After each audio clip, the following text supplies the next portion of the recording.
Hey there, night owls! Tonight we're tackling one of history's greatest puzzles, how an empire that built monuments touching the sky, that made death itself an art form, that turned sand into civilization, just vanished. Ancient Egypt. 3,000 years of pharaohs, pyramids and power, swallowed by the desert like it never happened. Spoiler alert, it wasn't just Cleopatra and a snake. Here's the thing nobody tells you in school, Egypt didn't fall in a day. It was conquered by Libyans, saved by Nubians, crushed by Assyrians, humiliated by Persians, seduced by Greeks, and finally devoured by Rome. Each chapter more dramatic than the last. And through it all, the Nile kept flowing, the temples kept standing, and somehow Egyptian culture kept absorbing its conquerors like quicksand swallows the careless. So before we dive into this epic collapse, smash that like button if you're ready for some real history and drop a comment. Where are you watching from tonight? New York at midnight? Tokyo at noon? Let me know. Now dim those lights, get comfortable, and let's unravel how the greatest civilization on Earth slowly crumbled into legend. Ready? Let's go. Picture a map of the ancient world. Now imagine you're a power-hungry ruler looking for the perfect piece of real estate to conquer. Where do your eyes land? Exactly where everyone else's did for 3 millennia, right on Egypt. This wasn't coincidence, and it certainly wasn't random. Egypt sat at what can only be described as the most strategically blessed location in the entire ancient world.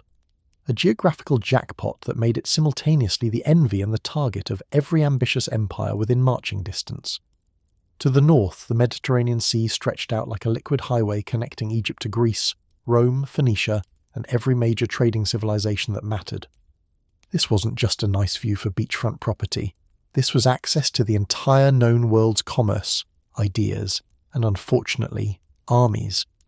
Any nation that controlled Egypt automatically controlled a significant chunk of Mediterranean trade, which in ancient terms was roughly equivalent to controlling the internet, global shipping, and the stock market all at once.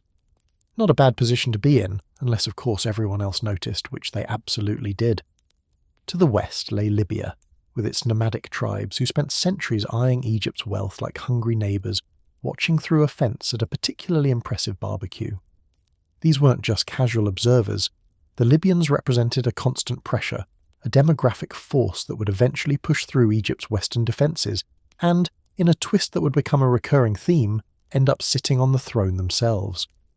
But we'll get to that particular plot twist later. To the east, Palestine and the Levant served as both a buffer zone and a gateway, a corridor connecting Egypt to Mesopotamia, Persia, and the endless parade of eastern empires that rose and fell with almost predictable regularity. This eastern frontier was Egypt's most porous border, a revolving door through which Hyksos, Assyrians, Babylonians, Persians, and eventually Alexander himself would come knocking. Some knocked politely, most did not. And then there was the Nile. If Egypt's geographical position was a jackpot, the Nile was the winning lottery ticket wrapped inside that jackpot. This river wasn't just water, it was life itself, a 4,000-mile lifeline that transformed what should have been uninhabitable desert into one of the most fertile agricultural zones on the planet. Every year, with clockwork reliability that would make modern infrastructure engineers weep with envy, the Nile flooded its banks and deposited rich, black silt across the floodplains. Egyptian farmers didn't need to rotate crops, didn't need to let fields lie fallow, didn't need to pray for rain like their counterparts literally everywhere else in the ancient world. They just planted, waited for the river to do its thing, and harvested abundance. This agricultural miracle had consequences that rippled through every aspect of Egyptian civilization. Surplus food meant surplus population.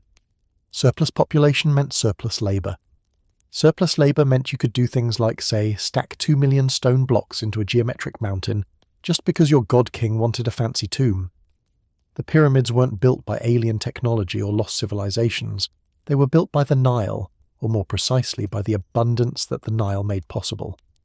During flood season, when farming was literally underwater, tens of thousands of workers could be fed, housed, and organised into construction crews without the economy collapsing.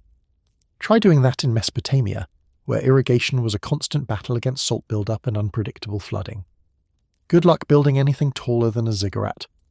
The Nile also created something equally valuable, a natural highway running straight through the heart of the kingdom. Goods, people, ideas, and armies could move up and down Egypt with remarkable ease, travelling by boat rather than trudging through desert sand. This geographical unity was both a blessing and a curse. It made Egypt easy to govern from a central authority, allowing pharaohs to maintain control over vast distances that would have fragmented other ancient states. But it also meant that once an invader controlled the Nile, they controlled Egypt. There was no retreating to mountain strongholds, no guerrilla resistance in dense forests. Egypt was, in strategic terms, a single target that could be captured with a single campaign, if you were strong enough to pull it off. All of this geographical good fortune turned Egypt into something irresistible, a prize worth conquering, worth holding, worth fighting over again and again across 3,000 years of history. The wealth was obvious: gold from Nubia, grain from the delta, papyrus, linen, natron for mummification, and exotic goods funneled through from Africa, Arabia, and beyond. But beyond mere wealth, Egypt offered legitimacy. To conquer Egypt was to inherit the mantle of the pharaohs, to step into a tradition so ancient and impressive that it could transform foreign barbarians into divine kings overnight. This cultural capital was worth almost as much as the gold. And this brings us to one of history's most fascinating paradoxes: Egyptian culture's almost supernatural ability to absorb its conquerors rather than being destroyed by them. When the Hyksos invaded during the Second Intermediate Period, they didn't impose foreign customs on Egypt. Instead, they adopted Egyptian titles, worshipped Egyptian gods, and basically went native so thoroughly that within a few generations the only thing foreign about them was their original ethnic background. This pattern would repeat itself with almost comic predictability. Libyans would conquer Egypt and become Egyptian. Nubians would conquer Egypt and become Egyptian. Persians were somewhat resistant to the charm, but even they made gestures toward traditional Egyptian kingship. Greeks under the Ptolemies would become so Egyptian that Cleopatra herself, a woman of Macedonian Greek descent, would be remembered as the quintessential Egyptian queen. This cultural gravity was both Egypt's greatest strength and, in a way, its eventual undoing. The ability to absorb conquerors maintained Egyptian civilization long past the point where the ethnic Egyptians themselves controlled their own destiny. But this same absorption meant that the conquest never stopped. Why would it? Each successful invader became proof that Egypt could be taken and held, that its treasures and prestige were available to anyone bold enough to seize them. Egypt became, in essence, too good at turning enemies into friends, and this advertisement of hospitality brought more enemies to the door. Alexandria stands as the ultimate symbol of this paradox. Founded by Alexander the Great in 332 BCE, this city became the final great centre of Egyptian civilization, a civilization that was by then thoroughly Greek in its ruling class, its language, and its intellectual life. The famous Library of Alexandria, the lighthouse that counted among the Seven Wonders, the museum that served as the ancient world's greatest research institution, all of these were Egyptian in location, but Greek in conception and execution. Alexandria was where Egyptian tradition and Greek innovation merged into something new, something brilliant, and something that would ultimately prove to be Egypt's last great contribution to world civilization. And at the end of this long story stands Cleopatra. Not Cleopatra the First, there were actually 7 of them, but Cleopatra 7, the one everyone means when they say the name. She's become such an icon of Egyptian history that most people forget she was ethnically Greek, that she probably looked more Mediterranean than African, that she spoke Greek as her first language, and was actually the first Ptolemaic ruler who bothered to learn Egyptian at all. But Cleopatra understood something crucial. She was ruling a civilization in twilight, a great power that had become a pawn in the chess game between Roman generals. Her legendary relationships with Julius Caesar and Mark Antony weren't just romance. They were survival strategy, desperate attempts to secure Egypt's independence by hitching the kingdom to Rome's rising stars. It didn't work. In 30 BCE, after the defeat of Antony at the Battle of Actium, Cleopatra took her own life rather than be paraded through Rome as a conquered trophy. The exact method remains debated. The snake story is probably propaganda, and poison or some other means seems more likely, but the symbolism was unmistakable. With Cleopatra died the last independent Egyptian monarch, and Egypt became just another province of Rome, its grain feeding Roman armies, its treasures decorating Roman temples, its ancient traditions slowly fading under the weight of Roman administration and, eventually, Christianity. But here's what makes Egypt's story so compelling. The culture never truly died. It was conquered, yes. It was administered by foreigners for the last millennium of its ancient existence. But Egyptian religion, Egyptian art, Egyptian concepts of kingship and the afterlife, these things proved remarkably resilient. They influenced their conquerors even as those conquerors ruled over them. Greek philosophers came to Egypt and found wisdom. Roman emperors had themselves depicted as pharaohs. Even Christianity, which would eventually replace the ancient religion entirely, absorbed Egyptian symbols and concepts, transforming Isis into Mary, Horus into Christ, and ancient temples into churches and monasteries. This is the paradox we'll be exploring throughout this journey. A civilization so powerful that it shaped everyone who conquered it, yet so vulnerable that conquest became its permanent condition. Egypt didn't fall in one dramatic collapse. It was slowly absorbed layer by layer, conqueror by conqueror, until the ancient traditions became memories, then myths, then archaeological curiosities. The Nile still flows, the pyramids still stand, but the world that built them is gone, and understanding how it disappeared requires us to go back to the beginning of the end. Which brings us to what historians call the New Kingdom, and specifically to the moment when Egypt was at the absolute peak of its power, because nothing illustrates a fall quite like knowing exactly how high the climb was first. The New Kingdom period, spanning roughly from 1550 to 1077 BCE, represents ancient Egypt at its most impressive, most powerful, and most influential. This was the age of empire when Egyptian armies pushed south into Nubia, east into Palestine and Syria, and established Egypt as the dominant superpower of the Bronze Age Mediterranean world. Names from this period still echo through history: Hatshepsut, Thutmose III, Amenhotep III, Akhenaten, Tutankhamun, Ramesses II. These weren't just kings, they were god kings who commanded resources and wielded power on a scale that wouldn't be seen again in the region for centuries. The wealth during this period was simply staggering. Gold flowed into Egypt from Nubian mines in quantities that made the pharaohs quite literally the richest rulers on earth. A famous letter from a Babylonian king to Amenhotep III casually mentions that in Egypt, gold is as plentiful as dust, and this wasn't flattery, it was foreign policy jealousy. Egyptian craftsmen transformed this gold into objects of such exquisite beauty that when Tutankhamun's tomb was discovered 3,000 years later, the treasures inside still had the power to take Howard Carter's breath away. And Tutankhamun, remember, was a minor king who died young. Imagine what the tombs of truly great pharaohs like Amenhotep III or Ramesses II must have contained before the looters got to them. Temple complexes during the New Kingdom reached scales that still defy easy comprehension. Karnak, the great temple of Amun at Thebes, became the largest religious structure ever built in the ancient world. A sprawling complex of pylons, courtyards, obelisks, and hypostyle halls that covered over 200 acres. The Great Hypostyle Hall alone contained 134 massive columns, some of them 70 feet tall and so thick that it would take a dozen people holding hands to encircle their bases. Walking through Karnak even today, as a tourist with air conditioning waiting back at the hotel, is an overwhelming experience. Imagine being an ancient Egyptian, approaching this monument to divine power for the first time. The propaganda effect must have been absolutely crushing, which was, of course, entirely the point.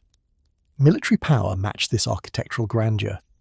Egyptian armies during the New Kingdom were professional, disciplined, and technologically advanced by the standards of the era. They had adopted the horse-drawn chariot from their Hyksos conquerors and turned it into a weapon system so effective that chariot units became the elite strike force of Egyptian military power. Pharaohs like Thutmose III personally led campaigns that pushed Egyptian control as far north as the Euphrates River, creating an empire that stretched from the fourth cataract of the Nile in modern Sudan to the borders of the Hittite Empire in modern Turkey. Egypt wasn't just a regional power, it was the power, the standard against which all other Bronze Age kingdoms measured themselves.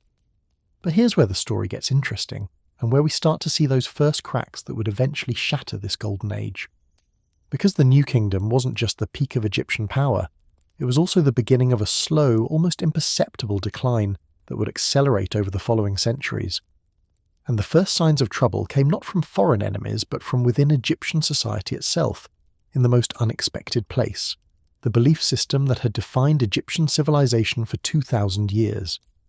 To understand what went wrong, you need to understand what made Egyptian religion unique. Unlike the Greeks or Romans, who generally viewed death as a dreary afterthought, a shadowy underworld where souls drifted without purpose, Egyptians built their entire civilization around preparing for a glorious afterlife. Death wasn't the end, it was a transition to something better, a journey to the field of reeds where the blessed dead lived forever in agricultural paradise. But this blessed afterlife wasn't automatic. It required proper preparation, mummification to preserve the body, grave goods to sustain the spirit, spells and rituals to navigate the dangers of the underworld. Most importantly, it required a secure tomb where the mummy and its treasures could rest undisturbed for eternity. This obsession with the afterlife drove Egyptian civilization in ways that are hard to overstate. The pyramids, the elaborate tombs of the Valley of the Kings, the vast mortuary temples, the armies of priests performing daily rituals, all of this was infrastructure for death, an economic and social system built around the assumption that proper burial led to eternal life. Egyptians didn't build pyramids because they had nothing better to do. They built pyramids because the afterlife was more real to them than this life, because eternal existence seemed worth any amount of earthly sacrifice. But what happens when people stop believing? What happens when the promise of eternal life starts to look less like religious truth and more like an expensive fantasy?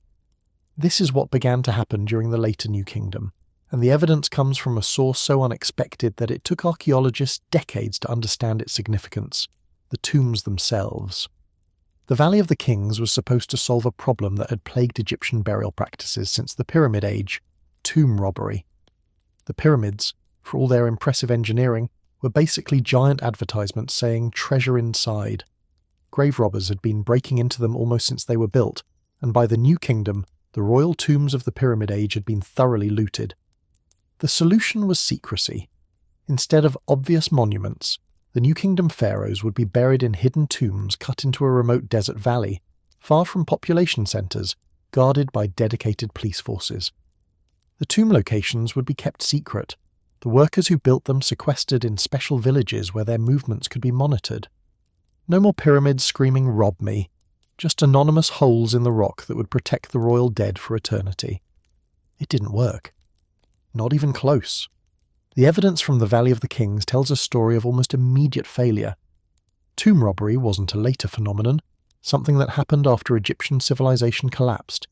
It was happening during the New Kingdom itself, sometimes within decades of a pharaoh's burial.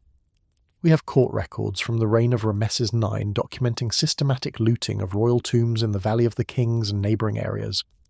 The testimony from these ancient trials is both horrifying and darkly funny, as tomb robbers describe in matter-of-fact detail how they broke into supposedly secure tombs, stripped mummies of their jewellery, and divided the loot among themselves. One famous passage describes robbers setting fire to a mummy's wrappings to retrieve the gold beneath. So much for eternal life in the field of reeds. But here's where the story gets really disturbing. The tomb robbers weren't just random criminals. Many of them were the very people entrusted with protecting and maintaining the royal tombs. Priests, temple workers, necropolis guards, people who were supposed to believe most deeply in the sacredness of royal burials, were participating in systematic looting. The corruption went high up the social ladder. Some evidence suggests that even high-ranking officials were involved in or aware of the tomb robbery and were taking their cut. This wasn't just petty theft. It was institutional corruption that suggested something had gone deeply wrong with Egyptian society. What made people who theoretically believed in the afterlife willing to condemn their own kings to eternal suffering by destroying their tombs?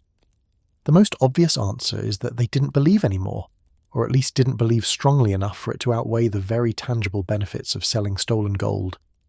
This loss of faith represents one of the most significant cultural shifts in Egyptian history, a slow erosion of the beliefs that had motivated pyramid building and sustained the elaborate mortuary cults that employed thousands of priests across the country.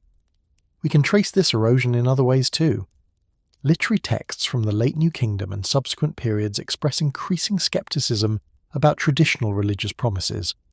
One famous harper's song found in several tombs basically advises listeners to enjoy life now because no one really knows what happens after death. None comes from there to tell us how they fare, the song notes, with what sounds suspiciously like agnosticism. This wasn't atheism in the modern sense, but it was a significant departure from the confident afterlife promises of earlier periods. The economic implications of this loss of faith were enormous. The mortuary cult system, the network of priests, temples, and endowments that maintained rituals for dead kings and nobles, consumed a staggering portion of Egyptian resources. Temple estates controlled vast agricultural lands, and the priests who served these estates were exempt from taxation and many forms of labour service. As long as everyone believed in the importance of these cults, this made perfect sense. You were essentially paying for your relatives' eternal well-being. But if the afterlife was uncertain, if the priests were corrupt, if the whole system was starting to look like an elaborate scam, well, perhaps those temple lands could be better used elsewhere. The tension between the temple priesthoods and the royal government became one of the defining features of late New Kingdom politics. Pharaohs tried various strategies to rein in priestly power. Akhenaten's famous religious revolution, attempting to replace the traditional gods with worship of the sun disk Aten, was partly a political move to break the power of the Amun priesthood. It failed spectacularly, and the traditional religion was restored within a generation. But the underlying conflict remained, an increasingly powerful and wealthy temple establishment facing off against royal authority that was slowly weakening. By the end of the New Kingdom, this conflict would tear Egypt apart. The last truly effective pharaoh of the New Kingdom was Ramesses III, who ruled in the first half of the 12th century BCE and faced challenges that would have overwhelmed lesser kings. Foreign invasions from the mysterious Sea Peoples, a coalition of Mediterranean raiders whose exact origins remain debated, threatened Egypt from the north. Libyan tribes pushed against the western borders with increasing aggression. Economic problems, possibly related to climate change that was ending the Bronze Age prosperity across the entire Mediterranean world, created internal pressures. Ramesses III managed to defeat these threats through a combination of military skill and luck, but his reign also saw something unprecedented in Egyptian history, a labour strike by the workers who built the royal tombs, demanding back pay that the government couldn't afford to provide. Let that sink in. The workers building the tomb of the living god king went on strike because the divine government couldn't make payroll.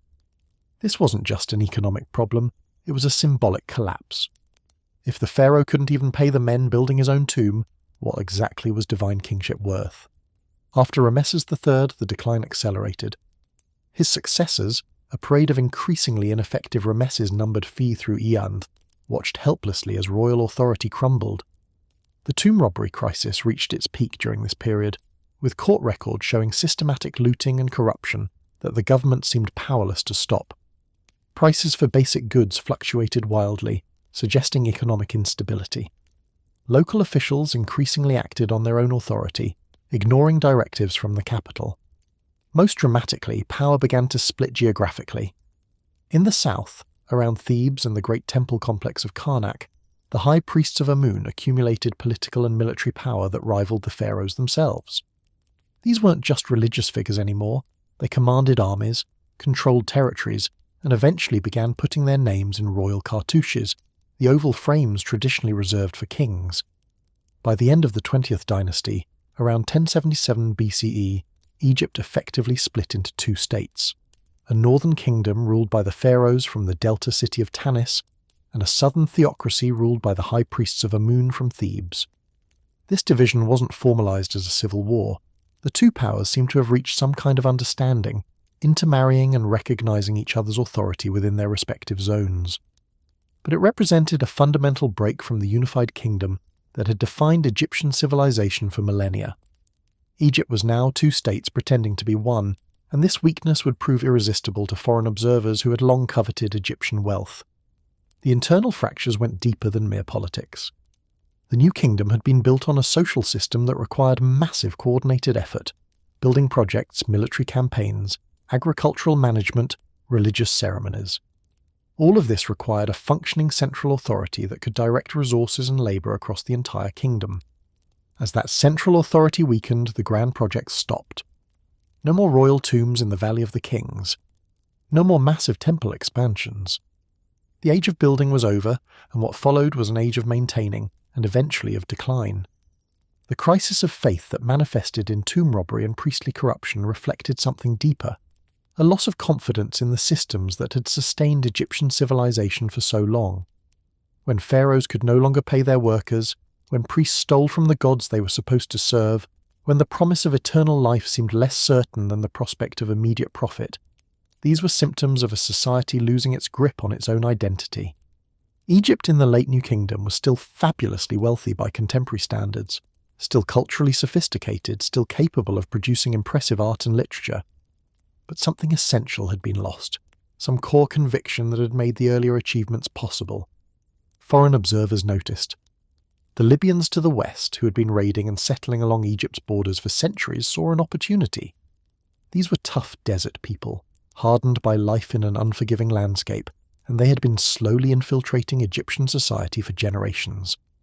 Libyan soldiers served in the Egyptian army. Libyan communities had established themselves in the Western Delta. They knew Egypt intimately, its wealth, its weaknesses, and increasingly its internal divisions. When the new kingdom finally collapsed into its fragmented successor states, the Libyans were perfectly positioned to take advantage.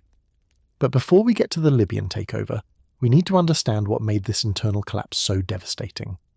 Egypt had faced foreign invasions before. The Hyksos had conquered the north during the Second Intermediate Period, but it had always bounced back, driving out the foreigners and restoring native rule. What made the late New Kingdom different was that the collapse came from within. It wasn't foreign armies that ended the New Kingdom. It was Egyptian priests robbing Egyptian tombs, Egyptian officials ignoring Egyptian kings, Egyptian society losing faith in Egyptian gods. The foreign conquests that followed were consequences, not causes, of this internal disintegration. There's a lesson here about how civilizations fall, and it's not the simple story of barbarians at the gates that we often tell ourselves. Egypt's borders in the late New Kingdom were still defensible. Its armies were still formidable. Its wealth, though diminished from the glory days, was still substantial. What Egypt lacked was not resources, but conviction, the shared belief that made coordinated effort possible, the faith that gave meaning to sacrifice, the cultural confidence that had built pyramids and conquered empires. When that conviction crumbled, everything else followed.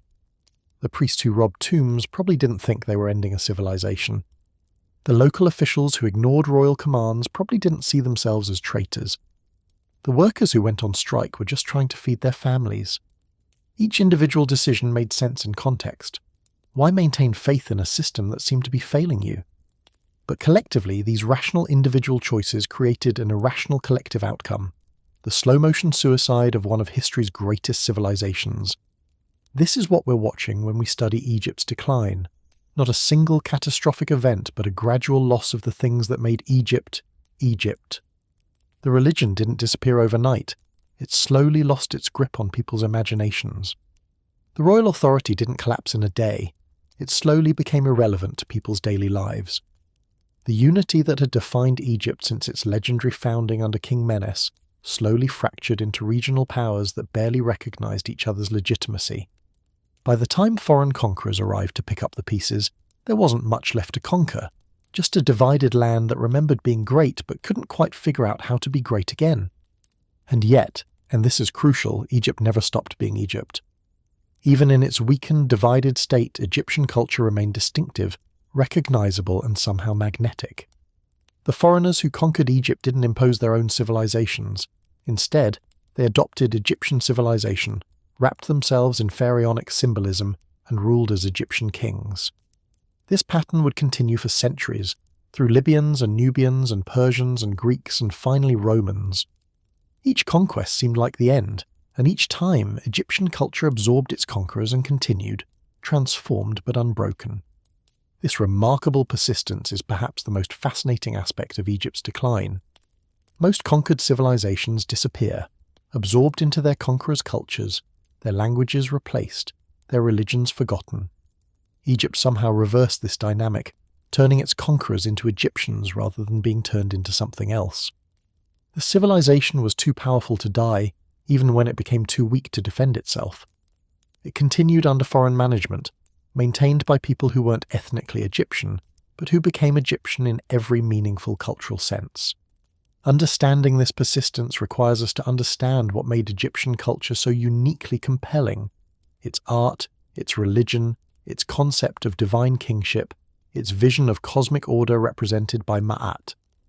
These ideas were so fully developed, so internally consistent, so aesthetically powerful, that they seem to offer answers to questions every civilization asks.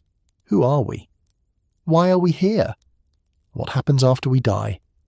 Egypt's answers to these questions weren't just satisfying, they were addictive.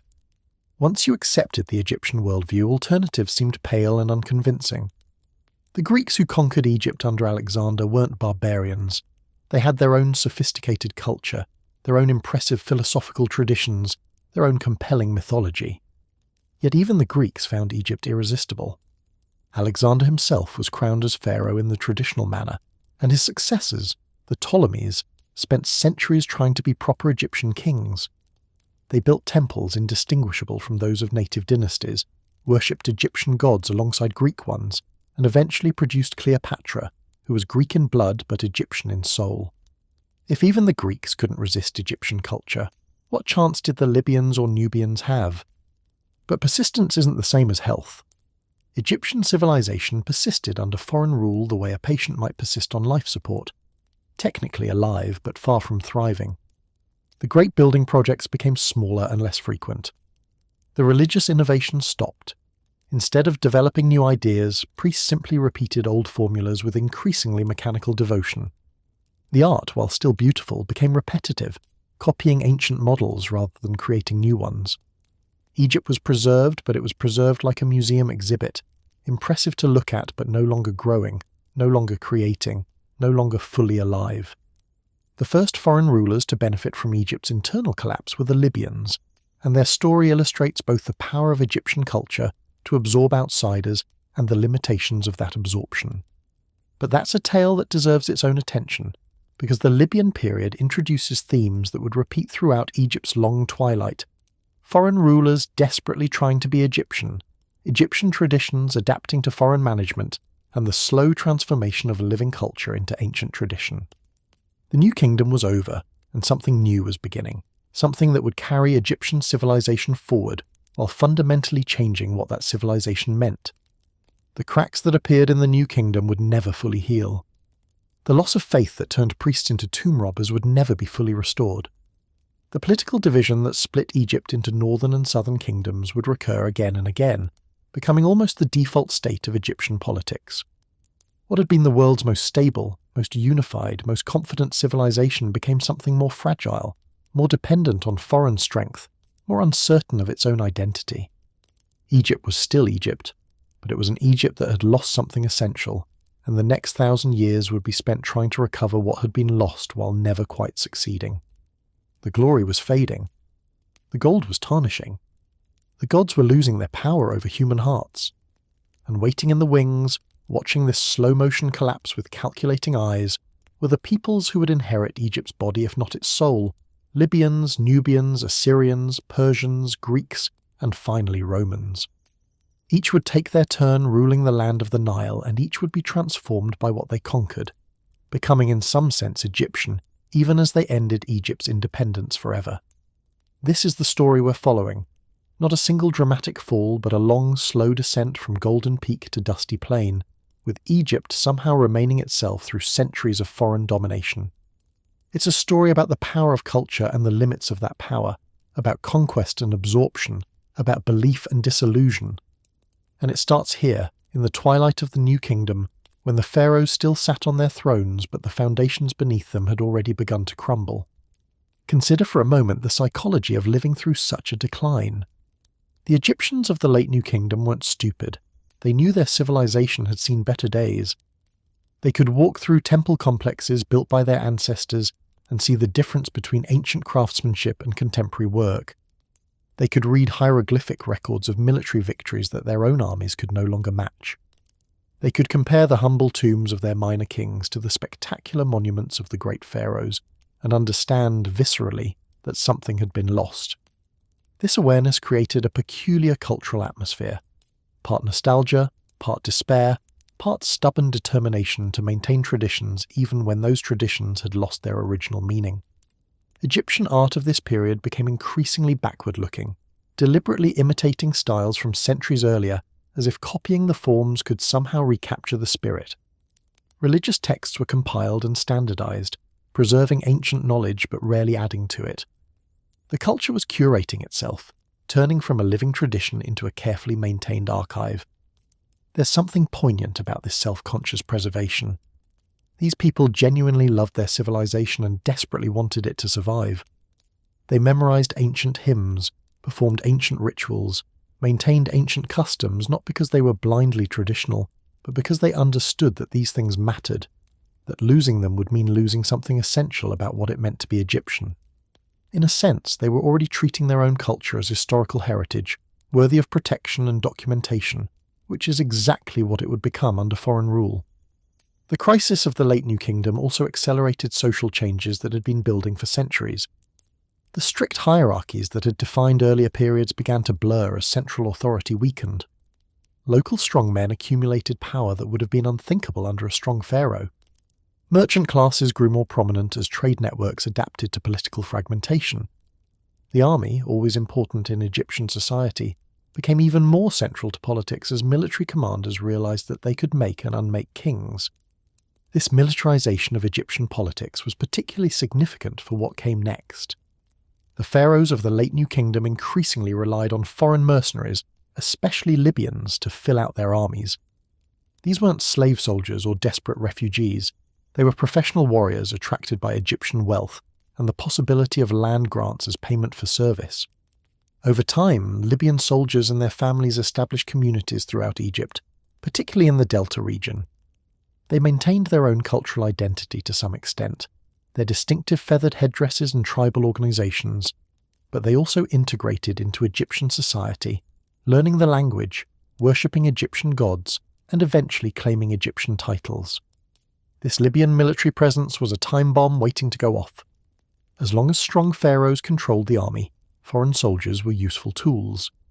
But once royal authority weakened past a certain point, what was to stop a successful Libyan general from deciding that he could do the job better than the ineffective native dynasties? The answer, it turned out, was nothing at all. The transition from Egyptian to Libyan rule wasn't a dramatic invasion but a gradual takeover.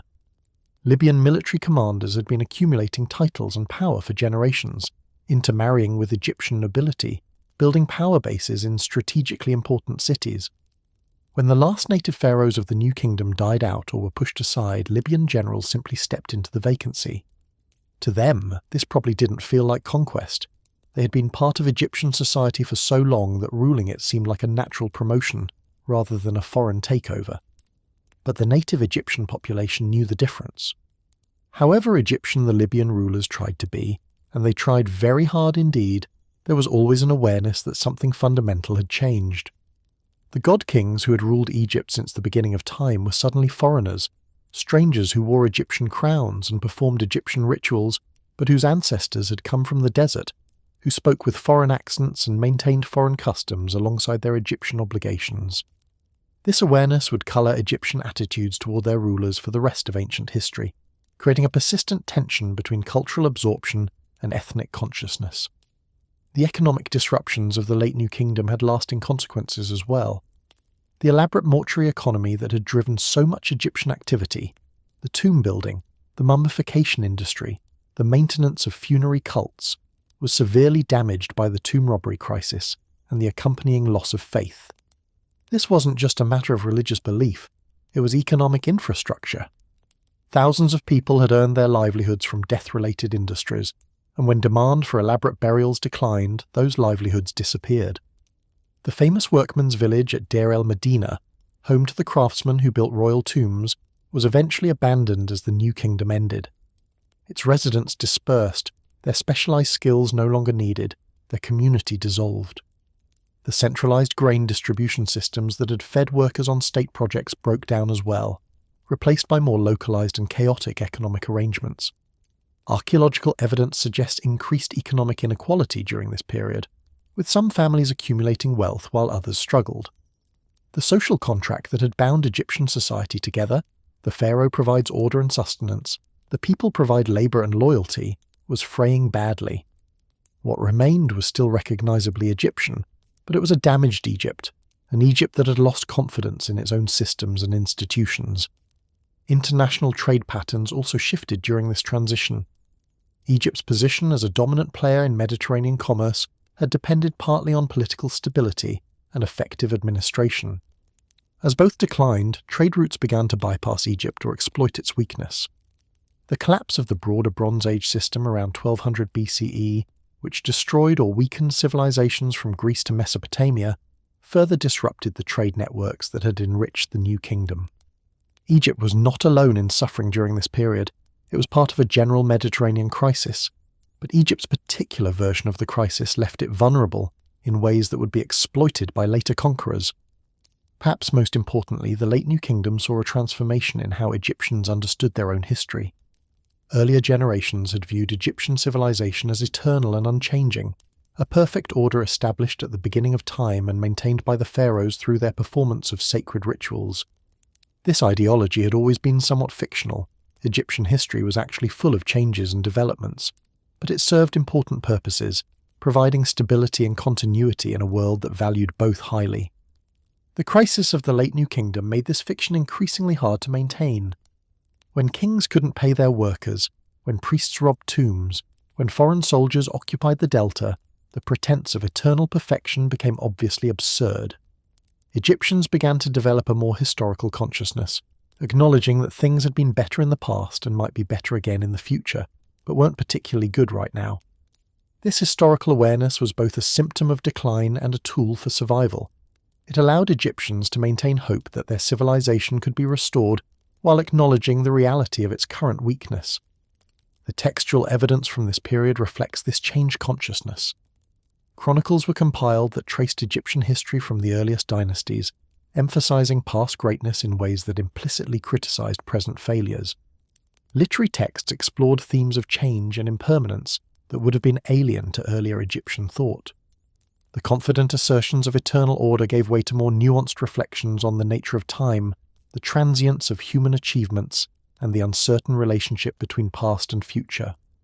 This psychological transformation was perhaps the deepest change of all. Egypt remained physically impressive.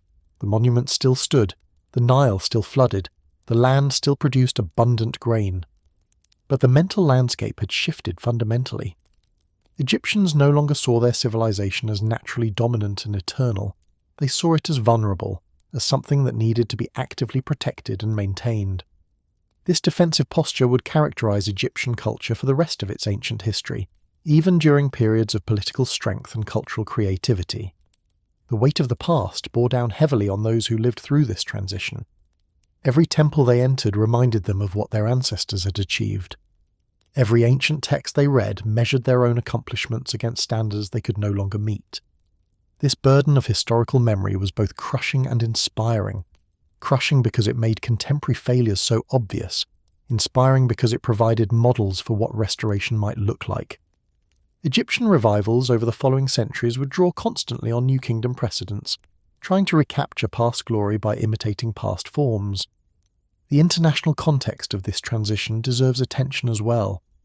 Egypt's neighbours noticed its weakness, and this changed regional dynamics in ways that would have long-term consequences. The Libyans, who eventually took power, had been probing Egyptian defences for generations. Their success encouraged others to try their luck. The Nubians to the south, who had been subjects of Egyptian empire during the New Kingdom, began developing their own state structures that would eventually allow them to conquer Egypt in turn. Even distant powers like Assyria began including Egypt in their strategic calculations, seeing it as a potential prize rather than an equal partner. This changing international perception was perhaps the most dangerous legacy of the late New Kingdom crisis. For centuries, Egypt had been the superpower, the civilization that others feared and envied. By the end of the New Kingdom, Egypt was becoming something else, a wealthy but weak land, rich enough to be worth conquering but not strong enough to resist effectively. This reputation would attract conquerors for the next 1,000 years, each seeing Egypt as an opportunity rather than a threat. Yet even in decline, Egypt retained certain advantages. Its agricultural wealth remained substantial. The Nile's annual floods didn't care about political turmoil. Its cultural prestige, though dimmed, was still considerable. Claiming Egyptian legitimacy still meant something in the wider world. Its geographical barriers, deserts to east and west, sea to the north, cataracts to the south, still provided some protection against invasion. These advantages would allow Egypt to maintain a semblance of independence and cultural distinctiveness, long after other Bronze Age civilizations had vanished entirely. The next chapter would bring new rulers, new challenges, and new attempts to restore what had been lost. But the Egypt that emerged from the New Kingdom crisis would never recapture the confident power of the Golden Age. It would be a civilization living in the shadow of its own past, struggling to maintain traditions that once had seemed eternal, and wondering whether the gods who had protected Egypt for so long had finally turned their faces away. The Libyans had been watching Egypt for a very long time. Generations, actually. From their perspective, in the arid lands west of the Nile Delta, Egypt must have looked like paradise. A ribbon of green fertility cutting through endless desert, wealthy beyond imagining, sophisticated beyond comprehension, and increasingly, tantalizingly weak. For centuries, Libyan tribes had probed Egyptian borders, sometimes raiding, sometimes trading, sometimes serving as mercenaries in Egyptian armies. They knew Egypt intimately, understood its strengths and vulnerabilities, and by the mid-10th century BCE, they were ready to stop being observers and start being rulers. The transition happened around 945 BCE, when a Libyan military commander named Shoshenq seized the throne and established what historians call the 22nd dynasty. This wasn't a dramatic invasion with armies clashing on battlefields. It was more like a corporate takeover, executed by people who had been working their way up the organizational chart for generations. Shoshenq's ancestors had been serving Egyptian kings for over a century, accumulating titles, estates, and political connections. By the time Shoshenq made his move, Libyans controlled significant portions of the Egyptian military and had intermarried extensively with Egyptian nobility. The actual seizure of power was almost anticlimactic, a formalization of influence that had been building for decades. But here's where things get interesting, and where the Libyan period becomes a fascinating case study in what happens when conquerors try to become the conquered. The Libyans didn't want to transform Egypt into something Libyan. They wanted to transform themselves into something Egyptian. They wanted to be pharaohs, real pharaohs, accepted by the gods and the people as legitimate successors to 3,000 years of divine kingship. This was an ambitious goal, roughly equivalent to someone buying a historic mansion and trying to convince the neighbours they'd always lived there. The Libyans gave it their best shot, and the results were complicated. Shoshenq, the founder of the dynasty, understood that legitimacy in Egypt wasn't just about military power. It was about symbols, rituals, and the appearance of continuity with the past. So he did what any sensible usurper would do. He wrapped himself in every piece of traditional pharaonic imagery he could find. The royal titulary, those elaborate strings of names and epithets that identified Egyptian kings. Shoshenq adopted the full set, complete with Horus names, two ladies' names, golden Horus names, and throne names that connected him to the sun god Ra. The double crown of Upper and Lower Egypt, he wore it in every official representation. The ceremonial beard, the crook and flail, the uraeus cobra on his forehead, every symbol that said "I am Pharaoh" became part of Shoshenq's image. The jewellery is particularly telling. Libyan rulers of this period developed a distinctive style of royal regalia that combined traditional Egyptian elements with what can only be described as enthusiastic overcompensation. Massive gold bracelets inscribed with royal cartouches, elaborate pectorals featuring Horus and other protective deities, rings and amulets bearing every symbol of legitimate kingship. The Libyan pharaohs loaded themselves with enough metal to set off airport security from a mile away. If you couldn't tell they were real pharaohs from their policies, you could certainly tell from their accessories. The message was clear. We belong here, we've always belonged here, and look at all this authentic Egyptian stuff we're wearing to prove it. Shoshenq also invested heavily in temple building and renovation, understanding that nothing says legitimate pharaoh quite like adding your name to Egypt's sacred architecture. At Karnak, the great temple of Amun that had been the religious heart of Egypt for centuries, Shoshenq constructed a massive gateway and colonnade, inscribing it with reliefs depicting his military victories. One particularly famous scene shows him smiting foreign enemies in the traditional pharaonic pose, arm raised, weapon in hand, captives cowering below. The fact that Shoshenq's ancestors had been among those foreign enemies just a few generations earlier was conveniently overlooked. History, as they say, is written by the victors, and the victors had excellent sculptors. The military campaign depicted in those Karnak reliefs deserves attention because it represents both the high point of Libyan ambition and a preview of the problems to come.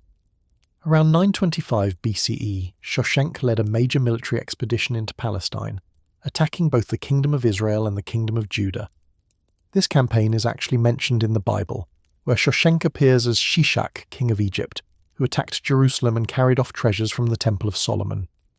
The biblical account and the Egyptian reliefs don't match up perfectly. They rarely do when the same events are described by different sides.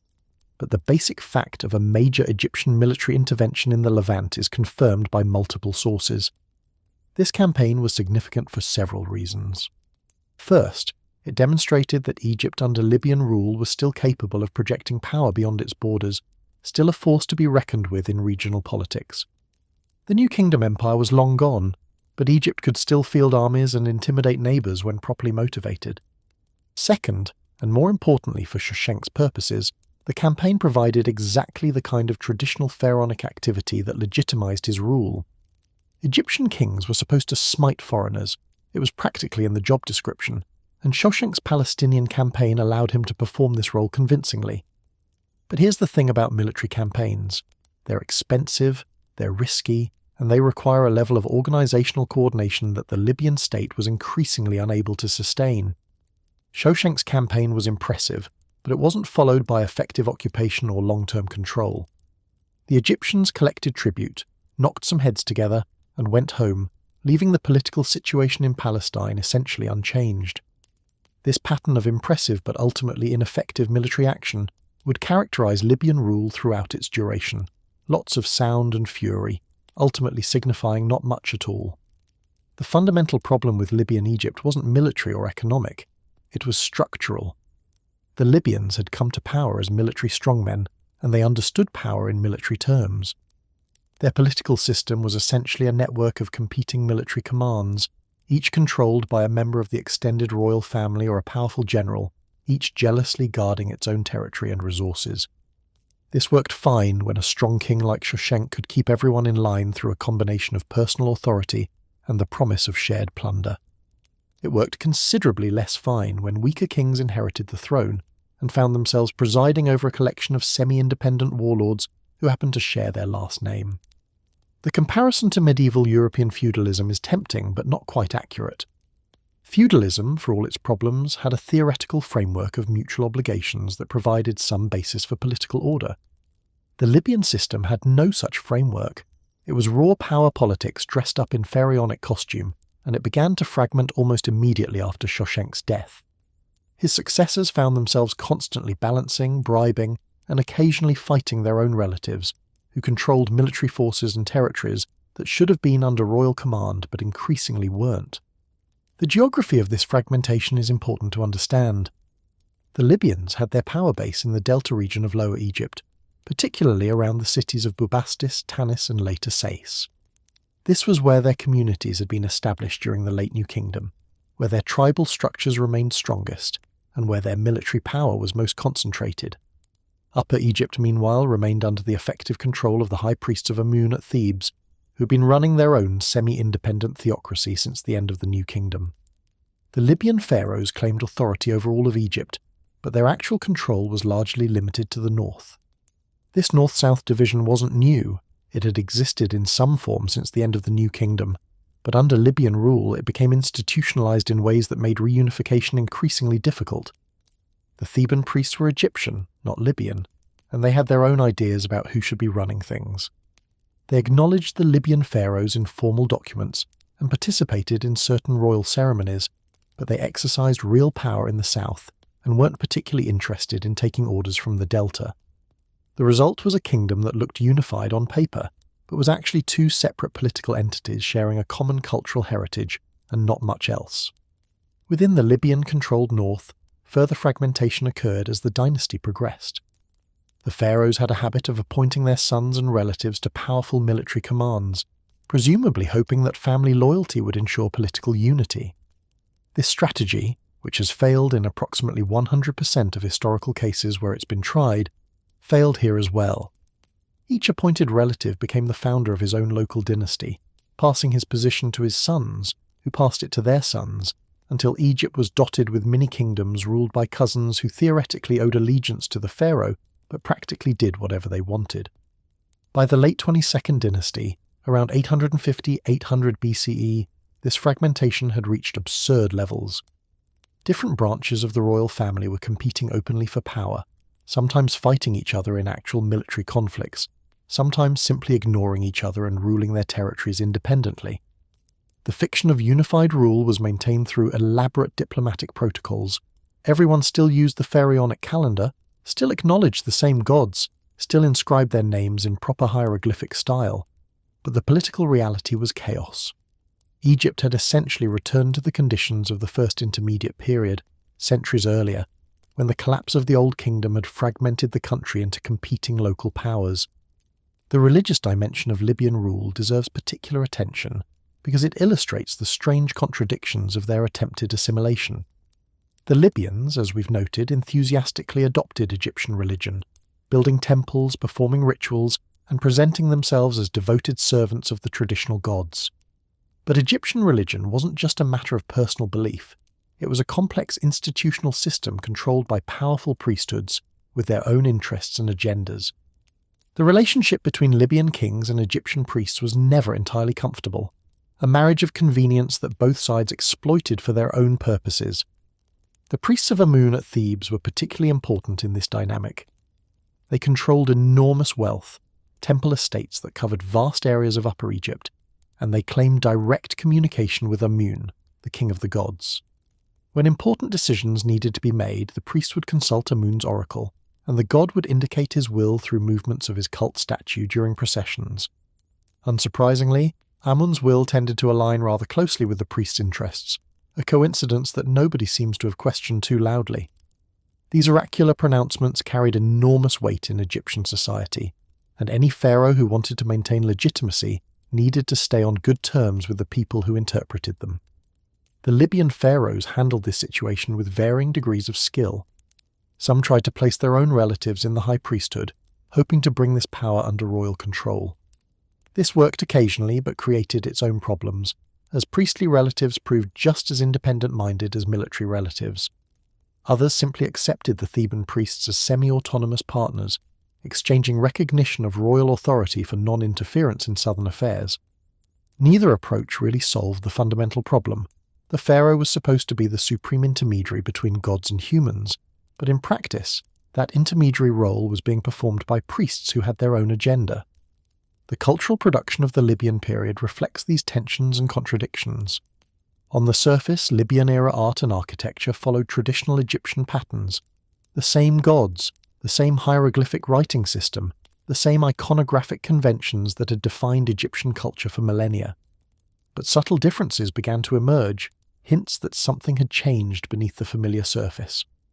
The quality of craftsmanship declined in some areas, not because the Libyans lacked skill, but because the centralized training systems that had produced generations of master craftsmen were breaking down along with centralized political authority. Regional styles became more pronounced as different areas developed their own artistic traditions, connected to the national tradition but not identical to it. The treatment of the pharaoh in Libyan-era art is particularly revealing. Earlier Egyptian kings had been depicted as almost superhuman figures, idealized and ageless, their features conforming to divine rather than human standards. Libyan pharaohs, by contrast, were often shown with more individualized features, including distinctively Libyan elements like certain hairstyles and facial characteristics. This might seem like simple realism, but it represented a subtle shift in how royal identity was conceived. The pharaoh was no longer purely an office occupied by interchangeable divine beings. He was becoming a specific person with a specific ethnic and family background. This personalization of kingship had implications that would play out over the following centuries. The burial practices of Libyan kings also diverged from earlier traditions in interesting ways. The great royal tombs of the New Kingdom, cut deep into the rock of the Valley of the Kings, were no longer used, partly because Upper Egypt was under Theban priestly control, partly because the elaborate tomb-building traditions of the New Kingdom had been disrupted by the end of that period.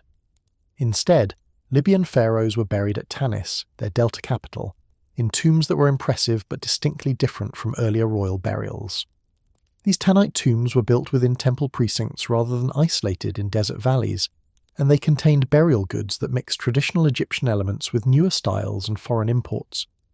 When archaeologists discovered the Tanis royal tombs in the 1930s and 1940s, they found them remarkably intact, one of the few cases where Egyptian royal burials survived more or less complete. The treasures revealed were stunning. Gold masks, elaborate jewellery, silver coffins, a material more precious than gold in Egypt due to its scarcity, and finely crafted grave goods. But even amid this wealth, the differences from earlier periods were apparent.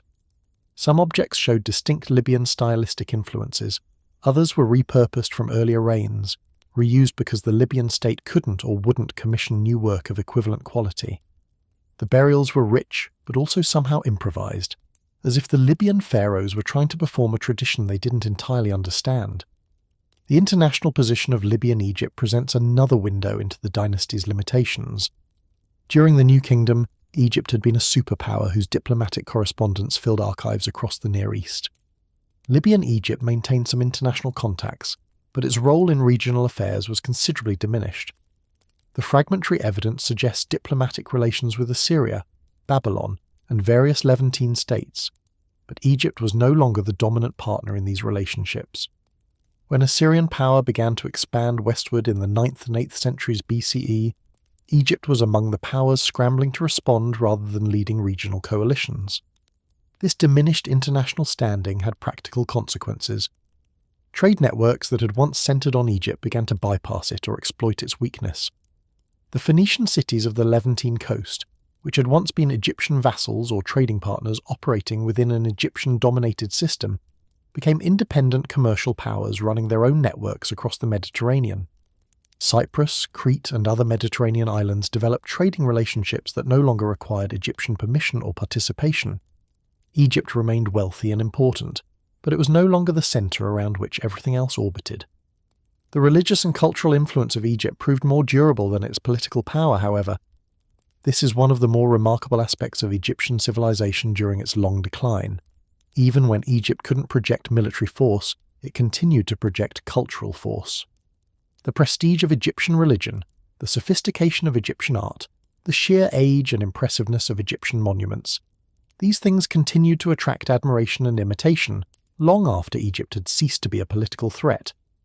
Libyans wanted to be Egyptian pharaohs not because Egypt was powerful, but because Egypt was glorious, because Egyptian civilization represented a standard of achievement that other cultures aspired to match. This cultural magnetism created a peculiar dynamic during the Libyan period. The pharaohs ruling Egypt were foreigners, their authority was fragmented, their political system was dysfunctional, and yet they were still pharaohs, still participants in a tradition that commanded enormous respect. Foreign embassies still came to Egyptian temples to seek oracles. Foreign traders still sought Egyptian goods and craftsmanship. Foreign scholars, insofar as the ancient world had scholars, still recognized Egypt as a source of ancient wisdom. The body was weakening, but the spirit remained compelling. The Libyan experiment in becoming Egyptian ultimately failed, not because the Libyans weren't sincere in their adoption of Egyptian culture, they clearly were, but because they couldn't solve the political problems that came with their inheritance. They wore the crowns, performed the rituals, built the temples, and proclaimed themselves divine kings in exactly the manner prescribed by 3,000 years of tradition. But they couldn't maintain the unified state that made all those symbols meaningful.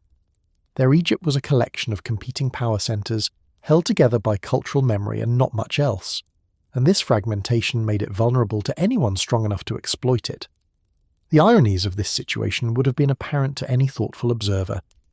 Here were foreign conquerors who desperately wanted to be native rulers, wearing borrowed legitimacy like an ill-fitting suit, performing ceremonies whose meaning they may not have fully grasped, and presiding over a civilization they genuinely admired but couldn't effectively govern. The Libyans succeeded in becoming Egyptian in the cultural sense. They adopted the religion, learned the language, and participated in the traditions. But they failed in the political sense, never creating the stable, unified state that Egyptian ideology demanded. Their rule was a kind of extended impersonation, convincing in its details but unconvincing in its overall effect. And waiting in the wings, watching this performance with growing interest, were the Nubians. These people from the south, whom Egyptians had once conquered and colonized, had been building their own state in the upper Nile Valley. They too had absorbed Egyptian culture, perhaps more thoroughly than the Libyans, since they had been under Egyptian influence for even longer. But unlike the Libyans, the Nubians weren't fragmented into competing factions. They were unified, organized, and increasingly ambitious. They looked at Libyan Egypt with its squabbling warlords and its empty pretensions to pharaonic legitimacy, and they saw an opportunity. Egypt needed saving, they believed. Egypt needed a real pharaoh, one who could reunify the kingdom, restore the traditions, and return the land of the Nile to its proper glory. And they were just the people to provide one. The Libyan period thus serves as a bridge between two eras of Egyptian history: the native rule that ended with the new kingdom and the foreign rule that would characterize most of Egypt's remaining ancient history. The Libyans established a precedent. Foreigners could become pharaohs, could wrap themselves in Egyptian legitimacy, could rule the land of the Nile while claiming to uphold its traditions. This precedent would be followed by Nubians, Persians, Greeks, and Romans, each adapting the pharaonic model to their own purposes. But the Libyans also demonstrated the limits of this approach. You could dress like a pharaoh, act like a pharaoh, and call yourself a pharaoh, but if you couldn't maintain political unity and effective governance, the costume would eventually prove to be just that: a costume, not an identity. The 22nd dynasty limped along for about 2 centuries, gradually losing control over more and more of Egypt. By the late 8th century BCE, the situation had become frankly chaotic. Multiple pharaohs claimed the throne simultaneously. Local rulers styled themselves as kings without bothering to acknowledge any higher authority. The priesthood at Thebes operated as a completely independent entity. Egypt had fragmented to a degree not seen since the darkest days of the intermediate periods, and the fiction of Libyan legitimacy was becoming increasingly difficult to maintain. Into this chaos came the Nubians, marching north with their armies, their fervent devotion to Amun, and their conviction that they were destined to restore Egyptian civilization to its proper glory. They would establish the 25th dynasty, and their rule would be dramatically different from what had come before. But that's a story that deserves its own telling, a tale of cultural revival, architectural ambition, and ultimately devastating defeat at the hands of an enemy more terrible than anything Egypt had yet faced.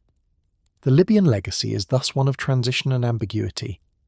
They were conquerors who became subjects of Egyptian culture, subjects of Egyptian tradition, subjects of an idea of pharaonic legitimacy that they embraced but couldn't fully embody. Their failures were as instructive as their successes, demonstrating both the power of Egyptian culture to absorb outsiders and the inability of that absorption alone to create effective government. They proved that you could become Egyptian without being able to rule Egypt, that cultural adoption and political competence were separate achievements that didn't necessarily go together. For Egypt itself, the Libyan period was a long lesson in living with diminished expectations. The glories of the new kingdom faded further into memory. The pyramids and temples of ancient kings became monuments to a past that could be admired but not recaptured. Egyptians learned to accommodate foreign rulers, to participate in political systems that no longer centered on native authority, to maintain their cultural traditions even when the institutions that had created those traditions were weakening. This adaptability would serve Egyptian civilization well in the difficult centuries to come, when even more dramatic accommodations would be required. The religious life of the Libyan period evolved in response to these changed circumstances.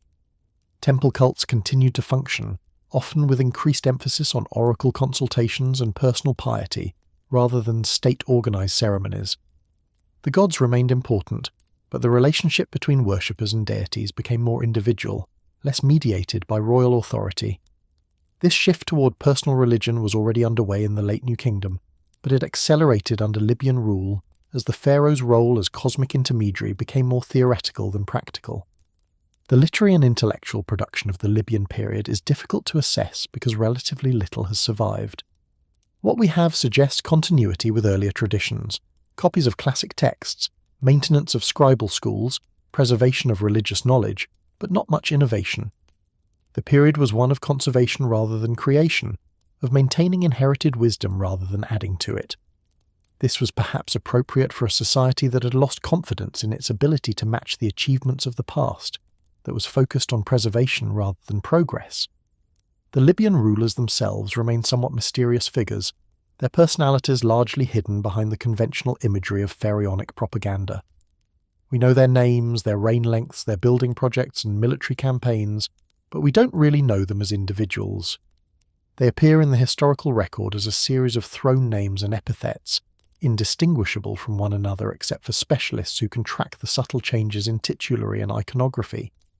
This anonymity is itself significant.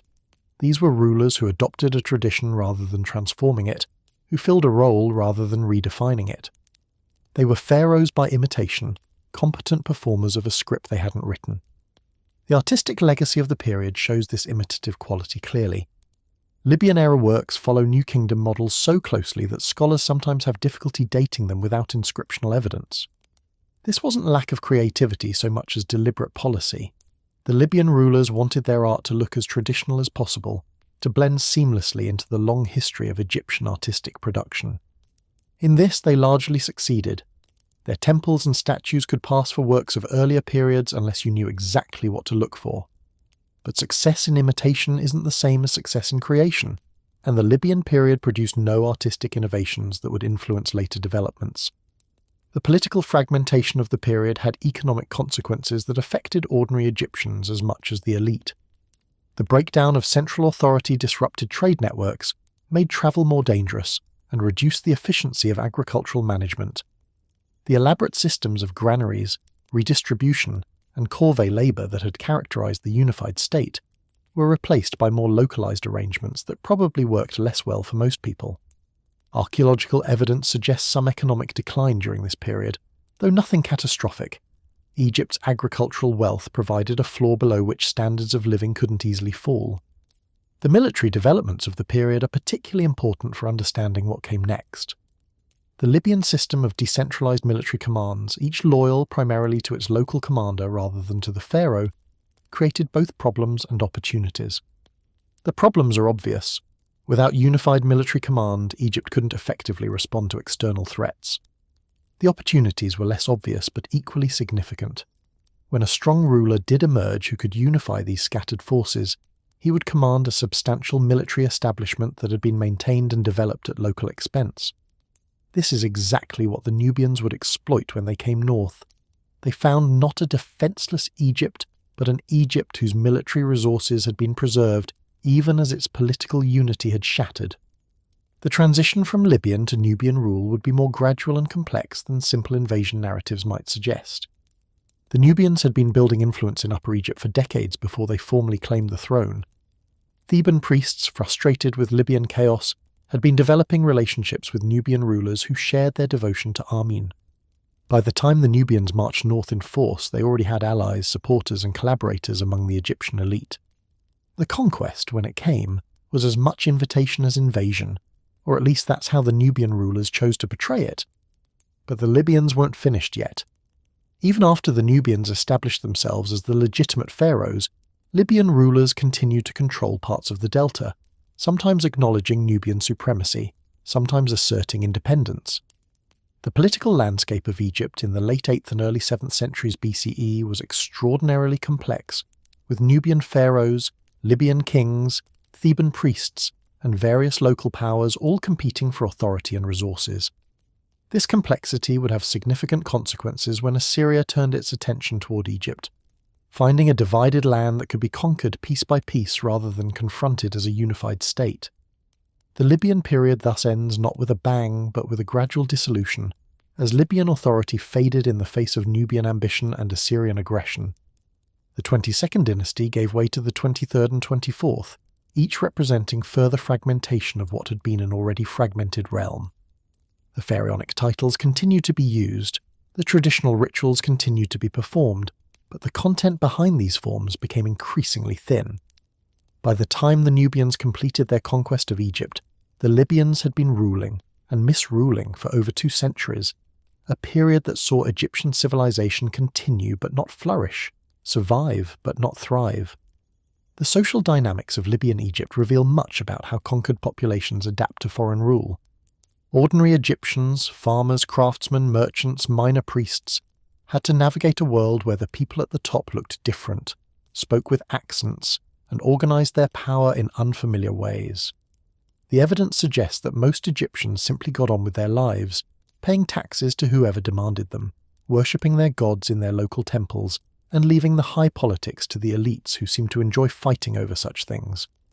This practical accommodation wasn't enthusiasm, it was survival, the same strategy that peasant populations have employed throughout history when powerful people decide to argue over who gets to rule them.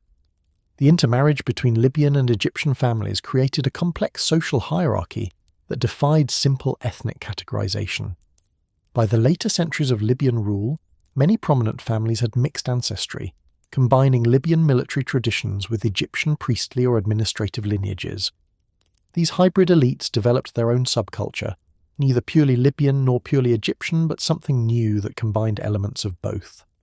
They spoke Egyptian, worshipped Egyptian gods, and participated in Egyptian ceremonies, but they also maintained Libyan family structures, naming conventions and certain social customs. This cultural blending was probably more significant for the long-term development of Egyptian society than the political chaos happening at higher levels. The position of women during the Libyan period deserves mention, partly because it illustrates the contradictions of the era. Traditional Egyptian society had given women relatively high status compared to other ancient cultures. Women could own property, conduct business, and participate in religious ceremonies in ways that would have been unthinkable in Greece or Mesopotamia. Libyan tribal society had its own traditions regarding women, including prominent roles for powerful women in family and clan politics. The combination produced some interesting results. Libyan-era Egypt saw influential women operating in both religious and political spheres, sometimes wielding considerable power behind the scenes, even when official positions remained male-dominated. The divine wives of Amun, a position that became increasingly important during this period, illustrate this dynamic nicely. These women, usually princesses from the royal family, held positions of enormous religious prestige at Thebes, effectively controlling the wealth and resources of the Amun cult. Over time, the divine wives accumulated so much power that they became political figures in their own right, sometimes more influential than the nominally ruling pharaohs. The institution survived into subsequent periods and provides one of the few examples of formal female authority in ancient Egyptian governance. That this development occurred during the chaotic Libyan period, when central authority was weak and creative adaptations were necessary for survival, probably isn't coincidental. The technological and agricultural developments of the Libyan period are difficult to assess due to limited evidence, but some changes are apparent. Iron tools began to become more common during this era, though Egypt remained behind other Mediterranean cultures in adopting iron technology.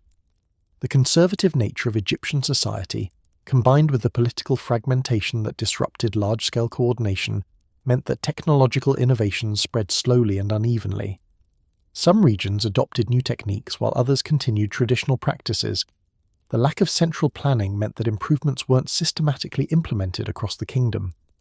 The irrigation systems that made Egyptian agriculture possible required ongoing maintenance and occasional expansion, work that had traditionally been organized by the central government.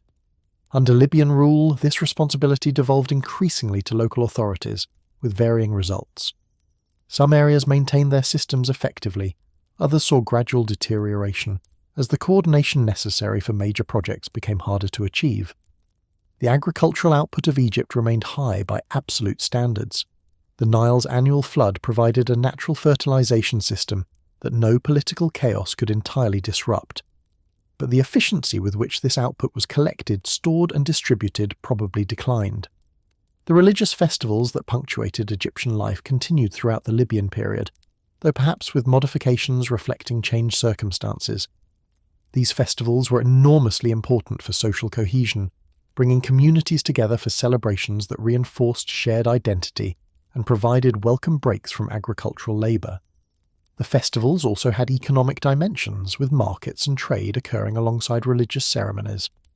Local temples organised these events, and their continuation even during political fragmentation suggests that the institutional infrastructure of Egyptian religion remained largely intact even when political structures were crumbling.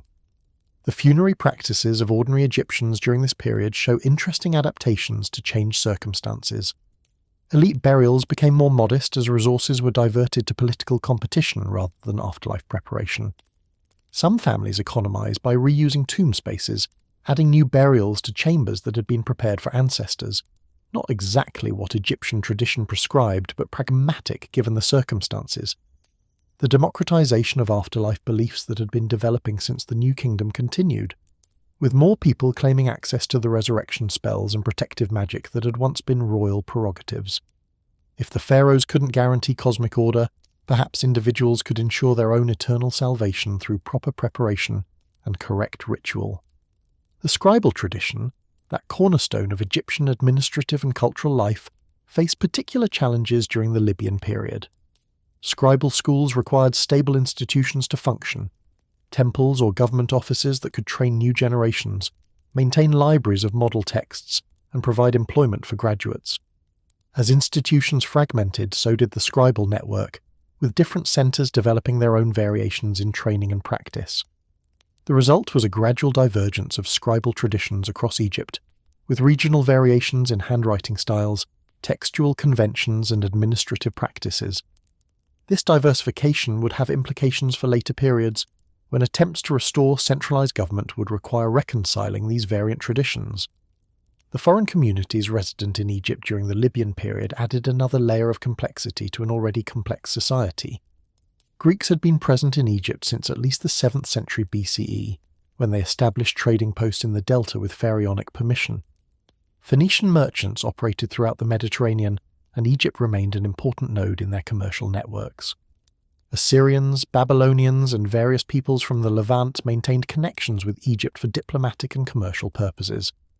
These foreign residents brought their own customs, languages, and religions, creating cosmopolitan enclaves in major Egyptian cities that would grow even more significant in later periods. The military technology of the Libyan period reflected broader trends in ancient Near Eastern warfare. Cavalry was becoming increasingly important, and Libyan forces included mounted troops alongside the traditional chariotry and infantry. Iron weapons were gradually replacing bronze, though the transition was slower in Egypt than in some other regions. The organisation of armies remained largely based on ethnic and tribal units, with Libyan commanders leading Libyan troops while Egyptian units served under their own officers. This organisation enhanced the fragmentation problem. Armies were loyal to their commanders rather than to abstract concepts like state or nation, and commanders were loyal primarily to their own advancement. The lesson of the Libyan period is perhaps this: cultural adoption is not enough. The Libyans did almost everything right in terms of cultural assimilation. They learned the language, adopted the religion, used the symbols, performed the rituals.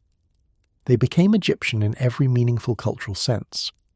But they couldn't become Egyptian in the political sense, couldn't create the unified, effective state that Egyptian ideology demanded and Egyptian prosperity required. They wore the costume but couldn't play the part, and their rule demonstrated that there's more to ruling a civilization than looking like you belong there. This failure was not primarily one of character or ability. The Libyan pharaohs included competent and ambitious individuals. It was a failure of system, of political organization, of the underlying structures that made effective governance possible. The Libyans imported their tribal politics into Egypt, and those politics proved incompatible with pharaonic rule. You can't run a centralized state through decentralized networks of family loyalty, and the Libyans never figured out an alternative. Their legacy is thus a cautionary tale about the limits of cultural transformation, a reminder that adopting a civilization's symbols is easier than inheriting its substance. Egypt would survive this period, as it had survived earlier crises and would survive later ones. The Nile still flooded, the temples still stood, the traditions still shaped how people understood their world. But the Egypt that emerged from Libyan rule was a changed Egypt, one that had grown accustomed to foreign rulers and internal division, one that would spend the rest of its ancient history trying to recapture a unity and glory that seemed to recede further with each passing century. The Libyans hadn't killed Egyptian civilization, but they had weakened it, and the weakness would prove difficult to overcome. If you wanted to design a political system guaranteed to produce dysfunction, you could hardly do better than what Egypt developed during the centuries following the New Kingdom. Imagine taking a country that had been unified for millennia under absolute divine monarchy and splitting it between two entirely different types of authority: military strongmen in one region, religious leaders in another, with neither side willing to submit to the other, but both claiming to represent legitimate Egyptian tradition. Now add the complication that both sides needed each other for different purposes, couldn't quite conquer each other, and couldn't quite cooperate either. What you get is a recipe for paralysis, and paralysis is exactly what Egypt experienced during the long centuries of the Third Intermediate Period. The north-south divide that characterized this era wasn't simply geographic, it was a clash between two fundamentally different visions of what Egyptian authority should look like. In the north, centered in the delta cities of Tanis, Bubastis, and later Sais, power was held by military commanders, most of them of Libyan descent, who understood authority in terms of armed force, personal loyalty, and territorial control. These were practical men, warriors and administrators who maintained their positions through a combination of military capability and political maneuvering. They wore the pharaonic titles and performed the royal rituals, but their power ultimately rested on the soldiers who followed them and the resources they could command. In the south, centered on the ancient religious capital of Thebes, power belonged to the priests of Amun, the king of the gods. These weren't military men, but religious specialists, inheritors of a tradition that stretched back to the heights of the New Kingdom, when Amun's temple at Karnak had been the wealthiest religious institution in the ancient world. The high priests of Amun claimed authority not through military force, but through their unique relationship with the god himself. They interpreted his oracles, performed his rituals, and administered his vast temple estates. In their view, legitimate authority came from divine sanction, not from the point of a spear. The tension between these two sources of legitimacy created a political standoff that would last for centuries. The northern pharaohs needed the religious sanction that only the Theban priesthood could provide. Without it, they were just foreign warlords with fancy titles. The Theban priests, meanwhile, needed the military protection and political recognition that the northern pharaohs could offer. Without it, they were just wealthy clergy vulnerable to anyone who decided to help themselves to temple treasures. Neither side could dominate the other, so they developed an uneasy coexistence that satisfied no one but somehow persisted generation after generation. The practical arrangements that emerged from this standoff were remarkably complex. The high priests of Amun began adding royal titles to their names, inscribing their cartouches in the manner of kings, and dating documents by their own regnal years as if they were independent monarchs. The northern pharaohs, in turn, tried to place their relatives in the Theban priesthood, hoping to bring this power centre under family control. Sometimes this worked. More often, the installed relatives developed their own local interests and became as independent as the priests they had replaced. The result was a web of competing claims, overlapping authorities, and contradictory legitimacies that would give any constitutional lawyer a headache. Consider the position of a provincial administrator trying to navigate this system. To whom did you owe loyalty? The pharaoh in the Delta, who held the traditional royal titles but whose actual power might not extend to your province. The high priest in Thebes, who commanded enormous local resources and the backing of the god Amun but wasn't technically the king. Your local military commander, who might be a relative of the pharaoh, a supporter of the priests, or an ambitious independent playing both sides against each other. The practical answer was usually, whoever is closest with the most soldiers, which made a mockery of the elaborate hierarchical theories that Egyptian political culture had developed over millennia. The divine wives of Amun complicated this picture further. These royal women, installed at Thebes as symbolic brides of the god, accumulated political and economic power that rivaled or exceeded that of the high priests themselves.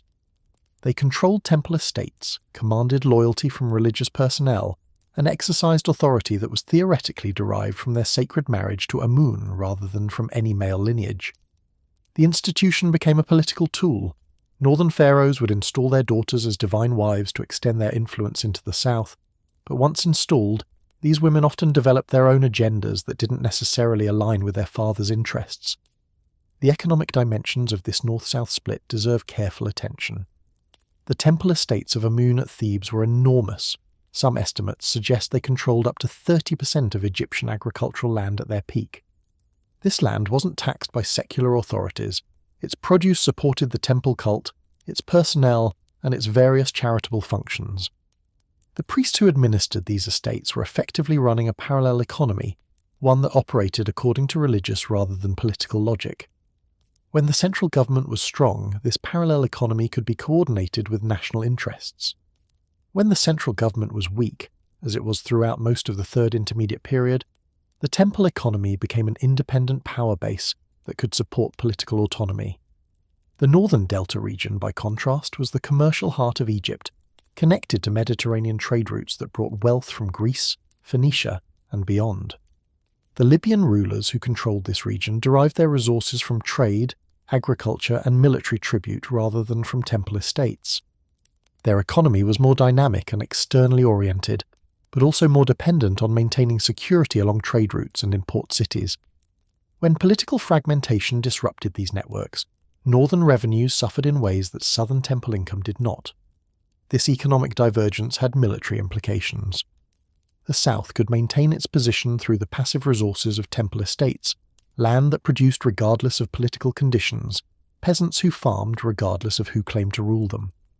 The north needed active management, constant attention to commercial relationships and military threats.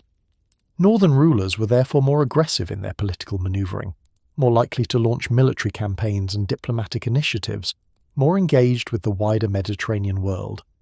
Southern priests could afford to be more conservative, more focused on maintaining traditional practices, more content with the status quo that preserved their comfortable position. The religious ideology that justified priestly power developed distinctive features during this period. The cult of Amun emphasized oracular revelation.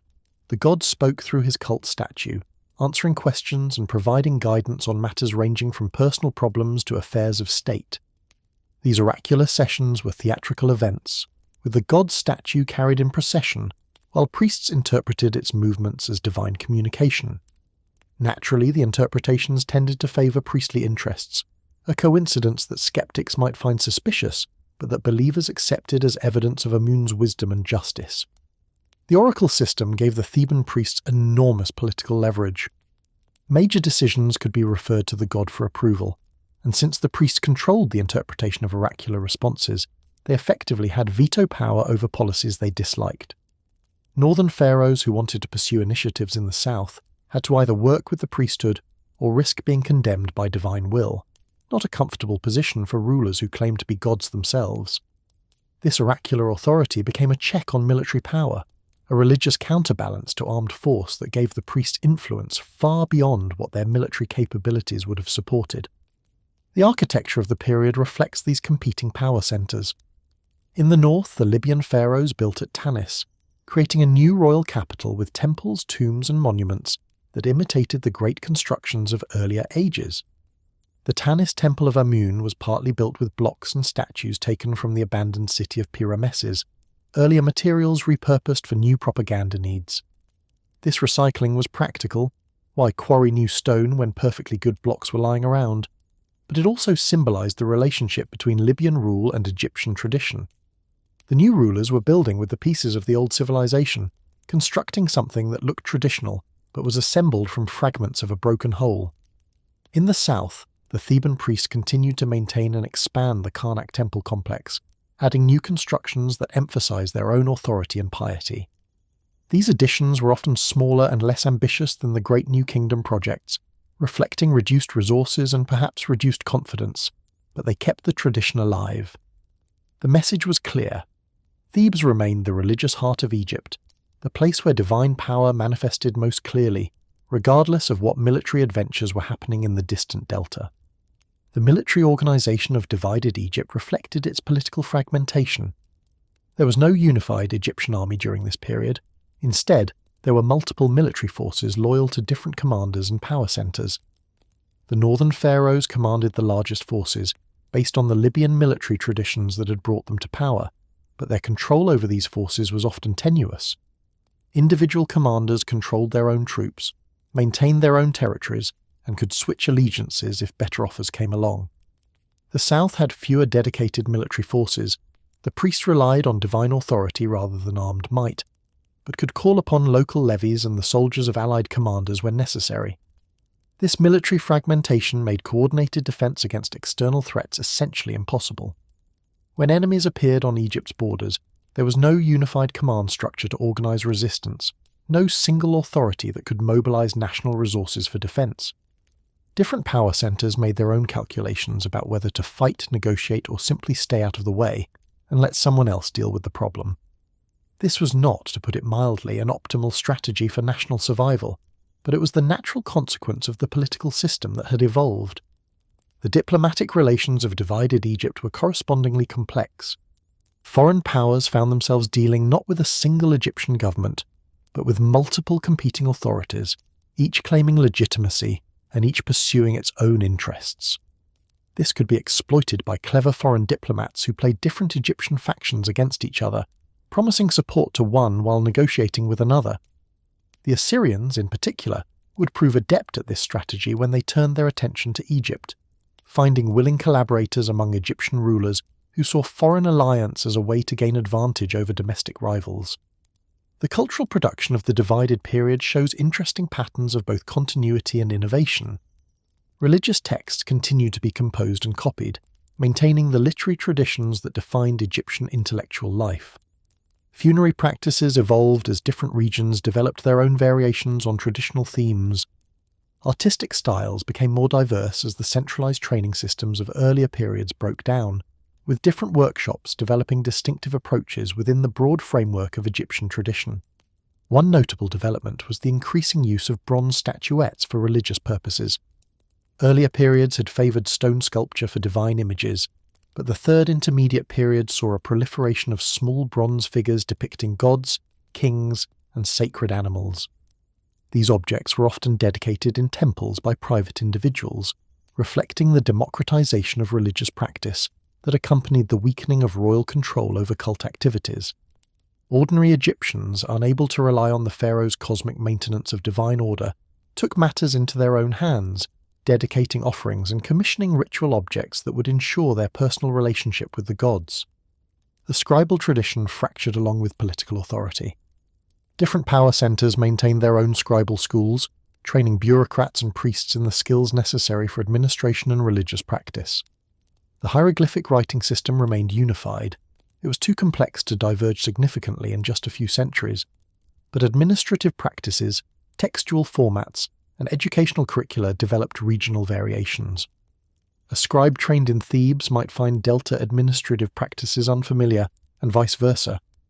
This diversification was both symptom and cause of political fragmentation, making coordination across regional boundaries more difficult even when political will existed.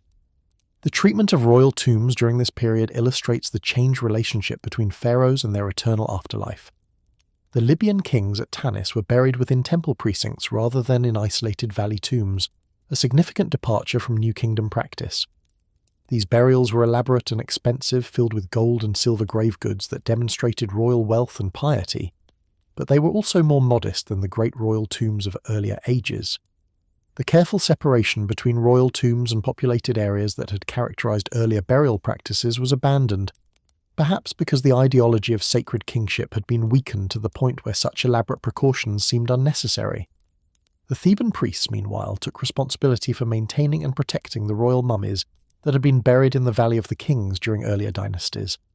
Faced with systematic tomb robbery that they seemed unable to prevent, the priests eventually gathered the mummies of great pharaohs from their violated tombs and reburied them in secret caches, hoping to preserve the royal dead even if their treasure couldn't be protected. These caches, discovered in the 19th and 20th centuries, preserved the mummies of New Kingdom rulers like Rameses II and provided invaluable evidence for understanding ancient Egyptian burial practices. But their creation was an admission of failure, an acknowledgement that the traditional system of royal burial had broken down irreparably. The psychological impact of political fragmentation on Egyptian identity deserves consideration. For millennia, Egyptians had understood their country as a unified whole. The two lands joined under the rule of a single divine king who maintained cosmic order through his performance of ritual duties. This ideology was inscribed in every temple, embodied in every royal title, assumed in every official text. But reality no longer matched ideology. The two lands were genuinely two again, divided between competing authorities who couldn't even agree on who was legitimately pharaoh. The cosmic order that the king was supposed to maintain seemed distinctly disordered. How did ordinary Egyptians process this cognitive dissonance? The evidence suggests a turn toward more personal and local forms of religious practice, focusing on direct relationships with gods rather than on the cosmic functions of kingship. People prayed to household deities, consulted local oracles, participated in community festivals, practices that didn't depend on having a legitimate pharaoh in Memphis or Thebes. Egyptian religion proved adaptable enough to survive the weakening of its royal dimension, finding new forms of expression that didn't require a functioning divine monarchy. The institution of the god's wife of Amun became particularly important during this period, partly because it offered a form of religious authority that was separate from both military power and the high priesthood. These women, who took vows of celibacy and devoted themselves entirely to the service of Amun, represented a third pole of power in the divided political landscape. Their position was theoretically religious but practically political, and their wealth and influence made them essential players in any attempt to govern Upper Egypt. Northern pharaohs used the institution to extend their influence southward, while southern interests used it to maintain autonomy from northern control. The succession of divine wives was carefully managed to serve political purposes. When one divine wife died or retired, her successor was typically adopted from the northern royal family, establishing a family connection that linked the Delta pharaohs to the Theban religious establishment. But once installed, the new divine wife became part of the southern power structure, her interests aligning more with local concerns than with the policies of her northern relatives. The institution thus served as both a bridge and a barrier between north and south, a point of connection that nevertheless preserved southern independence. The economic management of temple estates during this period developed distinctive features that would influence later Egyptian history. The priests who administered these estates became increasingly sophisticated in their financial practices, developing accounting systems, managing labor forces, and coordinating agricultural production across vast holdings. These administrative skills would prove valuable when stronger rulers eventually attempted to reunify Egypt. The temple bureaucracy provided institutional capacity that could be repurposed for state administration. But in the meantime, these skills served the interest of priestly independence rather than national unity. The foreign communities in Egypt navigated the divided political landscape with varying degrees of success. Greek merchants, who had established trading posts in the Delta during this period, found the fragmented political situation both challenging and profitable. Challenging because security was uncertain and multiple authorities demanded tribute or taxes. Profitable because competition among Egyptian rulers created opportunities for favourable trade agreements and special privileges. The Greeks learned to play Egyptian factions against each other, supporting different rulers as circumstances dictated and extracting commercial advantages from the political chaos. The military technology of the period continued to evolve, though Egypt lagged behind developments in other parts of the Near East. Iron weapons became more common, cavalry tactics more sophisticated, siege warfare more effective. But these developments occurred elsewhere, in Assyria, in the rising Greek city-states, in the Nubian kingdom to the south, and Egypt's fragmented political system made it difficult to adopt and implement military innovations. Each regional commander had his own forces, his own equipment, his own tactical preferences, and there was no central authority to impose standardization or modernization. This military backwardness would have serious consequences when Egypt faced enemies who had kept pace with technological change. The Assyrians, in particular, had developed the most advanced military machine in the ancient world. Professional armies equipped with iron weapons, sophisticated siege equipment, and cavalry tactics that Egyptian forces couldn't match. When Assyria eventually turned its attention to Egypt, the technical superiority of the invaders would be overwhelming. The diplomatic isolation of divided Egypt was another consequence of fragmentation. A unified Egypt had been a major player in the international system, corresponding with great powers, mediating disputes, and projecting influence across the eastern Mediterranean. Divided Egypt was a regional power at best, unable to sustain the diplomatic presence that international influence required. Other powers noticed this weakness and adjusted their calculations accordingly. Egypt was no longer a great power to be courted and respected. It was becoming a prize to be won, a rich land whose wealth could be captured by anyone strong enough to take it. The Nubian kingdom of Kush, watching this dysfunction from its position to the south, drew conclusions that would soon reshape Egyptian history. The Kushites had been Egyptian subjects during the New Kingdom, their elites thoroughly Egyptianized through centuries of colonial rule. They had adopted Egyptian gods, Egyptian writing, Egyptian artistic styles, and Egyptian concepts of kingship. But they had also developed their own state institutions, their own military capabilities, and their own ambitions. When they looked north at divided Egypt, they saw not an opportunity for mere conquest, but an opportunity for restoration. a chance to reunify the land of the Nile under proper pharaonic rule, with themselves as the proper pharaohs. The irony of this situation was exquisite. Egypt, which had spent centuries conquering and colonizing Nubia, imposing Egyptian culture on subject peoples, was about to be saved by those very subjects, who had absorbed Egyptian culture so thoroughly that they believed themselves better qualified to rule Egypt than the Egyptians themselves. The colonized had become the colonizers, the students had become the teachers, and the Nubians were preparing to show the Egyptians how Egyptian kingship was properly done. But before the Nubians could complete their intervention, Egypt's fragmentation would reach its ultimate expression in a period of multiple simultaneous pharaohs, competing dynasties, and political chaos that made even the earlier centuries of division look orderly by comparison. The 22nd dynasty gave way to the 23rd and 24th, each representing a further fracturing of already fragmented authority. At one point there may have been as many as 5 or 6 individuals claiming pharaonic titles in different parts of Egypt, each controlling a small territory, and each pretending that the others didn't exist.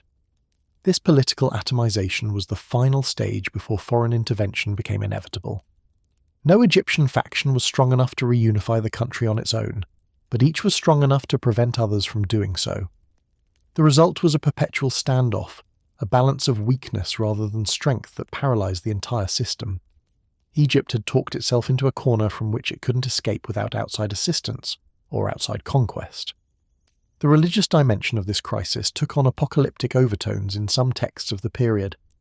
Prophecies and laments described Egypt's troubled condition as punishment for impiety, suggesting that the gods had withdrawn their favour because of human failures.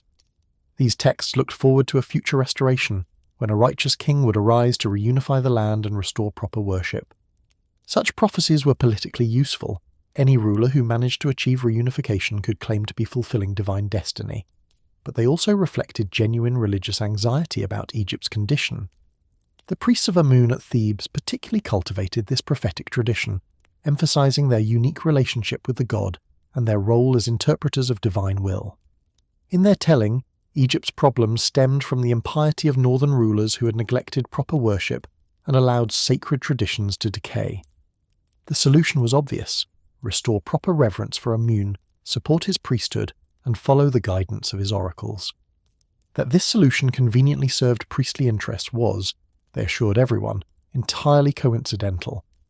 The culmination of this political and religious crisis came in the mid-8th century BCE, when the Nubian king Pa decided that he had seen enough.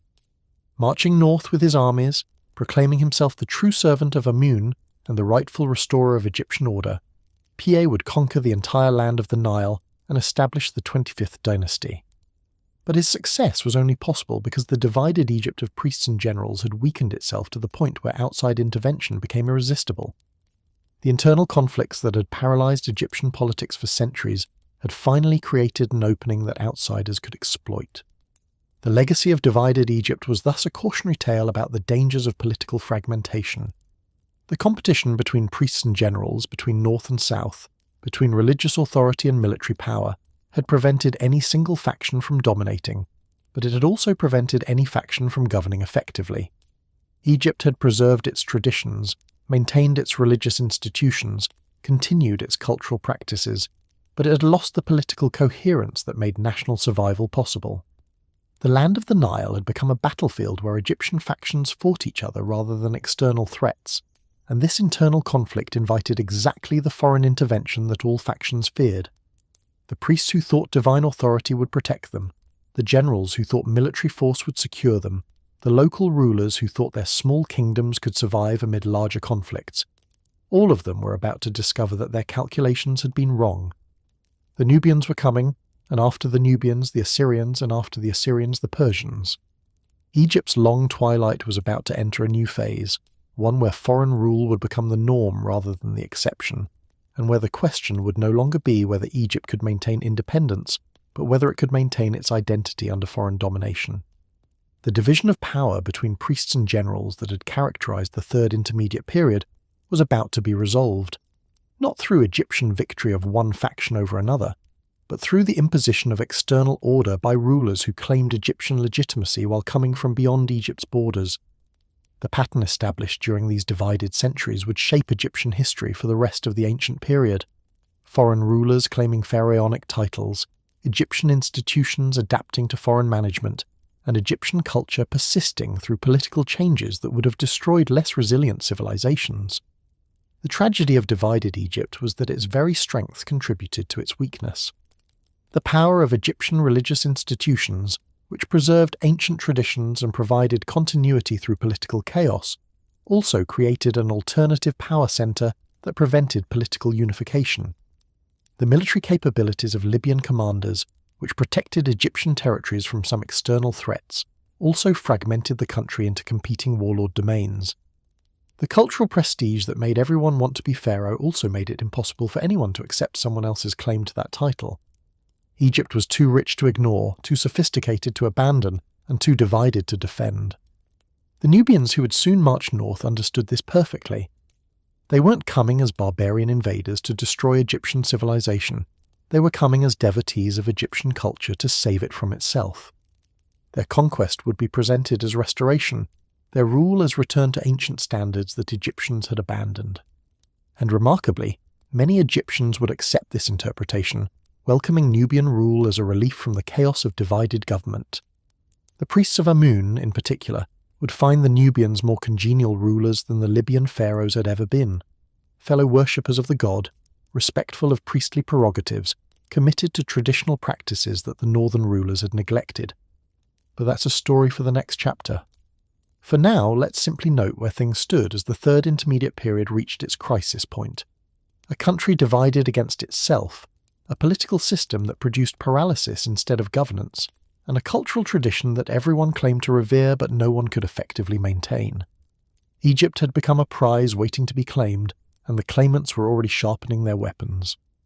The land of the Nile, which had once been the greatest power in the ancient world, was about to discover what it felt like to be conquered, not once but repeatedly, as wave after wave of foreign rulers would impose their authority on the weakened kingdom. The division of power between priests and generals wasn't resolved through compromise or reconciliation. It was resolved by the arrival of outsiders who were stronger than either faction, and who used Egypt's internal divisions to establish their own control. This pattern, foreign rulers exploiting Egyptian fragmentation, would recur throughout the remaining centuries of ancient Egyptian history, from the Nubians through the Persians to Alexander and the Ptolemies. The priests and generals of the Third Intermediate Period had created the template for Egypt's future, a rich, cultured, divided land that foreign powers would compete to control. The administrative chaos of divided Egypt created opportunities for social mobility that would have been unthinkable in earlier, more rigidly hierarchical periods. When central authority was strong, positions were inherited, careers were predictable, and movement between social classes was rare. When central authority collapsed, ambitious individuals could exploit the confusion to advance themselves. A talented scribe might attach himself to a rising military commander, a successful merchant might purchase influence with competing rulers, a clever priest might maneuver between factions to accumulate power that his official position wouldn't normally command. This social fluidity had both positive and negative effects. On the positive side, it prevented the complete ossification of Egyptian society, allowing new blood and new ideas to enter elite circles. On the negative side, it destabilized the institutions that held society together, replacing predictable hierarchies with unpredictable competition. The security that people had once derived from knowing their place in a stable system was replaced by the anxiety of constant political uncertainty. Nobody knew which faction would be on top next year, which commander would be the new power broker, which political alignment would prove advantageous or fatal. The legal system of divided Egypt struggled to function across jurisdictional boundaries. Egyptian law had traditionally been royal law, administered by officials who derived their authority from the pharaoh and applied consistent principles across the kingdom. When there were multiple pharaohs, each claiming supreme authority, the legal system fragmented accordingly. A contract made under the authority of one ruler might not be enforceable in territories controlled by another. Property disputes that crossed regional boundaries became nearly impossible to resolve. The predictability that legal systems require for effective functioning was undermined by political chaos. Temple courts became increasingly important during this period. partly because they offered a form of legal authority that transcended political boundaries. The god's judgment, delivered through oracular pronouncement, could theoretically apply anywhere. It didn't depend on which human ruler happened to control a given territory. People brought their disputes to temple courts not just for religious reasons, but for practical ones. A divine judgment might be respected where a royal decree would be ignored. The priests who administered these courts gained additional influence as mediators and arbiters, their judicial role complementing their religious and economic functions. The succession crises that plagued divided Egypt were particularly destabilizing because there was no agreed-upon mechanism for resolving disputed claims. In theory, the pharaoh was chosen by the gods and confirmed by proper ritual. In practice, the pharaoh was whoever could grab power and hold on to it. This made every succession a potential crisis, as multiple candidates advanced competing claims and factions mobilized to support their preferred contender. The Libyan system of distributing power among family members made this problem worse, since every royal relative was a potential rival with his own power base and his own ambitions. The problem of military loyalty became acute in this fragmented political environment. Soldiers followed commanders, not abstract concepts like nation or dynasty. When a commander died or was overthrown, his soldiers might transfer their loyalty to his successor, might scatter to seek employment elsewhere, or might simply turn to banditry if no better options presented themselves. The Egyptian countryside during periods of particularly acute instability was plagued by bands of former soldiers, armed men without masters who supported themselves through robbery and intimidation. This was not exactly conducive to agricultural productivity or commercial prosperity. The religious festivals that had once unified Egyptian society became more localized during the divided period. Major festivals at Thebes or Memphis still attracted pilgrims from across Egypt, but the coordination that had characterized earlier celebrations was difficult to maintain when political authority was fragmented. Local festivals became more important, celebrations organized by regional temples that served regional populations. This localization strengthened community bonds within regions but weakened the connections that had linked regions together. Egypt was becoming a collection of local societies rather than a single national community. The treatment of foreign residents in Egypt varied considerably, depending on which faction controlled a given area. Some Libyan rulers were relatively welcoming to Greek merchants and other foreign traders, recognizing the economic benefits they brought. The Theban priests were more conservative, preferring to maintain traditional Egyptian practices and viewing foreign influence with suspicion. This differential treatment created incentives for foreign communities to align with particular Egyptian factions, adding another layer of complexity to an already chaotic political situation. The intellectual life of divided Egypt showed signs of both continuity and decline. Scribal schools continued to operate, training new generations in the skills of reading, writing, and administration. Temple libraries preserved ancient texts and continued to copy them for ritual and educational purposes.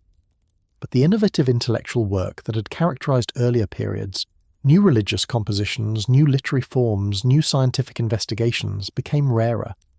Energy that might have gone into creative work was absorbed by the demands of navigating a fragmented political landscape. Survival took precedence over innovation. The artistic production of the divided periods similarly showed a mix of persistence and deterioration. Workshops continued to produce sculpture, jewellery, and other luxury goods for elite patrons. Some of this work was of high quality, demonstrating that technical skills had been preserved even amid political chaos. But the scale of production declined, and the ambitious projects that had characterized earlier periods, massive temple constructions, elaborate royal tombs, monumental sculpture, became rare. The resources and coordination required for such projects were simply not available in a fragmented political system. The position of ordinary Egyptians during this period of elite conflict remains somewhat obscure, since the surviving evidence overwhelmingly reflects elite perspectives and concerns. But we can infer some things about peasant life during the divided centuries. Agricultural work continued much as it always had. The Nile still flooded, crops still needed planting and harvesting, and peasant labour still produced the food that supported Egyptian civilization. The ownership of agricultural land might change as different elites rose and fell, but the fundamental rhythms of peasant life probably remained relatively stable. What did change was the burden of taxation and labour demands that peasants faced. With multiple authorities claiming legitimacy, peasants might find themselves being taxed by different rulers, each claiming a share of agricultural production. The administrative chaos of the period probably made tax collection more erratic but not necessarily lighter.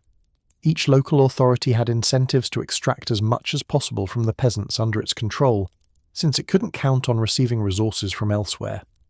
The lot of the ordinary Egyptian during the divided period was probably not enviable, caught between competing powers that treated them as resources to be exploited rather than citizens to be governed. The urban populations of major cities like Thebes, Memphis, and the Delta trading centres experienced the divided period differently from rural peasants. Cities were centres of political competition, places where factions clashed and alliances shifted. Urban residents had more opportunity to participate in political life, attaching themselves to particular patrons or factions, but they also faced greater risks when political winds changed. The destruction of a city during factional fighting, or simply the economic disruption caused by political instability, could devastate urban populations in ways that more dispersed rural communities might avoid. The relationship between the Egyptian population and their Libyan rulers evolved over the course of the divided period. Initial resentment of foreign conquest probably faded over generations as intermarriage blurred ethnic boundaries, and Libyan families became thoroughly Egyptianized. But distinctions persisted in some contexts. Military units still organized along ethnic lines, certain titles and offices still associated with Libyan or Egyptian backgrounds. This ethnic dimension added another layer to the factional politics of the period, though it was probably less important than family connections and regional allegiances. The infrastructure of Egypt, canals, roads, granaries, and administrative buildings, deteriorated during the divided period due to lack of coordinated maintenance. Building new infrastructure required resources and organization that the fragmented political system couldn't provide. Maintaining existing infrastructure was neglected as attention focused on more immediate political and military concerns. This deterioration had long-term consequences for Egyptian prosperity, making agriculture less efficient, trade more difficult, and administration more cumbersome. The divided period was not just politically chaotic, it was also a period of physical decline as the country's infrastructure slowly decayed. The military tactics of the divided period evolved in response to the fragmented political situation. Large-scale set-piece battles became rare, since no single faction commanded forces large enough for decisive engagement. Instead, warfare consisted of raids, sieges, and small-scale skirmishes designed to weaken rivals without risking catastrophic defeat. This style of warfare was less destructive than full-scale campaigns, but also less decisive, contributing to the political stalemate that characterized the period. No one could win, but no one would give up, so the conflict continued indefinitely at a slow simmer. The psychological toll of perpetual political uncertainty on Egyptian elites must have been considerable. These were people raised with expectations of orderly succession, stable institutions, and predictable careers. Instead, they found themselves navigating a chaotic landscape where alliances shifted constantly, where yesterday's patron might become tomorrow's enemy, where political miscalculation could mean the end of a family's fortunes. Some adapted by becoming cynical political operators, skilled at reading factional alignments and adjusting their positions accordingly. Others retreated from political involvement, focusing on religious devotion or private pursuits that seemed more stable than public life. The diplomatic communications of divided Egypt reveal the reduced status of Egyptian rulers in the international system. Letters that survive from this period show Egyptian pharaohs addressing foreign kings as equals or even superiors, a dramatic change from the New Kingdom when Egyptian rulers had expected deference from virtually everyone. The great powers of the era, Assyria, Babylon, the rising Greek city-states, no longer saw Egypt as a peer but as a potential target, a rich land whose wealth could be captured if sufficient force was applied. This changed perception would have serious consequences when Assyria eventually decided that the time had come to bring Egypt under its control. The religious innovations of the divided period, though less dramatic than those of earlier eras, deserve attention.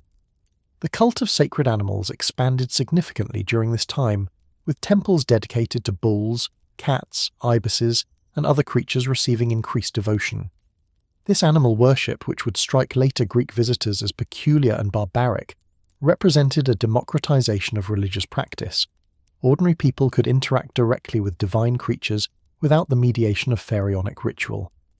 The breeding, care, and burial of sacred animals became major religious industries, employing thousands of people and generating significant economic activity. The practice of dedicating bronze votive figures also expanded during the divided period. People commissioned small statues of gods, sacred animals, or themselves to be placed in temples as permanent offerings. These bronzes, produced in huge quantities, document the religious concerns of ordinary Egyptians in ways that more elite sources do not. People prayed for health, fertility, success in business, protection from enemies, the universal concerns of humans everywhere, addressed through the particular medium of Egyptian religious tradition. The Theban priests who would welcome the Nubian conquerors were not simply choosing the lesser evil between foreign rulers. They were choosing rulers who shared their religious values, who respected Amun above all other gods, who would support the temple establishment rather than trying to subordinate it.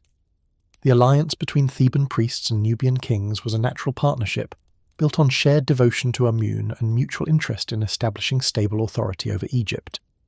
This alliance would prove remarkably durable, surviving even the eventual Assyrian conquest and continuing to shape Egyptian politics for generations. The lesson that emerges from the divided period is that political unity cannot be taken for granted. Egypt had been unified for so long that Egyptians may have assumed unity was natural, that the two lands would always be one. The divided period demonstrated that unity required active maintenance, that centrifugal forces would tear any polity apart if not constantly counteracted by centralizing institutions and ideologies. The pharaonic system had provided this counterforce for millennia, but when that system weakened, nothing adequate replaced it. The Libyans couldn't create unity through military force alone. The priests couldn't create unity through religious authority alone. Unity required something that neither faction could provide on its own, and in its absence, Egypt remained divided, weakened, and vulnerable to the foreign powers that would soon arrive to impose order from outside. The most unexpected plot twist in Egyptian history came marching up the Nile around 747 BCE, and it came from a direction nobody had anticipated. While the Libyans were busy squabbling over the delta, and the Theban priests were consulting their oracles about which faction to back this week, a power had been quietly consolidating in the south that would soon reshape everything. The Nubians were coming, and they were coming not as barbarian invaders but as the most Egyptian people in the world who just happened to not be Egyptian. This is one of those historical ironies that almost seems too perfect to be true. For centuries, Egypt had conquered, colonized, and culturally dominated Nubia. Egyptian temples had been built in Nubian lands. Egyptian gods had been imposed on Nubian populations. Egyptian officials had administered Nubian territories, extracting gold and tribute while spreading Egyptian language, art, and religion. The Egyptians had been so successful at this cultural imperialism that the Nubians had become, in many ways, more Egyptian than the Egyptians themselves, more devoted to traditional worship, more committed to classical artistic forms, more reverent toward the old ways that Egypt's own rulers seemed to be abandoning. The kingdom of Kush, centered far up the Nile in what is now Sudan, had emerged from centuries of Egyptian colonial rule as an independent state with thoroughly Egyptian cultural foundations. The Kushite kings wore Egyptian regalia, wrote in Egyptian hieroglyphs, worshipped Egyptian gods, and styled themselves according to Egyptian royal protocols. But they also maintained their own traditions, distinctive burial practices, particular devotion to certain deities, and a fierce independence that they had won through long struggle against declining Egyptian power. They were Egyptians by adoption, Nubians by birth, and they believed they understood what Egypt was supposed to be better than the actual Egyptians did. The religious justification for Nubian intervention in Egypt centered on a remarkable geographic feature, Jebel Barkal, a sandstone mountain rising dramatically from the Nubian plain near the fourth cataract of the Nile. This mountain, with its distinctive pinnacle that resembled a rearing cobra, the uraeus that symbolized Egyptian royal power, had been identified during the New Kingdom as a southern residence of Amun, the king of the gods. Egyptian pharaohs had built temples at its base, and the local priesthood had developed traditions that linked Jebel Barkal to Amun's mythological origins. For the Kushite kings, Jebel Barkal was nothing less than the birthplace of Amun himself, the original source of divine power from which Egyptian religion had derived. This was a bold theological claim, essentially arguing that Nubia was the authentic center of Amun worship, while Egypt was merely a northern colony that had strayed from true practice. But it was exactly the kind of ideological framework needed to justify Nubian intervention in Egyptian affairs. The Kushites weren't conquering Egypt. They were restoring it to proper worship of a god whose true home was in their territory all along. The first Kushite pharaoh to make serious moves into Egypt was Piye, whose campaign of conquest around 747 to 730 BCE established the 25th dynasty. Piye's account of his campaign, preserved on a massive stela from Jebel Barkal, is one of the most remarkable documents in ancient history. A detailed narrative of military operations combined with religious pronouncements that reveals the mindset of a ruler who genuinely believed he was on a divine mission. Piye didn't describe himself as a foreign conqueror, but as a servant of Amun come to restore order to a land that had fallen into chaos and impiety. The campaign itself was a masterpiece of military and diplomatic strategy. Piye moved north systematically, accepting the submission of rulers who surrendered peacefully while besieging those who resisted.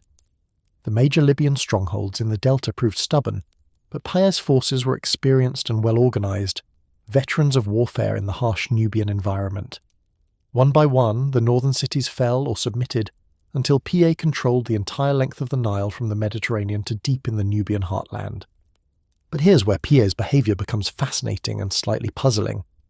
After conquering all of Egypt, after accepting the submission of every regional ruler, after proving beyond doubt that he was the supreme power in the land, Piye went home. He returned to his capital at Napata near Jebel Barkal, apparently content to rule Egypt through local subordinates rather than establishing himself in Memphis or Thebes. His successors would spend more time in Egypt proper, but Piye's decision to remain based in Nubia suggests that he saw himself primarily as a Nubian king who happened to also rule Egypt, rather than as an Egyptian pharaoh who happened to come from Nubia. This geographic choice had significant implications for how the 25th dynasty governed Egypt. The Kushite pharaohs were never fully present in the way that native Egyptian rulers had been. They maintained their primary residence far to the south, visiting Egypt for major ceremonies and crises, but governing through intermediaries much of the time. This created space for Egyptian institutions to continue functioning more or less autonomously, particularly the priesthood of Amun at Thebes, which found the Kushites to be extremely congenial overlords. The priests got a ruler who genuinely shared their religious commitments. The Kushites got local partners who could manage Egyptian affairs while they focused on their Nubian power base. Piye's son and successor Shabaka made the dynasty's control over Egypt more direct, establishing a stronger presence in Memphis and pursuing more ambitious building projects. Shabaka was particularly active in restoring and expanding Egyptian temples, pouring resources into religious construction that demonstrated both piety and power. His famous Memphite theology, a text carved on a basalt slab that he claimed to have copied from an ancient worm-eaten papyrus, articulated theological ideas about the creator god Ptah that may have been genuinely ancient or may have been creative reinterpretation dressed up as antiquarian discovery. Either way, it represented the Kushite commitment to preserving and promoting Egyptian religious tradition. The golden age of the 25th dynasty came under Taharqa, who ruled from approximately 690 to 664 BCE, and oversaw what can only be called a Nubian-Egyptian cultural renaissance. Taharqa was ambitious in ways that his predecessors had not been, launching major building projects throughout Egypt and Nubia, engaging in international diplomacy, and attempting to project power into the Levant in ways that would prove dangerously provocative. Under Taharqa, the 25th dynasty reached its greatest extent and its highest cultural achievements, and also set itself on a collision course with the most powerful military machine in the ancient world. Taharqa's building program was extraordinary in both scale and intent. At Karnak, he constructed a massive colonnade in the first courtyard of the Great Amun Temple, with columns so large that they rivaled the great hypostyle hall built by Rameses II. At Jebel Barkal, he expanded the Amun temple complex with new constructions that rivaled anything in Egypt proper. Throughout both countries, he renovated existing temples, constructed new ones, and sponsored religious institutions that had been neglected during the chaotic years of Libyan rule. The pyramids built by Kushite rulers deserve particular attention because they represent one of the most striking examples of cultural revival in ancient history. The Great Pyramids of Egypt had been built during the Old Kingdom, over 1,000 years before the Kushite conquest. Native Egyptian kings had long since abandoned pyramid burial in favour of rock-cut tombs or other arrangements. But the Kushites, with their reverence for ancient Egyptian tradition, revived pyramid construction at their royal cemeteries near Napata and later Meroe. These Nubian pyramids weren't exact copies of their Egyptian models. They were steeper, smaller, and architecturally distinctive. But they represented a deliberate choice to connect Kushite kingship with the most impressive architectural tradition in Egyptian history. By building pyramids, the Kushite pharaohs were saying something about their relationship to Egyptian heritage. We are the true heirs of the pyramid builders, the authentic continuators of traditions that Egypt itself has forgotten. The visual statement was powerful, and hundreds of these pyramids would eventually be constructed over the following centuries, making the Nubian royal cemeteries among the most remarkable archaeological sites in Africa. The religious policies of the 25th dynasty reflected the Kushites' genuine devotion to Amun, and their desire to restore Egyptian tradition to what they believed was its proper state. The Theban priests, who had been locked in political competition with Libyan pharaohs for centuries, found in the Kushites rulers who actually shared their religious priorities. Temple revenues were restored and expanded. Priestly privileges were confirmed and enhanced. The cult of Amun received support on a scale not seen since the New Kingdom. The institution of the divine wife of Amun reached new heights of importance under Kushite rule. Pa installed his sister Amenerdis as divine wife, establishing a Kushite woman at the centre of Theban religious life. Her successors, drawn from both Kushite and Egyptian families, exercised enormous power over Upper Egypt, controlling temple revenues and exercising political authority that made them nearly independent rulers within the larger Kushite Egyptian state. The divine wives built their own monuments, maintained their own staffs, and conducted their own diplomacy, a remarkable degree of female authority in the ancient world. The administrative integration of Egypt under the 25th dynasty was relatively light-handed, reflecting both the Kushites' respect for Egyptian institutions and their practical limitations in governing a large, complex territory from their distant capital. Local rulers who had submitted to Pa were generally left in place, provided they acknowledged Kushite supremacy and maintained order in their territories. The result was a kind of federal structure, with the Kushite pharaoh as supreme overlord but local Egyptian and Libyan rulers maintaining significant autonomy at the regional level. This light-handed approach had advantages and disadvantages. On the positive side, it allowed Egyptian institutions to continue functioning without major disruption, maintaining the administrative continuity that made taxation, justice, and public works possible. On the negative side, it left local power structures intact that could potentially be exploited by foreign enemies, a vulnerability that would prove critical when Assyria turned its attention toward Egypt. The international position of 25th dynasty Egypt was complicated by the rise of Assyrian power in the Near East. The Assyrians had built the most formidable military machine the world had yet seen, conquering a vast empire that stretched from Persia to the Mediterranean. Egypt, with its wealth and strategic position, was an obvious target for Assyrian expansion. But Egypt was also a potential ally for the smaller states of the Levant that were trying to resist Assyrian domination. This created a dangerous dynamic in which Egypt was drawn into conflicts with Assyria through its support for anti-Assyrian coalitions, provoking exactly the confrontation it should have been trying to avoid. Taharqa was particularly active in Levantine diplomacy, supporting rebellions against Assyrian authority and attempting to project Egyptian influence into regions that had once been part of the New Kingdom Empire. This forward foreign policy was understandable from an Egyptian perspective. The Levant had been Egyptian territory within living memory, and supporting anti-Assyrian movements seemed like a way to build a buffer zone against the expanding empire. But it was also extremely dangerous, since it essentially challenged a power that Egypt was in no position to defeat militarily.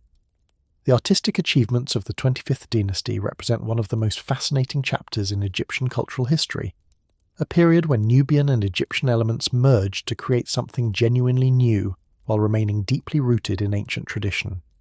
This wasn't simply Egyptian art produced by Nubian patrons. It was a creative synthesis that drew on both cultural traditions to produce works of striking originality and power. The most immediately visible feature of Kushite art was the treatment of royal figures. Egyptian artistic tradition had long idealized royal bodies, depicting pharaohs with perfect proportions regardless of their actual physical appearance. Kushite artists continued this tradition in many respects, but added distinctively Nubian elements that reflected their cultural identity. Kushite kings were often shown with darker skin tones than traditional Egyptian representations, with facial features that reflected Nubian rather than Egyptian ideals of beauty, and sometimes with elements of Nubian dress or decoration alongside Egyptian regalia. The question of skin colour in Egyptian and Nubian art is complicated and has been entangled in modern debates about race that ancient people would have found incomprehensible.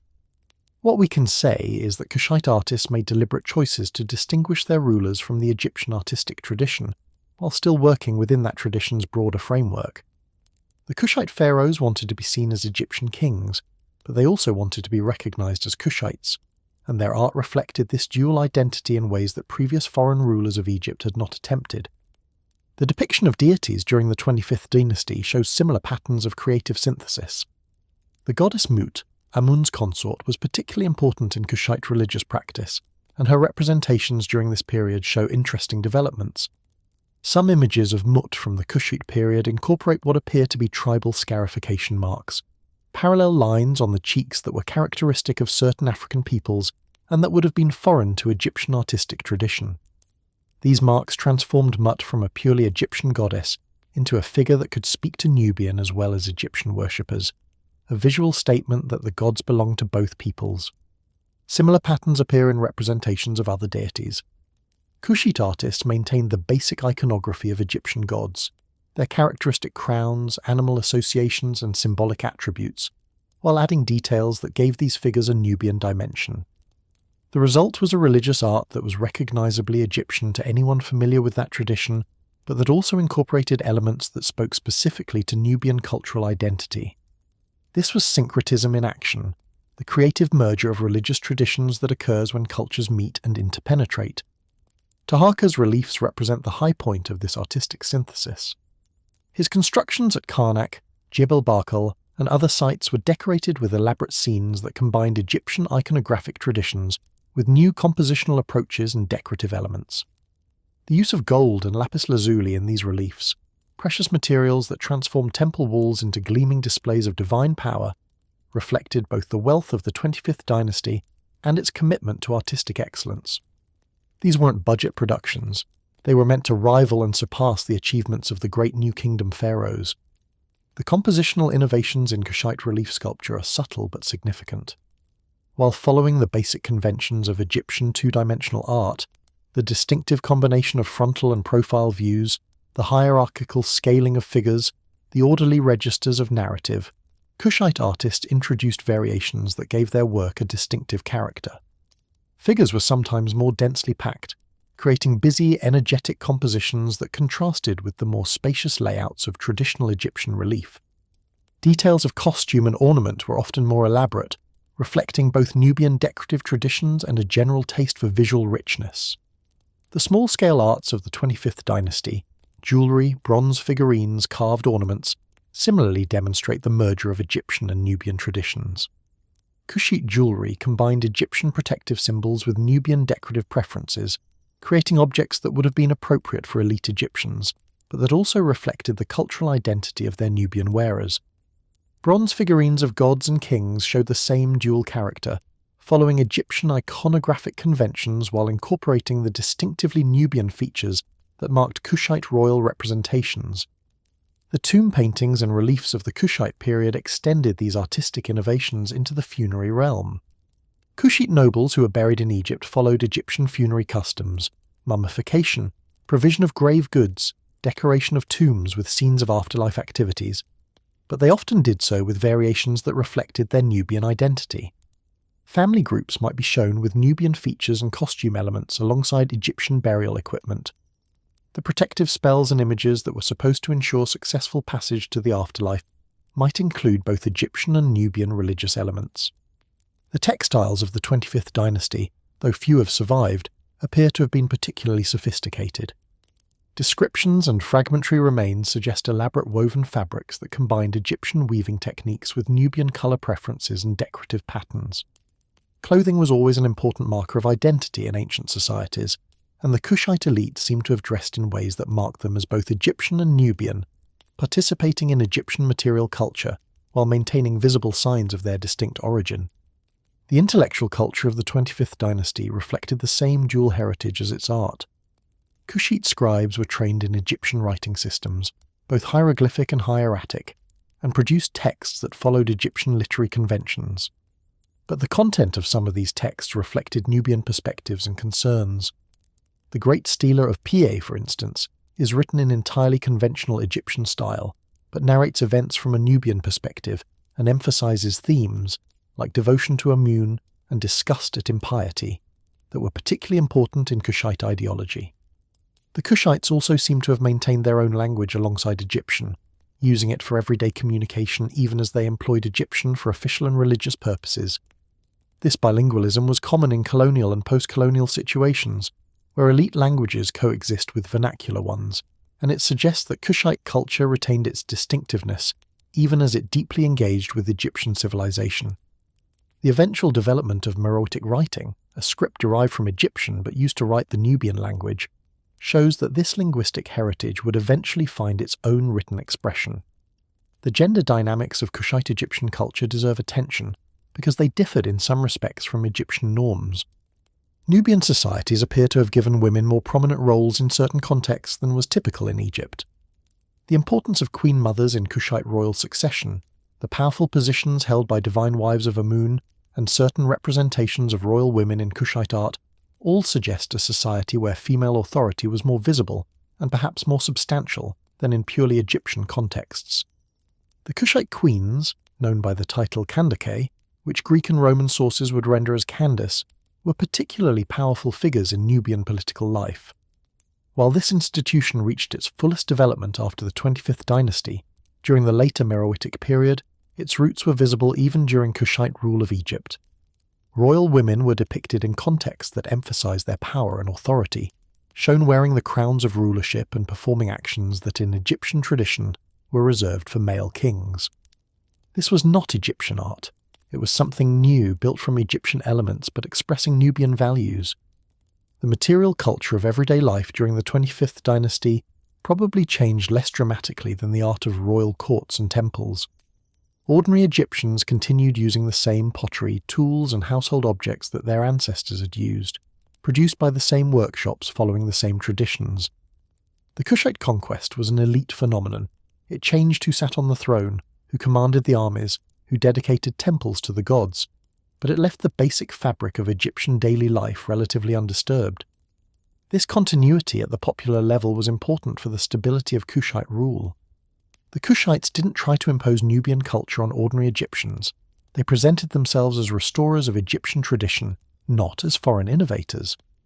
This approach earned them acceptance from the Egyptian population that might have resisted more aggressive cultural transformation. The Kushites ruled Egypt with Egyptian institutions, employed Egyptian officials, and presented themselves through Egyptian ideological frameworks, all while maintaining their own distinct identity at the top of the social hierarchy. The architectural legacy of the 25th dynasty was substantial, though much has been destroyed or obscured by later constructions. At Thebes, Kushite building activity focused on the Amun temple complex, adding new structures and renovating old ones. At Memphis, the ancient capital of Lower Egypt, the Kushites invested in constructions that proclaimed their presence in the north. But the most distinctive Kushite architecture was in Nubia itself, where the royal cemeteries with their steep pyramids and the temple complexes at Jebel Barkal and other sites created a built environment that was uniquely Kushite, Egyptian in inspiration, but African in execution. The engineering techniques employed in Kushite construction represented a merger of Egyptian and local traditions. Egyptian methods of stone cutting, moving and placement were adapted to Nubian conditions and materials. Local sandstone rather than the limestone favoured in Egypt was the primary building material, requiring adjustments in construction techniques. The result was architecture that looked Egyptian from a distance, but that up close revealed its Nubian character in materials, proportions and decorative details. The religious practices of the 25th dynasty combined Egyptian ritual with what appear to have been Nubian elements. The Kushites were famous for their devotion to Amun, and their worship of the god followed Egyptian patterns in many respects. But certain aspects of Kushite religion, the importance of sacred mountains like Jebel Barkal, the role of the ram as Amun's sacred animal, particular festival practices, may have represented Nubian contributions to the broader tradition. Distinguishing between pure Egyptian practice and Nubian innovations is difficult, since the Kushites themselves insisted that their worship represented authentic Egyptian tradition, and who was in a position to argue with them? The funerary practices of the Kushite elite showed similar patterns of combination. The Kushites adopted Egyptian mummification, employed Egyptian burial equipment, and decorated their tombs with Egyptian funerary scenes. But they were buried in pyramids, a form that Egypt itself had abandoned, and their burial positions and orientations sometimes differed from Egyptian norms. The graves of Kushite kings contained objects that were purely Nubian, alongside the Egyptian-style equipment, suggesting that the afterlife they envisioned contained room for both cultural traditions. The legacy of the 25th dynasty for Egyptian art history was profound, though not always recognized. The Kushite period demonstrated that Egyptian artistic tradition was flexible enough to accommodate foreign contributions while maintaining its essential character. It showed that authentic Egyptian culture could be produced by people who were not ethnically Egyptian, that cultural participation mattered more than biological descent. This lesson would be repeated when Greeks and later Romans ruled Egypt, producing art that was recognizably Egyptian despite its foreign patronage. The Kushite artistic synthesis also influenced later developments in both Egypt and Nubia. In Egypt, some of the stylistic innovations of the 25th dynasty persisted into subsequent periods, particularly the so-called Sate Renaissance that followed Assyrian domination. In Nubia, the artistic traditions established during the 25th dynasty continued to develop for centuries, eventually producing the distinctive Meroitic culture that flourished until the early centuries of the Common Era. The pyramids of Meroe, the last echo of the Egyptian pyramid tradition, were built by rulers who traced their heritage back to the great pharaohs of the 25th dynasty. But the Kushite Golden Age was about to end, not through internal failure but through external catastrophe. The Assyrians, whom Taharqa had provoked through his Levantine diplomacy, were preparing to demonstrate that their military machine was capable of reaching even distant Egypt. The confrontation that followed would be devastating for the 25th dynasty, driving the Kushites back to their Nubian homeland and inaugurating a new phase of Egyptian history characterized by foreign domination and cultural defensiveness. The tragedy of the 25th dynasty was that its very virtues contributed to its downfall. The Kushites' commitment to Egyptian tradition made them popular with the priesthood, but didn't prepare them for the brutal realities of Assyrian warfare. Their reverence for the past made them excellent cultural custodians, but not necessarily effective military innovators. Their loose administrative style, which preserved Egyptian institutional continuity, also preserved the local power structures that Assyria would exploit to divide and conquer. Yet the Kushite legacy was not erased by their military defeat.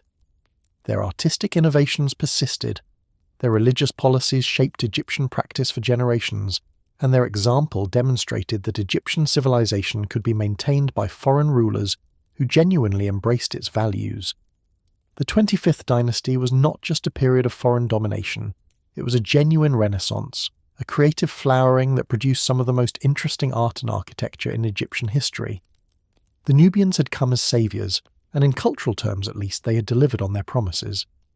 The cultural fusion achieved under Kushite rule represented something unusual in ancient history, a synthesis in which both contributing traditions were enriched, rather than one simply absorbing the other. Egyptian art gained new possibilities from Nubian contributions. Nubian culture gained the prestige and sophistication of Egyptian tradition. The result was not a diluted compromise but a creative enhancement, a demonstration that cultural mixing could produce something greater than its components. This lesson would be tested again when subsequent conquerors, Assyrians, Persians, Greeks, Romans, imposed their authority on Egypt. Each would have to negotiate the relationship between their own cultural traditions and the immense prestige of Egyptian civilization. The Kushite example showed one way to handle this challenge. Embrace Egyptian tradition so thoroughly that you become its champion, contribute your own elements without claiming to replace what exists, and present yourself as restorer rather than innovator. It was an approach that required genuine respect for the conquered civilization, and not all of Egypt's subsequent rulers would possess that respect. The pyramids that the Kushites built still stand in the Sudanese desert, weathered but recognizable, markers of a remarkable chapter in African history. They are Egyptian in inspiration but Nubian in execution, products of a culture that drew on the full length of the Nile for its identity. When visitors see them today, smaller than their Egyptian models but more numerous, steeper in profile but equally devoted to the idea of eternal royal burial, they are seeing the material legacy of a people who loved Egyptian civilization so much that they tried to save it, and who in the process created something new that was neither purely Egyptian nor purely Nubian but authentically both. The administrative innovations of the 25th dynasty, though less visible than their artistic achievements, were equally significant for Egyptian history. The Kushites developed systems for governing their dual kingdom that balanced central authority with local autonomy, creating administrative structures that would influence Egyptian governance long after the dynasty itself had fallen. Their approach to taxation, their management of temple estates, their coordination of military forces across vast distances, all of these represented solutions to problems that Egypt had been struggling with since the end of the New Kingdom. The communication networks that held the Kushite Empire together were particularly impressive. Messages had to travel over 1,000 miles from Napata to the Mediterranean, passing through multiple administrative zones and crossing the difficult terrain of the Nubian desert. The Kushites developed courier systems, way stations, and administrative protocols that made this long-distance governance possible. Some of these systems may have been inherited from earlier Egyptian practice, but their extension into the Deep South required innovation and adaptation to local conditions. The military organization of the 25th dynasty combined Egyptian and Nubian traditions in ways that reflected the dynasty's dual heritage. Egyptian-style infantry and chariotry were supplemented by Nubian units that brought their own distinctive combat traditions. Kushite archers were particularly renowned. Nubia had been called the land of the bow by Egyptians for millennia, and their skills gave Kushite armies capabilities that purely Egyptian forces might have lacked. The challenge was integrating these diverse elements into a coherent fighting force, a challenge that the Kushites met with varying degrees of success. The naval capabilities of the 25th dynasty have received less attention than their land forces, but control of the Nile was essential to their power.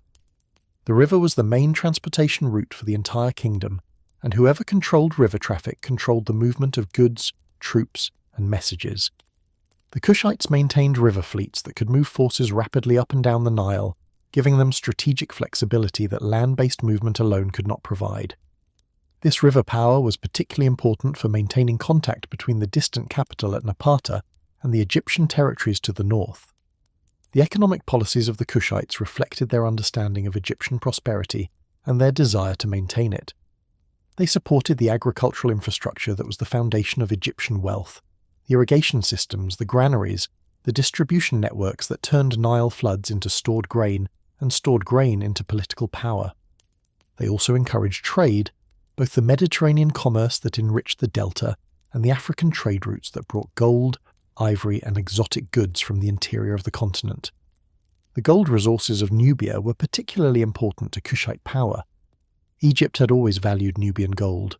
The New Kingdom pharaohs had conquered Nubia partly to secure access to its gold mines, and the Kushites now controlled these resources directly. This wealth funded their building programs, paid their armies, and gave them diplomatic leverage in their dealings with other powers. Gold from Kushite mines flowed into Egyptian temples, purchasing the materials and labor needed for the ambitious construction projects that marked Taharka's reign. The diplomatic relations of the 25th dynasty extended beyond the immediate region to include contacts with the emerging Greek world. Greek traders and mercenaries were increasingly present in Egypt during this period, and the Kushites seem to have welcomed them as useful participants in Egyptian commerce and military affairs. This openness to Greek involvement would have long-term consequences for Egyptian history, laying the groundwork for the more intensive Greek engagement that would follow under the Site dynasty and eventually the Ptolemies. The intellectual exchange between Kushite and Egyptian traditions during the 25th dynasty may have been more substantial than surviving evidence reveals. The Kushites brought their own cultural knowledge, their astronomical observations, their medical practices, their understanding of the African environment into contact with Egyptian learning. Whether this produced significant innovations is difficult to determine, since the evidence for intellectual life during this period is fragmentary.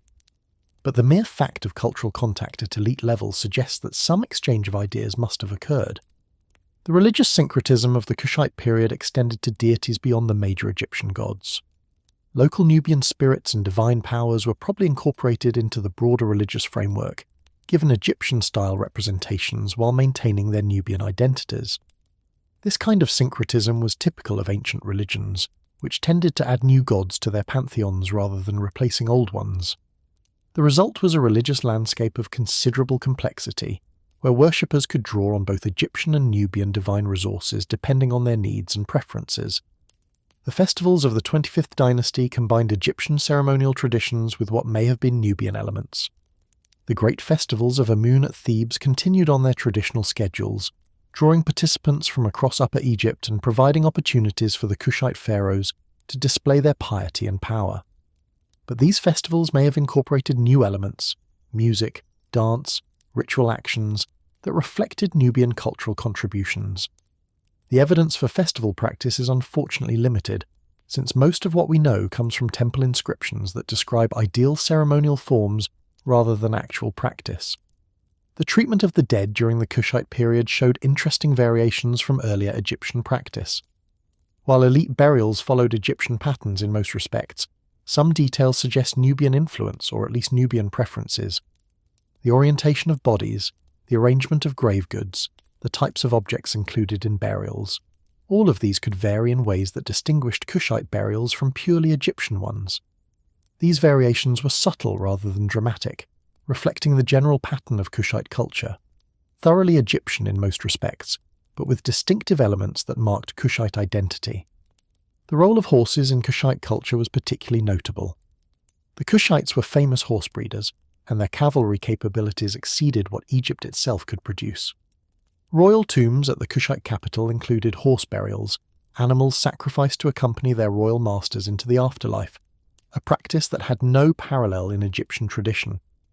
This love of horses was not just military utility, it was a cultural value that the Kushites brought with them into their Egyptian empire, and that distinguished them from the Egyptian population they ruled.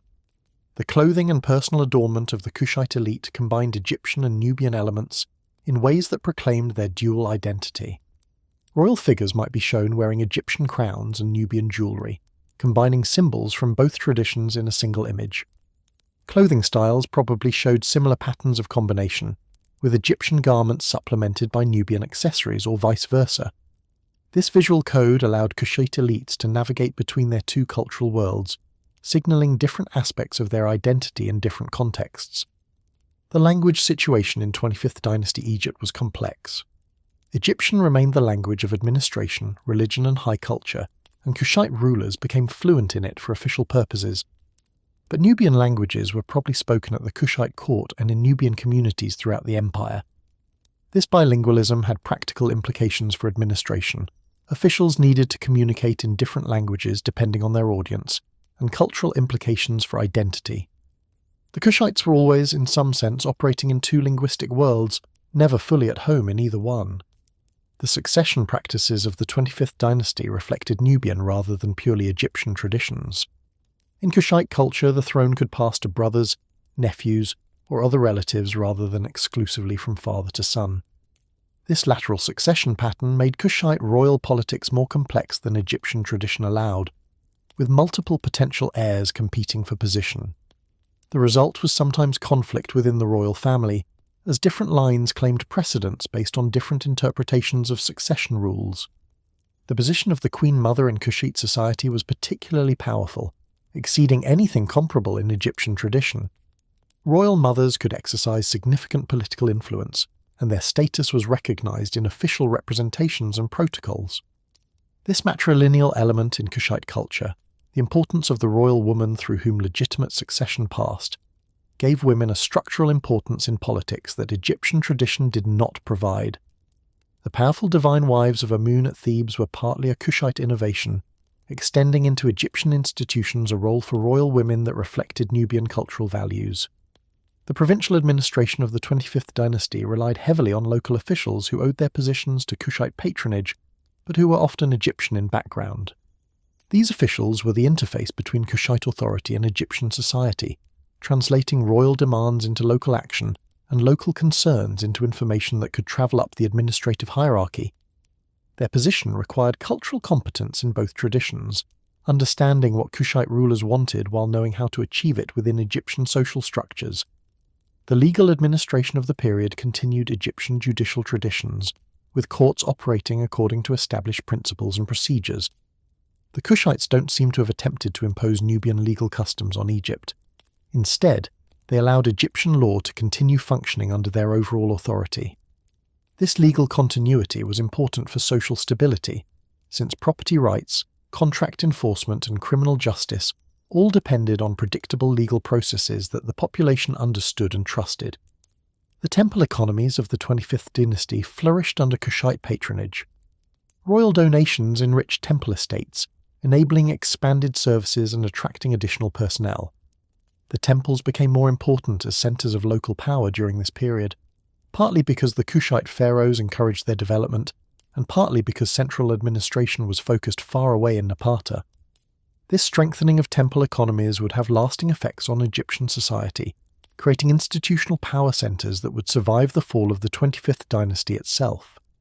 The craft production of the period showed the sophistication that Kushite patronage and Egyptian tradition could produce together. Metalworkers created elaborate gold and silver objects that combined Egyptian iconography with Nubian decorative preferences. Stone carvers produced sculptures that maintained Egyptian formal conventions while incorporating the distinctive features of Kushite representation. Jewelers, weavers, potters, and other craftspeople continued their traditional work, sometimes producing purely Egyptian objects, and sometimes creating pieces that showed the influence of their Kushite patrons. The training of craftsmen during this period maintained the workshop traditions that had produced Egyptian artistic excellence for millennia. Young apprentices learned from masters, copying approved models and gradually developing the skills needed for independent production. The Kushite period seems to have strengthened rather than weakened these training systems, providing the patronage and stability that craft traditions required to flourish. The artistic achievements of the period, the sophisticated sculptures, the elaborate jewellery, the impressive architecture, all depended on this continued transmission of technical knowledge from generation to generation. The medical practice of 25th dynasty Egypt probably continued traditional Egyptian approaches, though Nubian contributions to the healing arts may have enriched the available repertoire. Egyptian medicine was famous throughout the ancient world for its sophistication, and Kushite rulers would have had access to the best practitioners the tradition could offer. Whether Nubian healing knowledge was integrated into this practice, or whether different medical traditions coexisted for different patient populations, is unclear from the available evidence.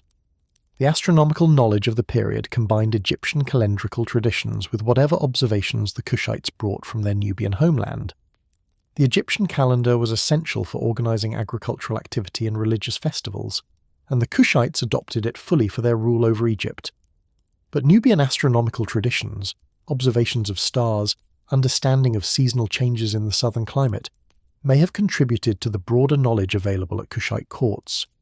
The practical astronomy needed for navigation, agriculture, and ritual timing continued to develop regardless of political changes. The mathematical and engineering knowledge that made Kushite building projects possible drew on Egyptian traditions while adapting them to new circumstances. Calculating the angles of pyramids, planning the logistics of construction, managing the labor forces needed for major projects, all of these required technical knowledge that Egyptian civilization had developed over millennia.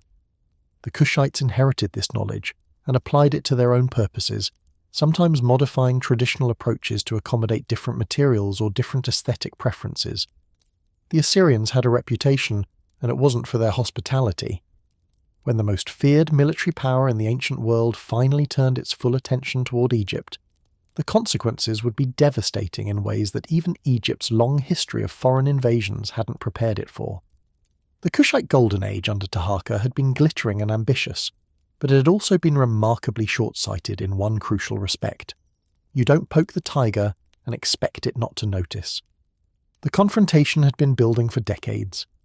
Taharqa's Levantine diplomacy, supporting rebellions against Assyrian authority, sheltering fugitives from Assyrian justice, generally behaving as though Egypt still had the military capacity of the new kingdom, had thoroughly irritated the Assyrian kings. For a while, Assyria had other priorities: rebellions to crush in the east, administrative problems to solve, the usual maintenance required by an empire stretching from the Persian Gulf to the Mediterranean. But by the 670s BCE, King Esarhaddon had decided that the Egyptian problem needed a permanent solution. The first Assyrian invasion came in 674 BCE, and it went badly for the Assyrians. Taharqa's forces managed to repel the attack, handing Esarhaddon an embarrassing defeat that must have stung considerably for a king accustomed to victories. But this setback only made the Assyrians more determined. Esarhaddon spent the next 3 years preparing a massive expeditionary force, gathering intelligence about Egyptian defences and planning a campaign that would leave no doubt about Assyrian supremacy. The second invasion, in 671 BCE, was a different story entirely. The Assyrian army swept through the delta, crushing Egyptian resistance and capturing Memphis itself. Taharqa fled south to Thebes, his kingdom collapsing around him. The speed and totality of the Assyrian victory demonstrated what Egypt was actually facing. Not just another regional power, but a military machine of unprecedented sophistication, equipped with weapons, tactics, and logistical capabilities that Egyptian forces simply couldn't match. The Assyrian military advantage wasn't just about numbers, though they had plenty of those too. It was about technology and organization. Assyrian armies fought with iron weapons that were harder and held their edge better than the bronze weapons that remained common in Egyptian arsenals. Their siege warfare capabilities were highly developed, with specialized equipment for breaching walls and techniques for systematically reducing fortifications that had resisted earlier attackers. Their cavalry and chariot tactics were refined through generations of warfare against every enemy the Near East could produce. Against this professional military machine, the fragmented forces of Kushite Egypt were simply outclassed. But the Assyrians weren't content with mere military victory. They understood that controlling Egypt required breaking the spirit of Egyptian resistance, and they pursued this goal with a systematic brutality that made their name a byword for terror throughout the ancient world. The treatment of conquered peoples was not incidental to Assyrian power, it was central to it.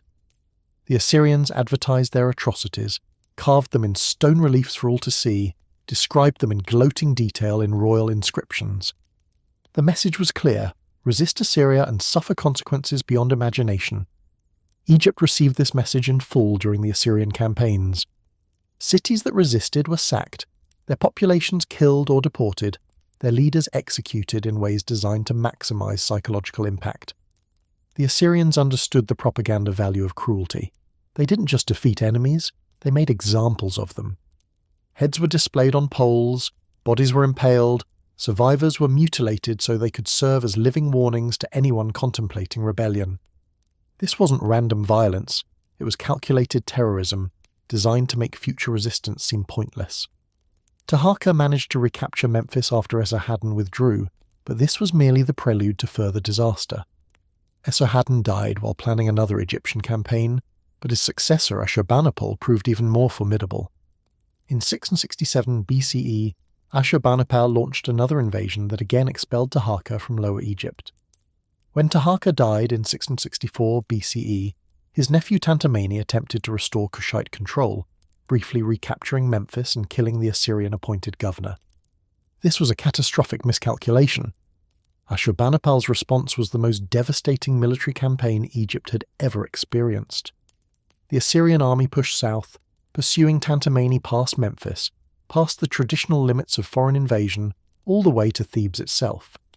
The sacred city that had been the religious heart of Egypt for over 1,000 years, the home of Amun's greatest temple, the centre of Egyptian religious identity, Thebes fell to the Assyrians in 663 BCE, and what followed was a trauma that Egyptian memory never forgot. The sack of Thebes was comprehensive and deliberate. The Assyrians understood that Thebes was not just a city but a symbol, and destroying that symbol was as important as defeating the Kushite armies.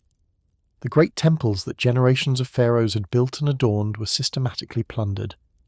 Gold and silver that had accumulated over centuries was stripped from walls and statues, loaded onto Assyrian baggage trains, and carried off to Nineveh. Sacred objects that Egyptians considered essential to cosmic order were treated as mere loot, valuable for their metal content rather than their religious significance. The physical destruction was accompanied by human suffering on a massive scale. The population of Thebes was subjected to the standard Assyrian treatment of conquered peoples: mass executions, deportations, enslavements. The priestly families who had maintained the cult of Amun for generations were scattered or destroyed. The administrative records that preserved temple operations, the trained personnel who knew the rituals, the institutional memory that made continuity possible, all of this was disrupted in ways that would take decades to repair. The psychological impact of Thebes' fall resonated far beyond Egypt. The prophet Nahum, writing about the later fall of Nineveh, would use Thebes, which he called Noamun, as his comparison point. If even Thebes could fall, no city was safe. The fame of Thebes' destruction spread throughout the ancient world, becoming a reference point for discussions of military catastrophe and divine judgment. For Egypt itself, the sack was a wound to national identity that never fully healed, proof that the gods who had protected Egypt for millennia had somehow failed, or had been overpowered by foreign forces that respected nothing sacred. The weapons used in this destruction were themselves a shock to Egyptian sensibilities. Assyrian armies fought with equipment that looked and felt alien to Egyptian eyes. Iron swords and spearheads that cut through bronze armour, siege engines that could reduce walls that had stood for centuries, cavalry tactics that Egyptian chariotry couldn't counter. The visual appearance of Assyrian soldiers, with their distinctive beards, elaborate armour, and foreign weapons, made the invasion feel like an assault by creatures from another world. These weren't familiar enemies like the Libyans or even the distant Nubians. They were something entirely different, representatives of a military culture that Egypt had never faced before. The aftermath of the Assyrian conquest left Egypt in a condition it had never experienced.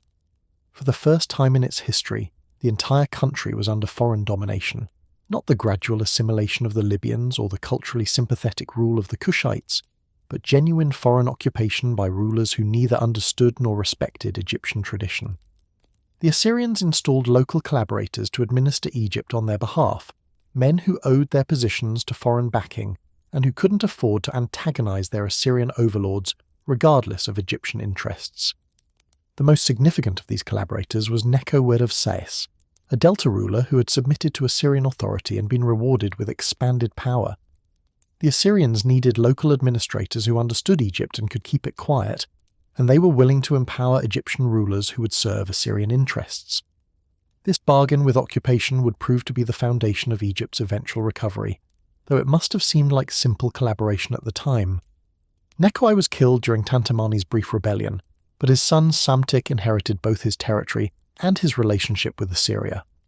Psamtik would prove to be one of the most capable rulers in Egyptian history, a man who understood that direct resistance to Assyria was futile, but that patient diplomacy and careful exploitation of opportunities might eventually restore Egyptian independence.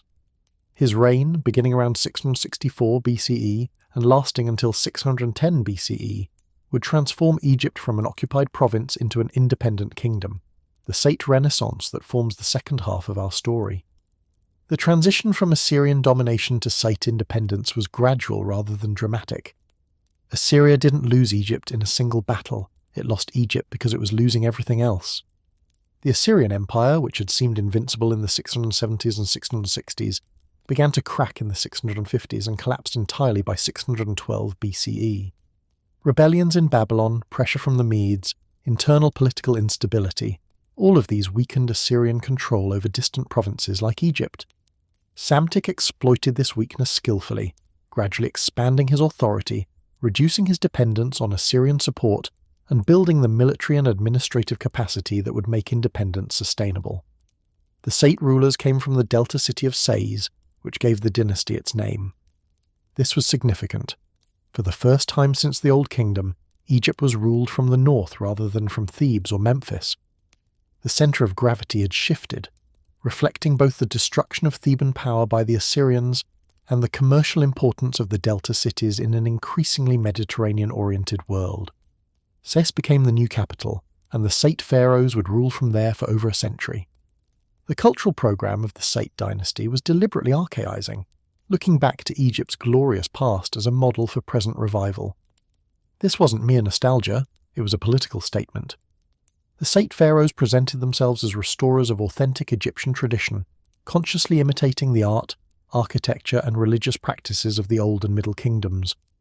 By reaching back to these early periods, they were implicitly skipping over the more recent centuries of foreign rule, Libyans, Kushites, Assyrians, and connecting themselves directly to the native Egyptian heritage that preceded all these intrusions. The artistic production of the Sate period reflects this archaizing program with remarkable consistency. Sculptors deliberately imitated Old Kingdom styles, producing statues that could almost pass for works made 2,000 years earlier. The smooth, idealized surfaces, the formal poses, the serene expressions, All of these features connected site art to the classic period of pyramid building and absolute divine monarchy. Scholars have sometimes had difficulty dating site works precisely because the archaising was so successful. Pieces that look like Old Kingdom originals turn out to be site revivals when examined closely. This artistic program wasn't just aesthetic preference, it was ideology made visible. By looking like Old Kingdom pharaohs, the Sate rulers were claiming to be Old Kingdom pharaohs, legitimate heirs to traditions that foreign invaders had interrupted but not destroyed. The visual connection to the past reinforced their political legitimacy in a way that mere military power couldn't achieve. Egypt had always valued continuity, and the Sate archaism provided exactly that, or at least the appearance of it. The religious dimensions of the Sate revival were equally significant, and this brings us to one of the most remarkable phenomena of late Egyptian history, the explosion of animal mummification that transformed Egyptian religious practice during this period.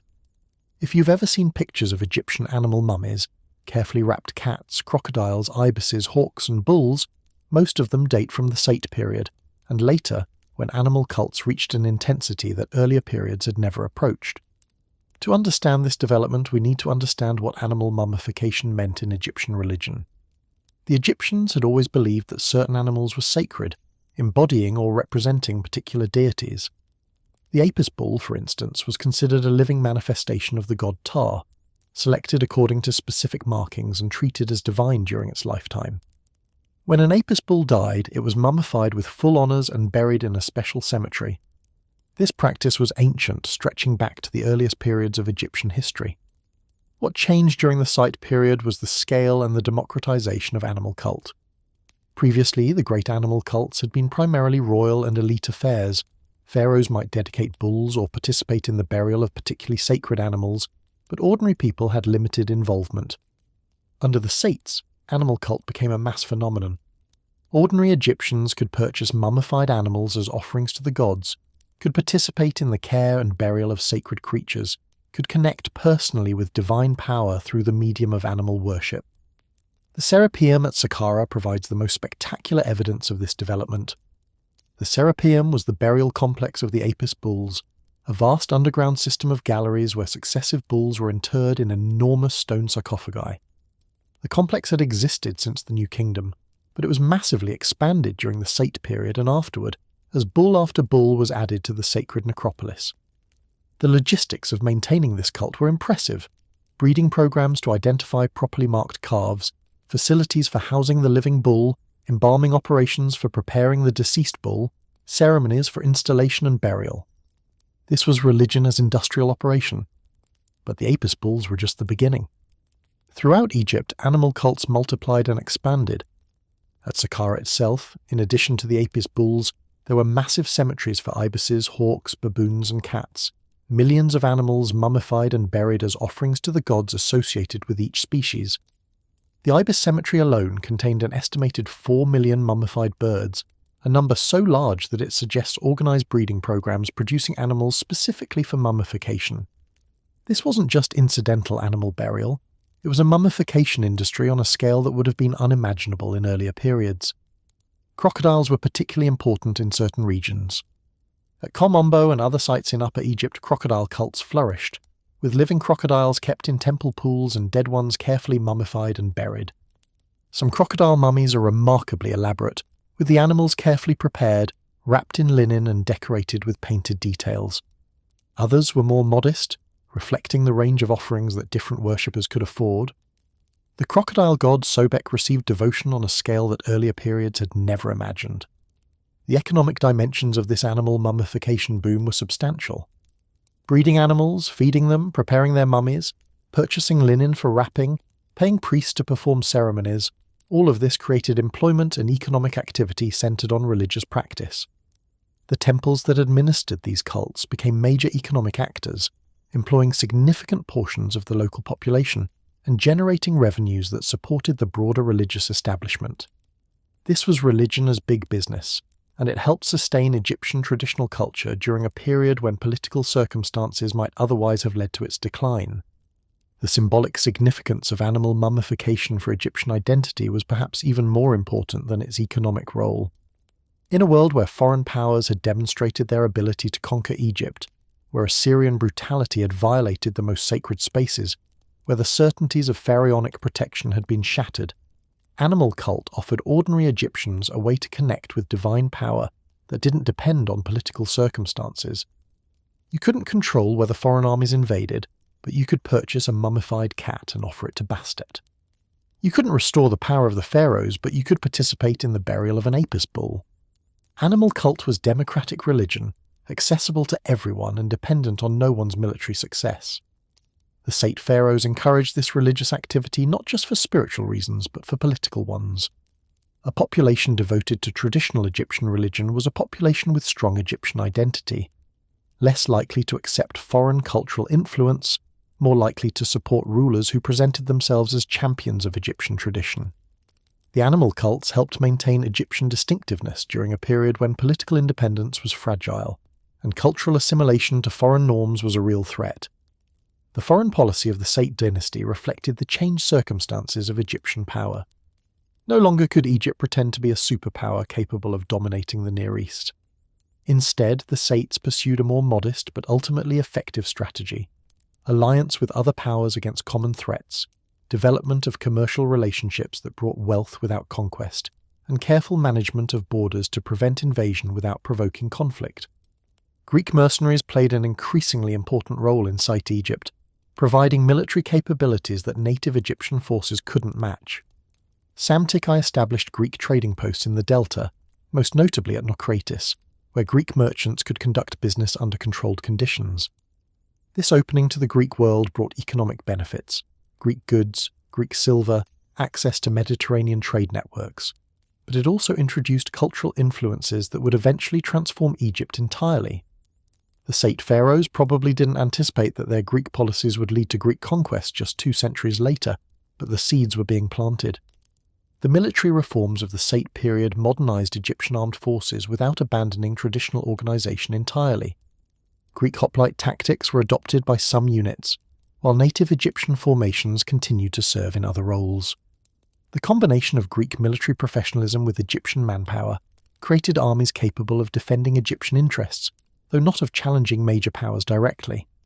Sate Egypt was a middle power, capable and prosperous but not dominant, and its rulers had the wisdom to recognize and accept these limitations. The administrative efficiency of the Sate state was notable, building on Egyptian bureaucratic traditions while incorporating innovations from the Greek world and elsewhere. Tax collection was regularized, records were maintained, the machinery of government functioned with a competence that had been lacking during the chaotic centuries of Libyan and Kushite rule. This administrative revival was essential for funding the military, supporting the religious establishment, and maintaining the infrastructure that Egyptian civilization required. The literary and intellectual culture of the Sate period showed the same Archaic tendencies as its art. Scribes carefully copied ancient texts, preserving works from earlier periods that might otherwise have been lost. The writing of new texts often imitated ancient models, producing literature that was deliberately old-fashioned in style and content. This preservation activity was enormously important for Egyptian cultural heritage. Much of what we know about earlier Egyptian literature comes from Sate copies, but it also reflected a culture that was looking backward rather than forward, preserving rather than creating. The religious texts of the Sate period codified practices that would remain standard for the rest of Egyptian history.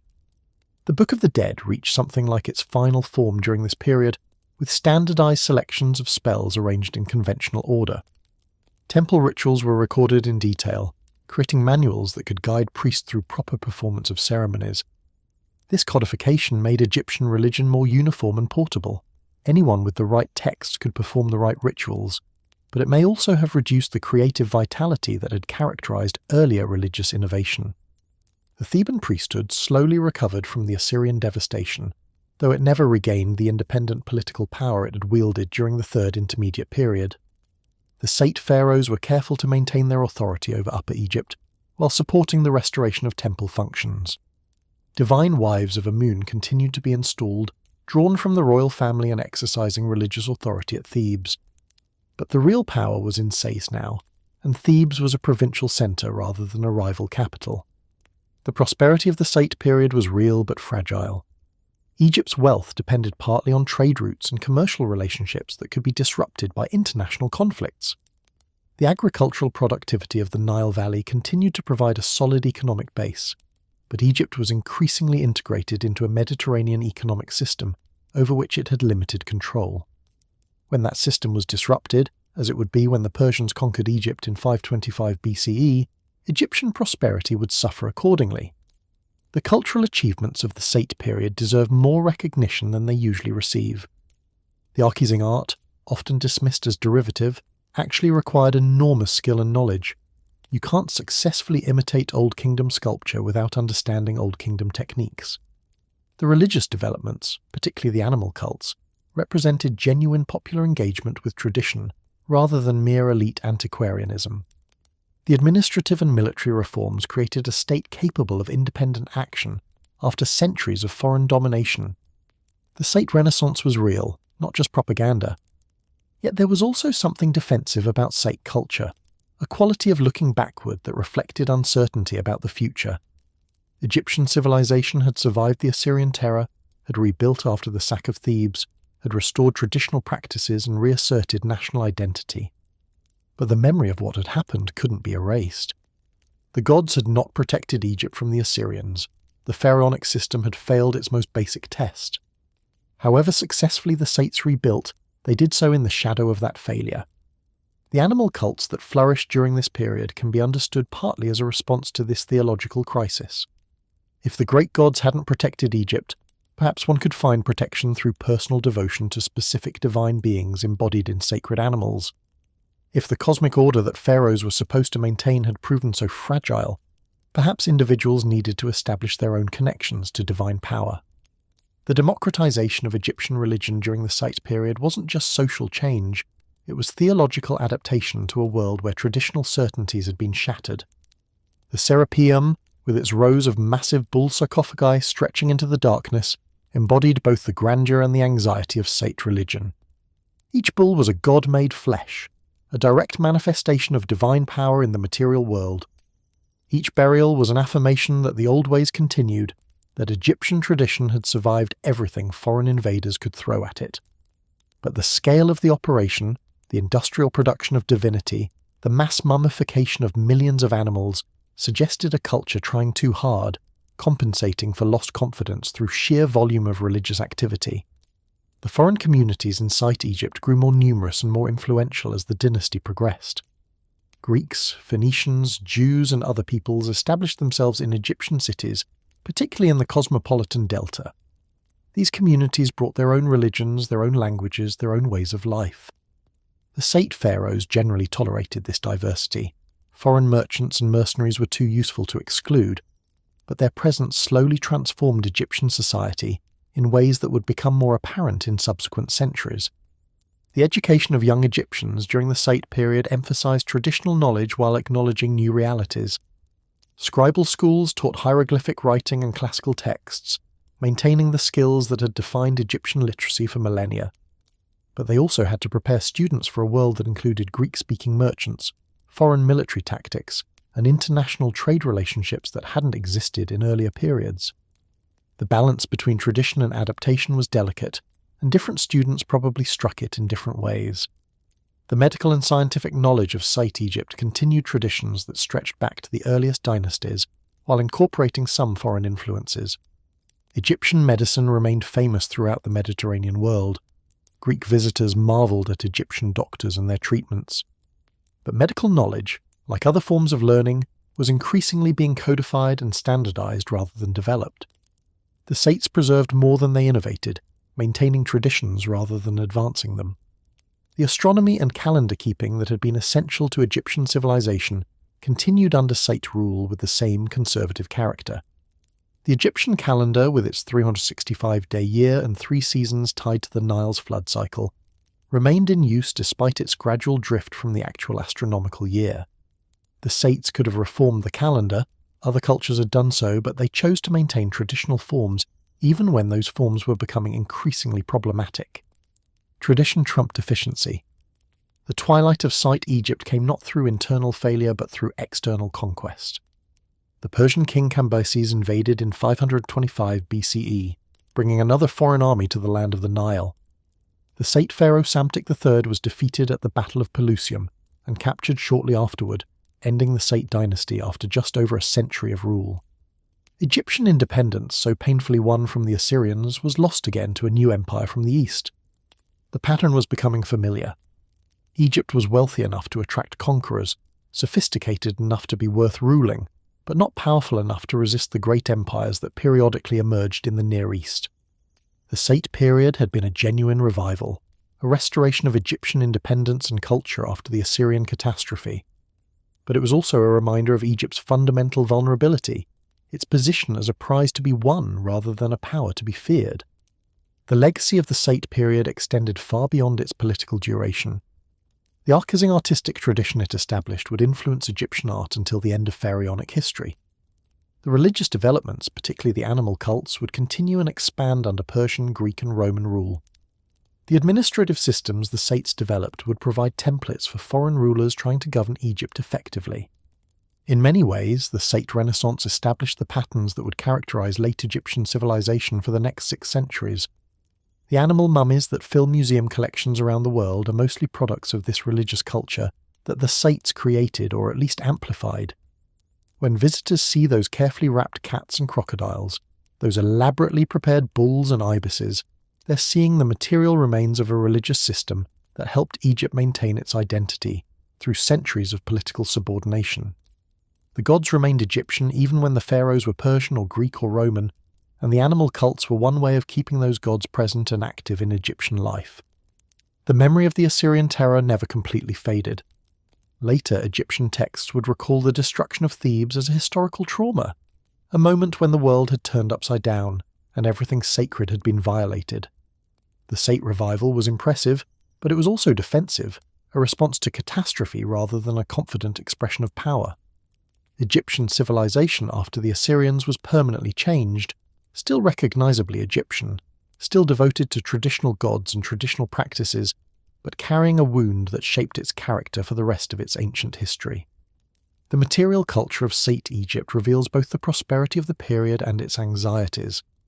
Household objects continued to follow traditional Egyptian forms, but the quality of craftsmanship varied more widely than in earlier periods.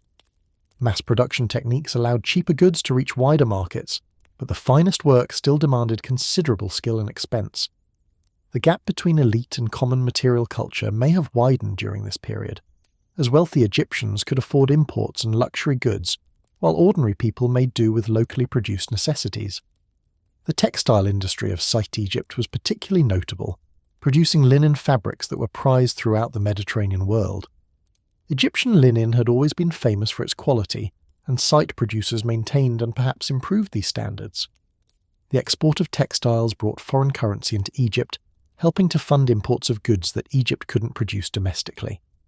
This trade relationship, Egyptian textiles for foreign metals, timber and luxuries, had ancient roots, but it intensified during the Sate period as Egypt became more integrated into Mediterranean commercial networks. The metallurgy of the period showed interesting developments as iron tools and weapons became more common. Egypt had been relatively slow to adopt iron technology, partly because it lacked significant iron ore deposits, and partly because bronze technology was so well developed. But by the Sate period, iron was becoming standard for many applications, imported from regions with better mineral resources. This dependence on foreign iron was another vulnerability, another way in which Egyptian self-sufficiency had been compromised by changing times. The agricultural techniques of Sate Egypt continued the practices that had made the Nile Valley productive for millennia. The shaduf, that simple but effective water-lifting device, remained in use alongside older methods of irrigation. Crop rotation, careful management of floodwaters, and selective breeding of livestock all contributed to agricultural productivity. But there's little evidence of significant innovation during this period. Egyptian agriculture was mature and efficient, but it wasn't advancing.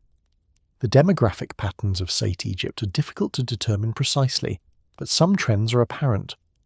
The foreign communities in the delta were growing, changing the ethnic composition of that region. Upper Egypt remained more traditionally Egyptian, with fewer foreign settlers and stronger maintenance of local traditions. This north-south cultural division would persist for centuries, becoming more pronounced as Greek influence intensified in the Ptolemaic period. The legal system of Site Egypt continued Egyptian judicial traditions while adapting to new circumstances. Property disputes, contract enforcement, criminal justice. All of these matters were handled according to established procedures that had evolved over centuries. But the presence of foreign communities created new legal challenges. How should disputes between Egyptians and Greeks be resolved? What laws applied to foreign merchants operating in Egyptian territory? The Sates seem to have developed pragmatic solutions, allowing different communities to follow their own customs in internal matters, while asserting Egyptian authority in cases that affected the broader society. The position of women in Site society probably continued the relatively favourable status that had characterised Egyptian civilization throughout its history.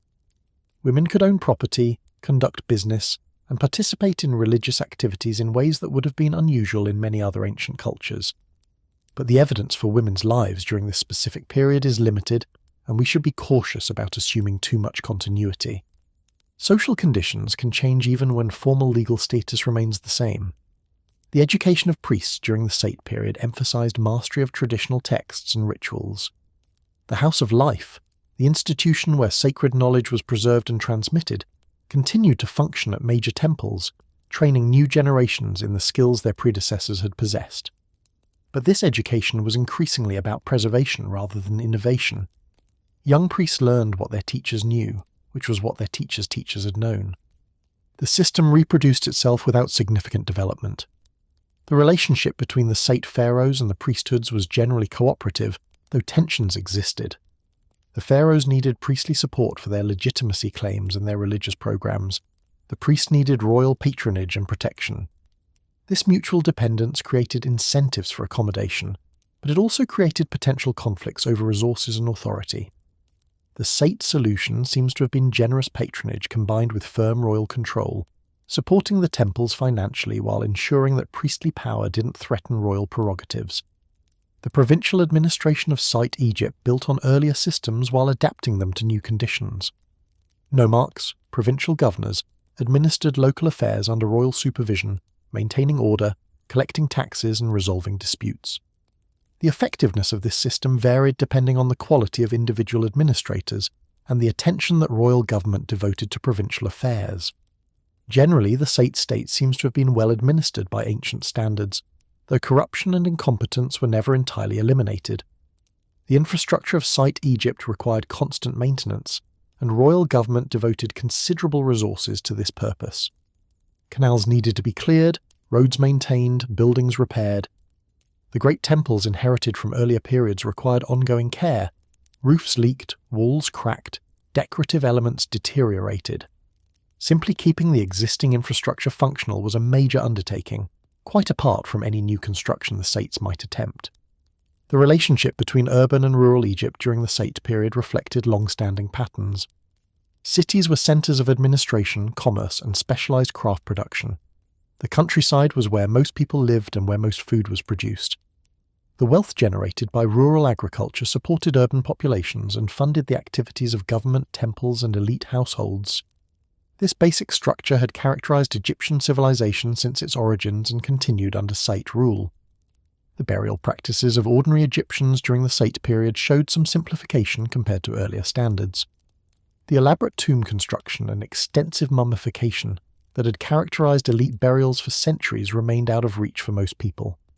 But the democratization of afterlife beliefs meant that even modest burials could include spells and amulets designed to ensure successful passage to the next world. The Book of the Dead in simplified forms became more widely available, offering anyone who could afford a copy access to the magical protection it promised. The festive calendar of Sate Egypt included numerous religious celebrations that brought communities together for worship, entertainment, and social interaction. These festivals had ancient roots but continued to evolve, incorporating new elements while maintaining traditional forms. The economic importance of festivals shouldn't be underestimated. They were occasions for markets, for the distribution of temple food to participants, for the circulation of goods and money that stimulated local economies. The treatment of foreign residents in Site Egypt varied depending on their status and usefulness. Greek mercenaries were valued for their military skills and generally well treated.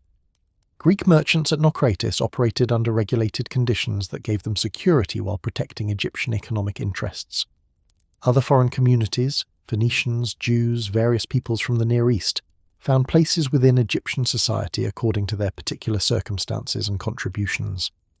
The artistic workshops of Site Egypt produced objects for multiple markets and purposes. Temple statuary required specialized skills that were concentrated in a few major workshops. Funerary equipment was produced by craftsmen who served local populations. Luxury goods for elite consumption demanded the highest quality materials and workmanship. Mass-produced objects for popular markets were made in larger quantities but with less individual attention.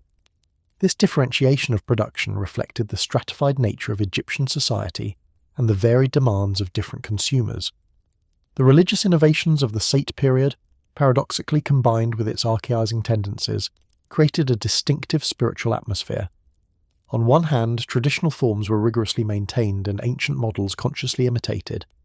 On the other hand, new practices like mass animal mummification represented genuine developments that earlier periods had not known.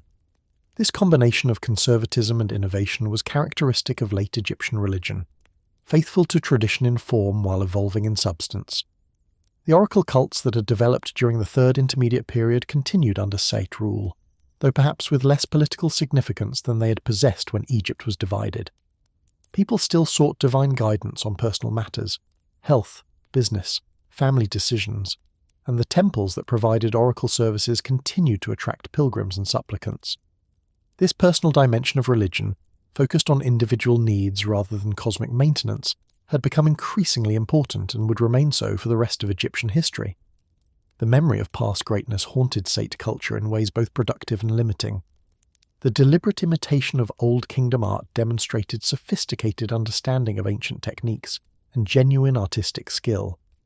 But it also suggested a culture that had lost confidence in its ability to create new forms, that sought validation in the past rather than innovation in the present. This backward-looking orientation was understandable given Egypt's recent experiences, the humiliations of foreign conquest, the destruction of sacred centres, the apparent failure of traditional protections. But it also limited the creative possibilities available to Sate artists and thinkers. The transition from Site to Persian rule would test Egyptian resilience once again. The Persians were different from the Assyrians, more interested in efficient administration than in spectacular brutality, more willing to accommodate local traditions if doing so served imperial purposes. But they were still foreign conquerors, still representatives of a power that had demonstrated its ability to defeat Egyptian resistance. The patterns established during the Sate period, accommodation to foreign rule while maintaining Egyptian cultural identity, religious intensification as compensation for political powerlessness, defensive traditionalism as a strategy for survival, would continue under Persian rule and beyond. The animal cemeteries that the Sates expanded and the new ones they established would continue to receive millions of mummified offerings for centuries to come. Pilgrims from across Egypt and eventually from the broader Mediterranean world would participate in these cults, purchasing mummies, offering prayers, seeking blessings from the divine beings embodied in sacred animals. This religious industry, more than any political achievement, would be the lasting legacy of the Sate period, a way of being Egyptian that didn't require an independent Egyptian state. The Serapeum galleries would continue to fill with bull burials under Persian, Greek and Roman rule. The ibis and falcon cemeteries would expand to accommodate millions of additional offerings. The crocodile cults of Upper Egypt would flourish until the coming of Christianity. In all of these developments, we see the continuation of patterns established during the Sate Renaissance, patterns of religious intensification, cultural preservation, and identity maintenance that allowed Egyptian civilization to survive political extinctions that would have destroyed less resilient traditions. The Assyrians had taught Egypt a terrible lesson about the limits of divine protection and the fragility of political independence. The Sates had responded by rebuilding what could be rebuilt, by intensifying what could not be destroyed, by creating forms of Egyptian identity that didn't depend on having an Egyptian pharaoh on the throne. This adaptation, born of trauma and necessity, would prove remarkably successful. Egyptian civilization would continue for another 6 centuries after the Site period, maintaining its distinctive character through Persian occupation, Greek conquest, and Roman annexation. The animal cults, the archaizing art, the defensive traditionalism, all of these were strategies for survival, and they worked. The Persians arrived in 525 BCE and they were not interested in making friends.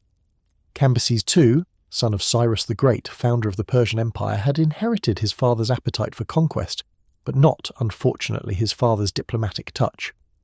Where Cyrus had been famous for respecting local traditions and winning over conquered populations through tolerance, Cambyses had a different approach.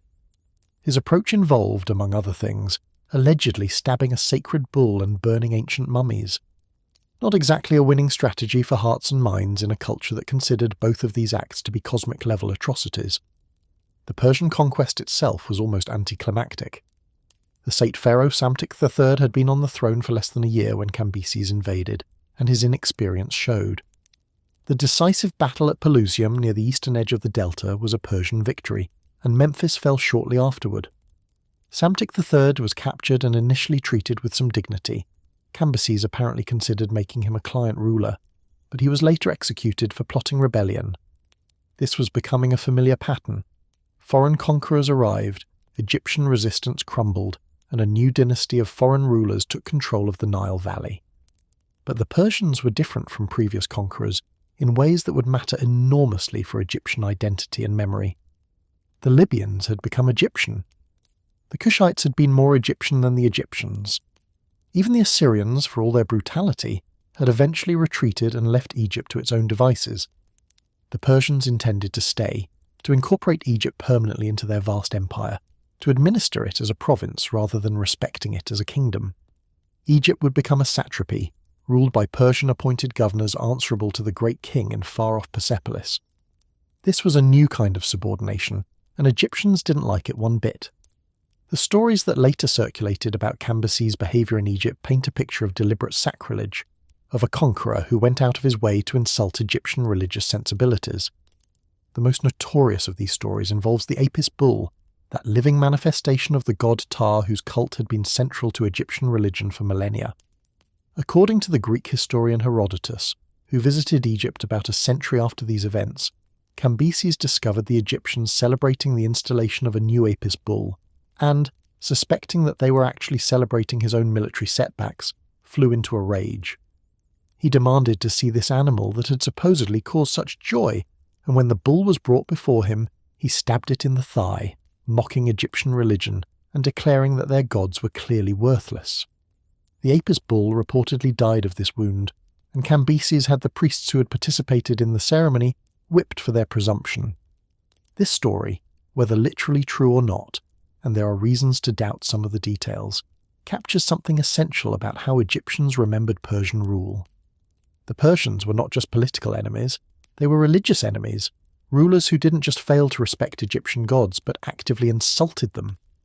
This made Persian domination different from earlier foreign rules, which had generally accommodated Egyptian religion even when the rulers themselves came from elsewhere.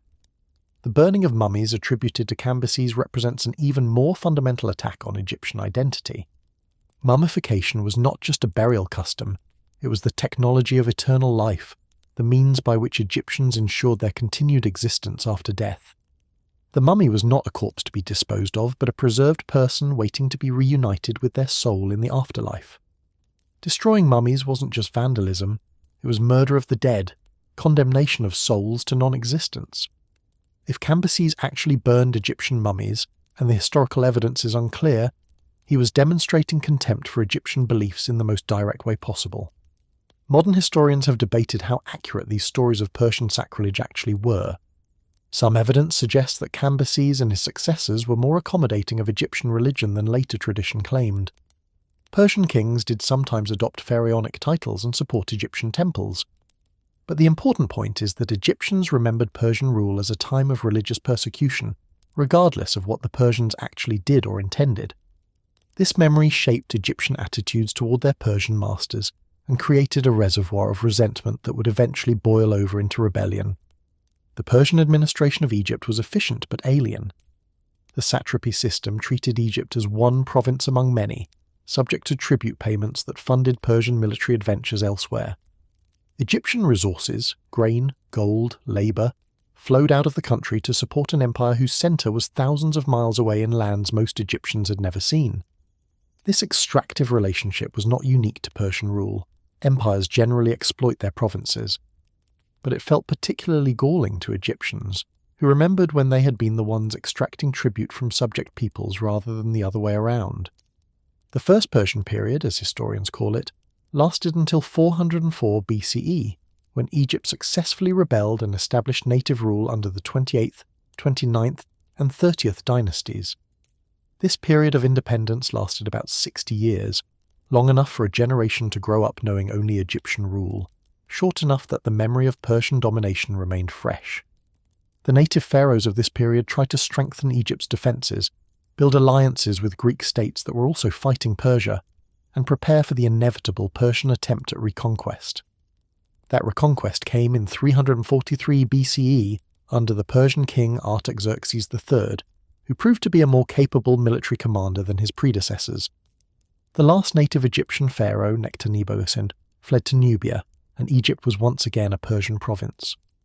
This second Persian period was shorter than the first, lasting only about a decade, but it reinforced Egyptian memories of Persian oppression. When a liberator finally appeared, Egyptians were more than ready to welcome him with open arms. That liberator was Alexander of Macedon, and his arrival in 332 BCE would change Egyptian history forever, though not quite in the way Egyptians might have hoped. Alexander was 24 years old, already the conqueror of Greece and Asia Minor, in the middle of a campaign against the Persian Empire that would ultimately stretch from the Mediterranean to India. Egypt was a logical target. It was wealthy, strategically important, and suffering under Persian rule that most of its population resented. Alexander's approach was less a conquest than a liberation, at least from the Egyptian perspective. The Persian satrap of Egypt, Mazekis, apparently recognized a losing situation when he saw one. He surrendered without significant resistance, handing over Memphis, the treasury, and the country to Alexander's forces. The lack of fighting meant that Egyptian cities and temples escaped the devastation that conquest usually brought. More importantly, Alexander immediately began demonstrating that he was a very different kind of ruler than the Persians had been. Alexander's first major public act in Egypt was to sacrifice to Apis at Memphis, the same Apis whose predecessor Cambyses had allegedly stabbed. This was not a casual gesture, it was a calculated symbolic statement. Where Cambyses had mocked Egyptian gods, Alexander honoured them. Where Persian rule had been associated with religious persecution, Alexander's rule would be marked by religious respect. The message was clear. The new ruler understood Egyptian traditions and would uphold them. The coronation of Alexander as pharaoh at Memphis was the formal recognition of this new relationship. Egyptian priests performed the traditional ceremonies that had marked the installation of pharaohs for 3,000 years, and Alexander received the titles and regalia that identified him as the divine king of Upper and Lower Egypt. He was now Horus incarnate, son of Ra, ruler of the two lands. All the traditional elements of pharaonic identity were transferred to this young Macedonian conqueror. From the Egyptian perspective, legitimate rule had been restored after decades of Persian usurpation. How sincere was Alexander's embrace of Egyptian tradition? This is a question that historians have debated for centuries. Alexander was clearly a pragmatic politician who understood the value of local legitimacy. Winning Egyptian support through religious gestures was smart strategy, regardless of whether Alexander personally believed in Egyptian gods. But there's also evidence that Alexander took Egyptian religion seriously, that he was genuinely fascinated by Egyptian culture, and perhaps even convinced by some of its claims. The most famous episode suggesting Alexander's genuine engagement with Egyptian religion was his journey to the Oracle of Amun at Siwa, an oasis in the Libyan desert far from the Nile Valley. This oracle had an ancient reputation for wisdom, and was consulted by Greeks as well as Egyptians. Alexander made the difficult journey across the desert to consult the oracle, and what happened there became the subject of endless speculation and propaganda. According to various accounts, the priest of Amun greeted Alexander as son of Amun, or possibly son of Zeus, the Greek equivalent. This greeting was ambiguous.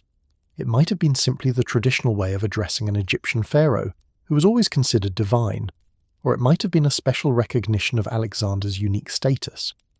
Alexander himself seems to have taken the title seriously, and son of Amun became part of his identity for the rest of his life. Whether he literally believed he was the divine offspring of the supreme god, or whether he simply found the claim politically useful, remains unclear. The temple construction at Luxor provides more concrete evidence of Alexander's participation in Egyptian religious life. At the Great Temple of Amun at Luxor, Alexander built a bark shrine, a structure to house the sacred boat used in festival processions, decorated with traditional Egyptian scenes, showing Alexander in pharaonic regalia offering to the gods. These images are indistinguishable from those of native Egyptian kings. Only the inscriptions identifying the ruler as Alexander mark them as different. The message was visual and powerful. Alexander was a real pharaoh, performing real pharaonic functions, fully integrated into Egyptian religious tradition. But Alexander's most lasting contribution to Egyptian history was not his religious observances or his military conquest. It was a city, Alexandria, founded in 331 BCE on the Mediterranean coast, destined to become one of the greatest cities of the ancient world, and the bridge through which Egyptian and Greek civilizations would merge into something new. The choice of location for Alexandria was significant. Egypt's traditional capitals, Memphis, Thebes, were located inland along the Nile, oriented toward the African interior and the ancient traditions of pharaonic civilization. Alexandria was emphatically oriented in the other direction, facing the Mediterranean, positioned to connect Egypt with the Greek world rather than to continue Egyptian isolation. The city was designed from the beginning as a cosmopolitan center, a place where Greeks and Egyptians and eventually Jews and people from across the Mediterranean world would live and work together. The founding of Alexandria also signaled that Egypt's future would be different from its past. Previous foreign rulers had adopted Egyptian traditions and ruled from Egyptian capitals. Alexander was creating something new, a Greek city in Egypt, governed according to Greek principles, that would eventually become more important than any traditional Egyptian center. This was not assimilation of the conqueror into Egyptian civilization, but the beginning of Egyptian civilization's transformation into something else. Alexander himself would never see Alexandria become the great city it was destined to be. After founding the city and establishing its basic plan, he left Egypt to continue his campaign against Persia, conquering Mesopotamia, Persia proper, Central Asia, and parts of India before his death in Babylon in 323 BCE. He had spent perhaps 6 months in Egypt out of his 13-year reign, enough to make a permanent impression, but not enough to shape the country's development directly. The impact of Alexander's brief visit was nonetheless enormous. He had ended Persian rule and restored legitimate pharaonic authority, or at least authority that Egyptians were willing to accept as legitimate. He had demonstrated respect for Egyptian religion in ways that contrasted sharply with Persian behavior. He had founded a city that would become the center of Egyptian life for the next millennium, and he had opened Egypt to Greek influence in ways that would gradually transform Egyptian civilization from the inside out. The legacy of Alexander's Egyptian sojourn went beyond these immediate changes. His visit established a model for how foreign rulers could successfully govern Egypt, respect the religion, adopt the titles, participate in the rituals, and Egyptians would accept you as their pharaoh regardless of your ethnic origin. This model would be followed by Alexander's successors, the Ptolemies, and later by the Roman emperors. It was a formula for accommodation that preserved Egyptian religious traditions while accepting political subordination to foreign powers. The religious dimension of Alexander's reception in Egypt deserves further attention because it illuminates the changed relationship between Egyptians and their gods after centuries of foreign rule. When Alexander sacrificed to Apis and was crowned as pharaoh, the priests who performed these ceremonies weren't just following protocol, they were making theological statements. They were declaring that Alexander, a Macedonian Greek who worshipped Zeus and Athena, was the legitimate earthly representative of Egyptian divine order. This was either an impressive demonstration of religious flexibility or a desperate accommodation to political reality, depending on how you look at it.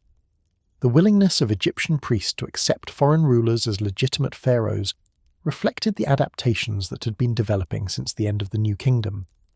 The pharaoh's role had become increasingly formulaic, a set of titles to be adopted, rituals to be performed, images to be carved, that could be occupied by anyone willing to go through the proper motions.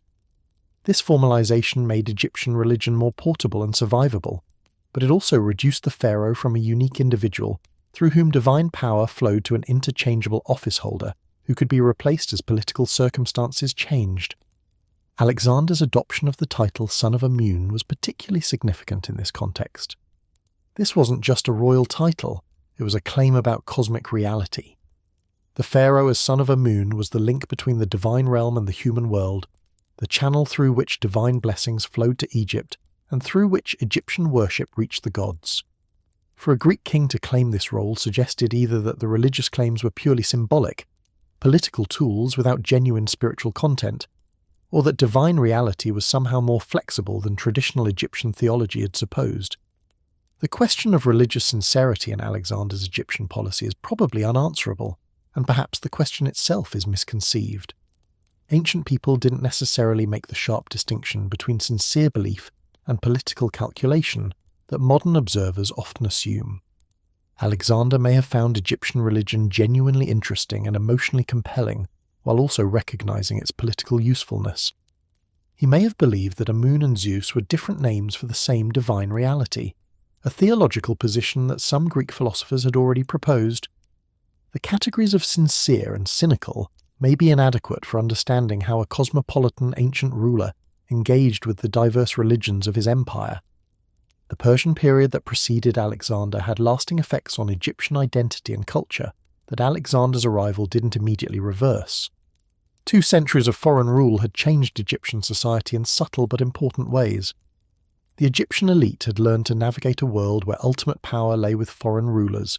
They had developed strategies for preserving Egyptian traditions while accommodating foreign demands. These strategies, religious intensification, cultural archaism, political accommodation, would continue to characterize Egyptian civilization for centuries after Alexander. The Persian period had also accelerated Egypt's integration into the wider world. Persian rule meant that Egypt was part of an empire stretching from India to the Aegean, that Persian officials and merchants and soldiers passed through Egypt regularly, that ideas and goods from across Asia circulated in Egyptian markets. This cosmopolitan dimension of Egyptian life predated Alexander, who didn't so much introduce Egypt to the wider world as change which wider world Egypt was connected to. The language situation in Egypt at the time of Alexander's conquest illustrates this complexity. Egyptian remained the language of the population and of religious texts, but Aramaic, the administrative language of the Persian Empire, had become important for government and commerce. Greek would gradually replace Aramaic in these functions, creating a linguistic hierarchy that would persist for centuries. Greek for administration and high culture, Egyptian for religion and popular life, with various mixed registers in between. The physical infrastructure of Egypt, its canals, roads, and administrative buildings, had continued to develop under Persian rule, though perhaps with less attention than Egyptian rulers might have devoted. The Persians had ambitious plans for some Egyptian infrastructure, including an attempt to complete a canal connecting the Nile to the Red Sea, which would have revolutionized Egypt's position in international trade. Whether these plans were fully realized is unclear, but they indicate that Persian rule wasn't simply extractive. The Persians recognized Egypt's potential and invested in developing it. The Jewish community in Egypt, which would become increasingly important in later centuries, had already established itself during the Persian period. Jews had been present in Egypt since at least the Assyrian conquest, and a significant military colony had been established at Elephantine in Upper Egypt, complete with its own temple to the Hebrew god Yahweh.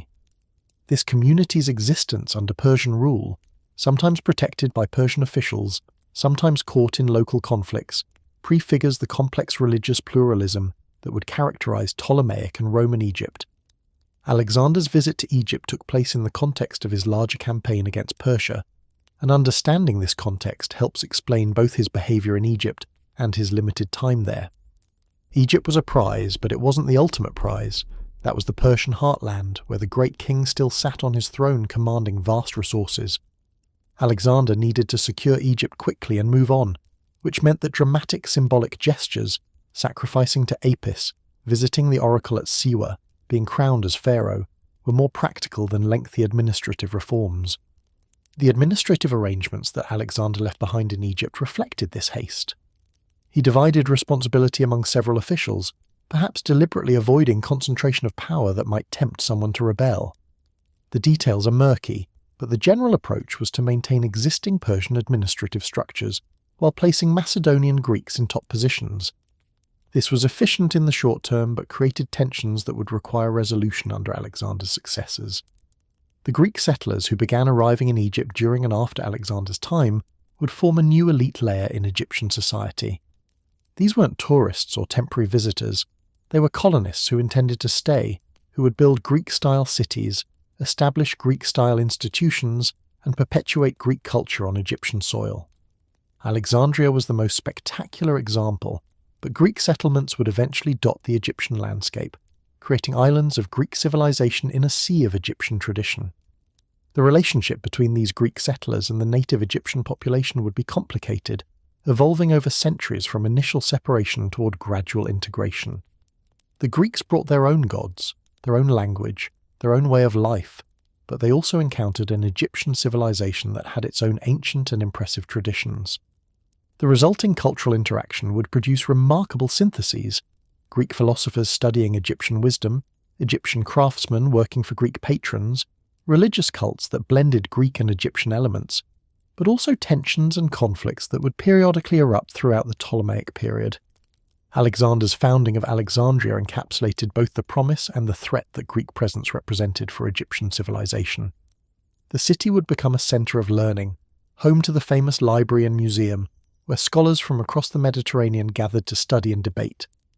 It would also become the capital of Egypt, displacing Memphis and Thebes, drawing power and resources toward the Mediterranean coast and away from the traditional centers of Egyptian life. Alexandria was both an enhancement and a displacement, an enrichment and a dilution of Egyptian civilization. The harbour of Alexandria, with its famous lighthouse, one of the 7 wonders of the ancient world, would become the main point of contact between Egypt and the Mediterranean. Ships carrying Egyptian grain, Egyptian papyrus, Egyptian luxury goods would depart from Alexandria for ports across the Roman world.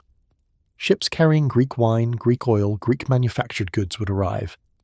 This commercial exchange brought wealth to Egypt, but also integrated the country ever more tightly into an economic system centered elsewhere. The intellectual exchange that Alexandria would eventually foster deserves mention, even though it lay in the future at the time of Alexander's visit. The Library of Alexandria would collect texts from across the known world, including Egyptian religious and scientific texts that were translated into Greek for the first time.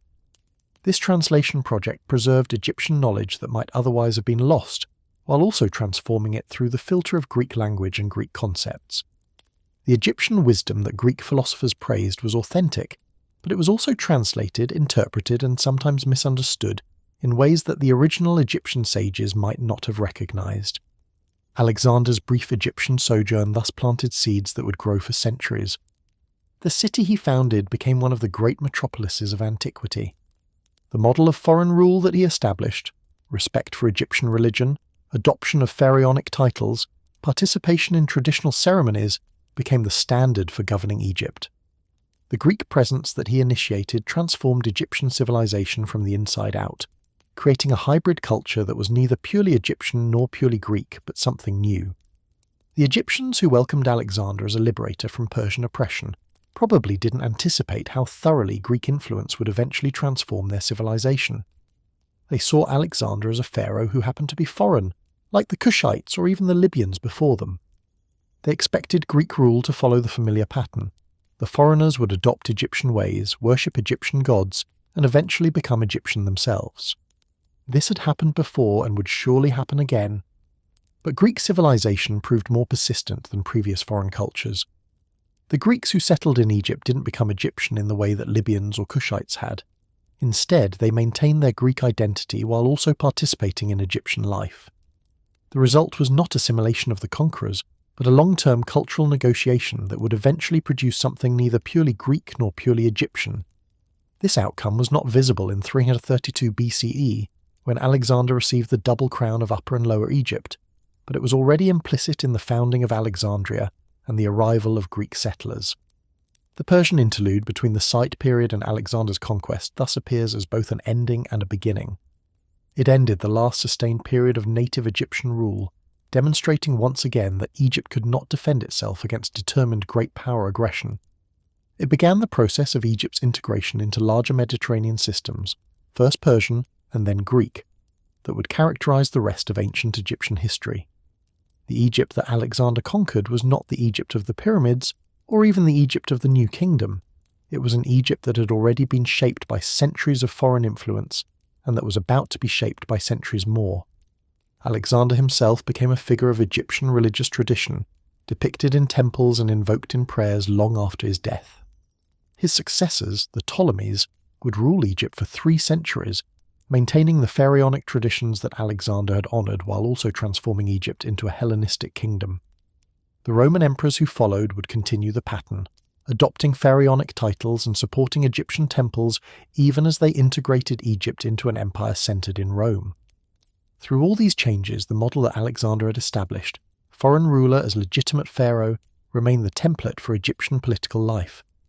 The violence that the Persians had inflicted on Egyptian identity, the burning of mummies and killing of sacred bulls, was answered by Alexander's conspicuous respect for Egyptian tradition.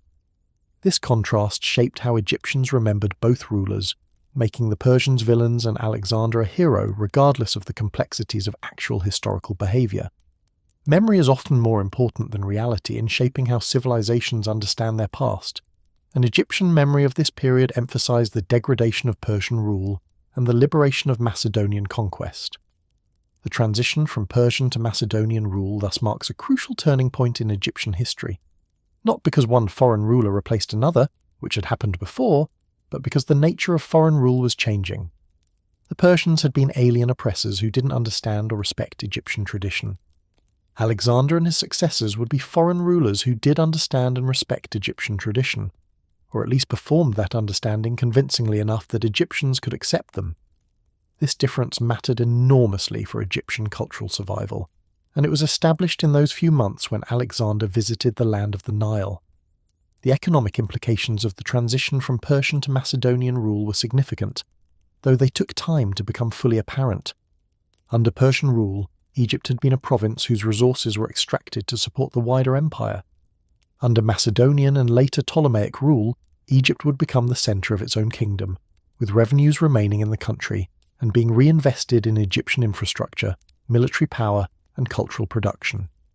This difference would eventually make Ptolemaic Egypt one of the wealthiest states in the Mediterranean world. The military arrangements that Alexander left behind reflected the strategic realities of his position. Egypt needed to be defended against potential Persian counterattack, against threats from neighbouring regions and against possible internal rebellion. Alexander stationed garrisons at key points, placed trusted commanders in charge of military forces, and established the administrative framework that would later become the Ptolemaic military system. These arrangements weren't simply imposed from above, they built on existing Persian structures and adapted them to Macedonian needs.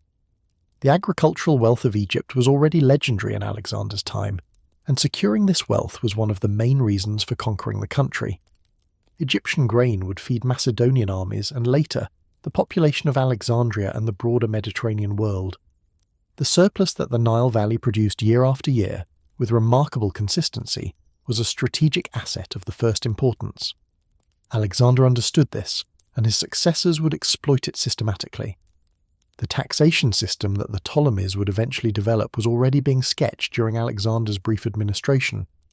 Egyptian farmers had always paid taxes to their rulers, and this fundamental extraction continued under Macedonian rule. What changed was the administrative machinery that collected these taxes, the purposes to which the revenues were put, and the relationship between taxpayers and government.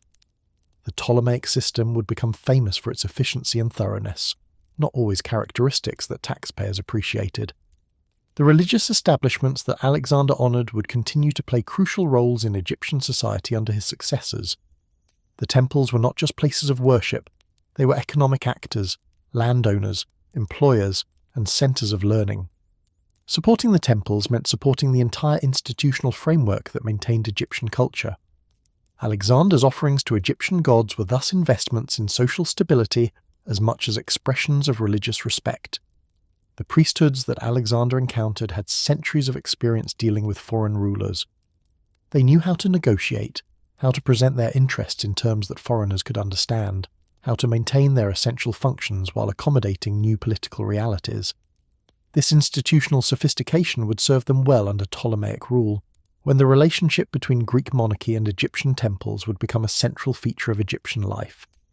The scribal tradition that had preserved Egyptian culture through earlier crises continued to function under Alexander and would flourish under the Ptolemies. Scribes recorded religious texts, maintained administrative records, and preserved the accumulated knowledge of Egyptian civilization. Their skills were essential for any government that wanted to actually administer Egypt rather than simply occupy it. Alexander's successors would recognize this and would eventually create hybrid scribal systems that combined Egyptian and Greek elements. The artistic production of the transition period shows interesting patterns of continuity and change. Traditional Egyptian art continued to be produced for traditional purposes, temple decoration, funerary equipment, religious objects, using traditional techniques that had been refined over millennia. But new influences were also appearing, Greek artistic conventions that would gradually merge with Egyptian traditions to produce the distinctive Greco-Egyptian style of the Ptolemaic period. The urban development that Alexander initiated would accelerate under his successors. Alexandria was just the beginning. Other Greek-style cities would be founded or refounded throughout Egypt, creating a network of urban centres where Greek and Egyptian populations mingled. These cities would become the engines of economic development, the centres of administrative authority, and the sites of cultural production that shaped Ptolemaic Egypt. The harbour installations that would eventually make Alexandria the commercial hub of the Eastern Mediterranean were probably already being planned during Alexander's visit, though their full development would take decades. The idea of making Egypt a maritime power connected by sea to the broader Mediterranean world represented a significant shift from the traditional Egyptian orientation toward the Nile and the African interior. This reorientation would bring wealth and influence, but would also make Egypt dependent on Mediterranean trade networks over which it had limited control. The diplomatic relationships that Alexander established during his Egyptian sojourn would have lasting consequences. His visit to the oracle at Siwa, for instance, wasn't just a religious pilgrimage, it was a diplomatic gesture toward the Greek communities in North Africa who revered that oracle. His respect for Egyptian traditions wasn't just about winning Egyptian support, it was about demonstrating to the wider Greek world that he could govern diverse peoples effectively. These diplomatic calculations would guide Ptolemaic policy for centuries. The legal system that would eventually develop under the Ptolemies was already implicit in the diversity of populations that Alexander's conquest brought together. Greeks, Egyptians, Jews, and other peoples had their own legal traditions, and governing them effectively meant finding ways to accommodate this diversity. The Ptolemaic solution, different legal systems for different communities, with Greek law for Greeks and Egyptian law for Egyptians, was already being foreshadowed in the administrative arrangements Alexander established. The educational institutions that would make Alexandria famous had their origins in this period of transition. The idea of collecting knowledge, of bringing scholars together to study and debate, of creating libraries that preserved texts from across the known world, these ideas were part of Greek intellectual culture, and they would find their fullest expression in Ptolemaic Alexandria. The seeds of the library and museum were planted when Alexander founded the city, even if they wouldn't flower for another generation. The religious syncretism that would characterize Ptolemaic Egypt was also beginning during Alexander's time. The identification of Greek and Egyptian gods, Zeus with Amun, Dionysus with Osiris, Demeter with Isis, facilitated communication between Greek and Egyptian populations, and created a shared religious vocabulary that could bridge cultural differences. Alexander's sacrifice to Apis and his visit to the oracle of Amun showed that this syncretism was possible. His successors would develop it systematically. The military technology that Alexander brought to Egypt represented significant advances over what Persian or Egyptian forces had previously deployed. Macedonian phalanx tactics, sophisticated siege warfare, coordinated cavalry operations, these capabilities would eventually be shared with Egyptian recruits, creating mixed forces that combined Greek military discipline with Egyptian manpower. This military integration was another aspect of the cultural blending that Alexander's conquest initiated. The coinage systems that would become standard under the Ptolemies had their beginnings in Alexander's monetary policies. Greek-style coins circulated alongside traditional Egyptian measures of value, gradually establishing the monetary economy that would characterize Ptolemaic Egypt. This monetization of the economy had far-reaching consequences for social structure, commercial activity, and government administration. The public health measures that would eventually make Alexandria famous, its water supply, its sanitation systems, its medical institutions, were probably already being considered during the city's planning. Greek urban planning included attention to health and hygiene that Egyptian cities hadn't traditionally emphasized. The transfer of these technologies to Egypt was one of the practical benefits of Greek presence. The entertainment institutions that would characterize Hellenistic cities, theatres, gymnasia, hippodromes, were part of the cultural package that Greeks brought to Egypt. These institutions would become sites of Greek identity, places where Greek settlers could maintain their cultural distinctiveness even while living in Egypt.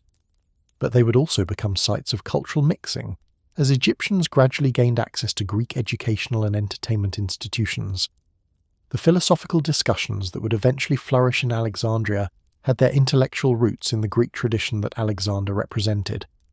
Greek philosophy, with its emphasis on rational inquiry, systematic analysis and logical argument, was a distinctive intellectual tradition that would interact productively with Egyptian wisdom traditions. The resulting synthesis would produce some of the most interesting philosophical developments of the Hellenistic and Roman periods. The astronomical observations that would make Alexandria a centre of scientific research built on both Greek and Egyptian traditions. Egyptians had been observing the sky for millennia, tracking the movements of stars and planets for religious and agricultural purposes. Greeks brought theoretical frameworks that could organise these observations into systematic astronomical theories. The combination would prove remarkably fruitful. The mathematical knowledge of Egypt, which Greek intellectuals already admired, would be systematised and extended under Ptolemaic patronage. The geometry that Egyptians had developed for practical purposes, surveying land, building monuments, would be connected to the more abstract Greek mathematical traditions, producing advances that influenced the entire subsequent history of mathematics. The medical traditions of Egypt, also famous throughout the ancient world, would be studied and developed in Alexandria's medical schools. Greek anatomical research, which couldn't be conducted in Greece itself due to religious prohibitions on dissection, found a more permissive environment in Ptolemaic Alexandria. The resulting medical knowledge would become foundational for later developments in both the ancient and medieval worlds. The literary production that would eventually make Alexandria a cultural capital had its beginnings in the Greek settlers who arrived during and after Alexander's conquest. These settlers brought Greek literary traditions, epic poetry, drama, philosophy, history, that would be cultivated in their new Egyptian home. The resulting Alexandrian literature would become some of the most influential in the ancient world. The historical writing that would preserve knowledge of Alexander's deeds had its origins in the companions who accompanied him on his campaigns. Some of these men, Ptolemy himself among them, would later write accounts of Alexander's career that would shape how later generations understood the conqueror. These histories were inevitably shaped by the political interests of their authors, but they preserve information that would otherwise have been lost. The visual representations of Alexander that would proliferate throughout the ancient world had their beginnings in the portraits made during his lifetime. Alexander was conscious of his image and carefully managed how he was depicted.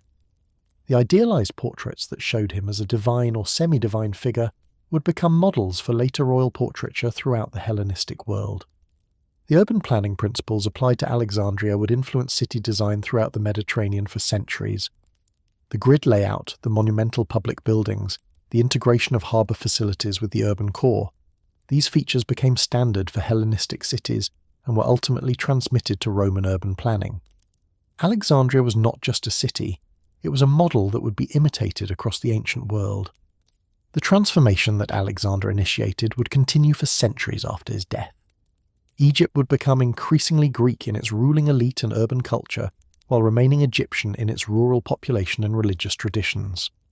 This dual character, Greek on the surface, Egyptian underneath, would persist until the coming of Christianity gradually eroded both traditions. The Egypt that Alexander created was a hybrid, a fusion of civilizations that would produce remarkable cultural achievements, while also marking the end of purely Egyptian civilization. The Persian oppression and Alexandrian liberation thus form a paired narrative in Egyptian historical memory, a story of degradation and restoration that helped Egyptians make sense of their complicated relationship with foreign power. The Persians were remembered as destroyers of Egyptian tradition. Alexander was remembered as its restorer. Reality was more complex than this simple opposition suggests, but the opposition itself shaped how Egyptians understood their history and their identity. In a world where political independence was impossible, cultural memory became the battleground on which Egyptian identity was defended and maintained.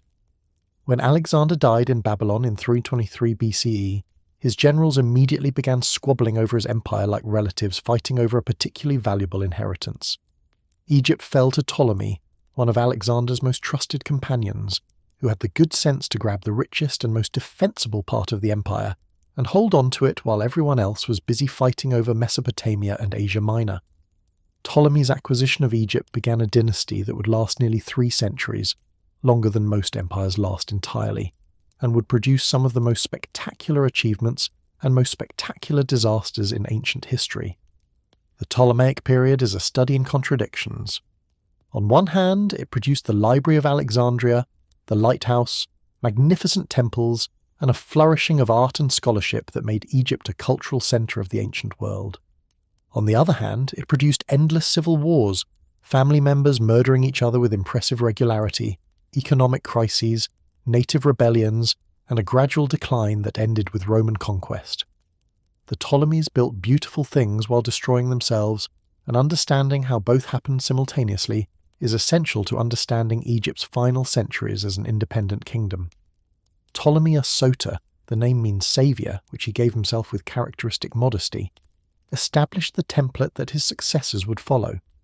He presented himself as a legitimate Egyptian pharaoh, adopting the traditional titles, supporting the temples, participating in religious ceremonies, and generally doing everything that Alexander had done to win Egyptian acceptance. But he was also unmistakably Greek, ruling from the Greek city of Alexandria, surrounding himself with Greek advisors, and maintaining Greek culture as the dominant culture of his court. This dual identity, Greek ruler and Egyptian pharaoh simultaneously, would define the Ptolemaic approach to governing Egypt. The early Ptolemies invested heavily in making Alexandria worthy of its founders' ambitions. The library, which would become the most famous in the ancient world, was established to collect copies of every book in existence. Agents were sent throughout the Mediterranean to acquire texts, and ships arriving in Alexandria's harbour were searched for books that could be copied for the collection. The result was a repository of human knowledge that drew scholars from across the Greek world, making Alexandria an intellectual capital that rivaled or surpassed Athens itself. The museum, which literally means Temple of the Muses, was attached to the library and functioned as something like an ancient research university. Scholars were given stipends to pursue their studies, freed from economic concerns so they could devote themselves to learning. The mathematician Euclid, the astronomer Aristarchus, the geographer Eratosthenes, these and many other luminaries worked at the museum, producing scholarship that would influence human thought for millennia. This was government-sponsored research at its finest, a recognition that knowledge was valuable enough to merit royal investment. The Lighthouse of Alexandria, one of the 7 wonders of the ancient world, demonstrated Ptolemaic ambitions in a more practical direction. This massive structure, perhaps 400 feet tall though estimates vary, guided ships into Alexandria's harbour with a fire that could reportedly be seen 30 miles out to sea. The engineering required to build such a structure, and the ongoing maintenance required to keep its fire burning, represented a significant investment of resources and expertise. But the lighthouse paid dividends in commerce, making Alexandria the safest and most accessible port in the eastern Mediterranean. The temple-building program of the Ptolemies showed their commitment to maintaining Egyptian religious traditions, even while transforming Egyptian society. The Temple of Horus at Edfu, the Temple of Isis at Philae, the Temple of Hathor at Dendera, these and many other magnificent structures were built or substantially expanded during the Ptolemaic period. The architectural style was thoroughly Egyptian, following conventions that had been established thousands of years earlier. The inscriptions were in hieroglyphics, the scenes depicted traditional rituals, the gods were shown in traditional forms. Walking through these temples, you would never know they were built by Greek-speaking foreigners. The Temple of Isis at Philae deserves particular attention because it illustrates both the beauty and the complexity of Ptolemaic religious policy. Philae was an island in the Nile near the First Cataract, considered sacred to Isis and marking the traditional southern boundary of Egypt. The Ptolemies transformed this island into one of the most beautiful religious complexes in Egypt, with temples, colonnades, and gateways that made it a pilgrimage destination for devotees of Isis from across the Mediterranean world. The cult of Isis that flourished at Philae would eventually spread throughout the Roman Empire, becoming one of the most popular religions of late antiquity. But the splendour of Ptolemaic temples masked growing tensions within Egyptian society. the Ptolemies ruled a divided country. Greek settlers dominated the cities, the administration, and the military, while native Egyptians remained the majority population, working the land and maintaining the traditional religious institutions. This division was not absolute. There was significant mixing and intermarriage, particularly in later generations, but it created structural inequalities that would periodically erupt into conflict. The economic system that funded Ptolemaic splendor was remarkably efficient and remarkably extractive. The Ptolemies didn't just tax Egypt, they systematically monopolized major sectors of the economy, controlling the production and sale of oil, papyrus, linen, and other goods that the state could profit from. This state capitalism, if we can call it that, generated enormous revenues that funded the library, the lighthouse, the temples, and the armies that defended Ptolemaic interests.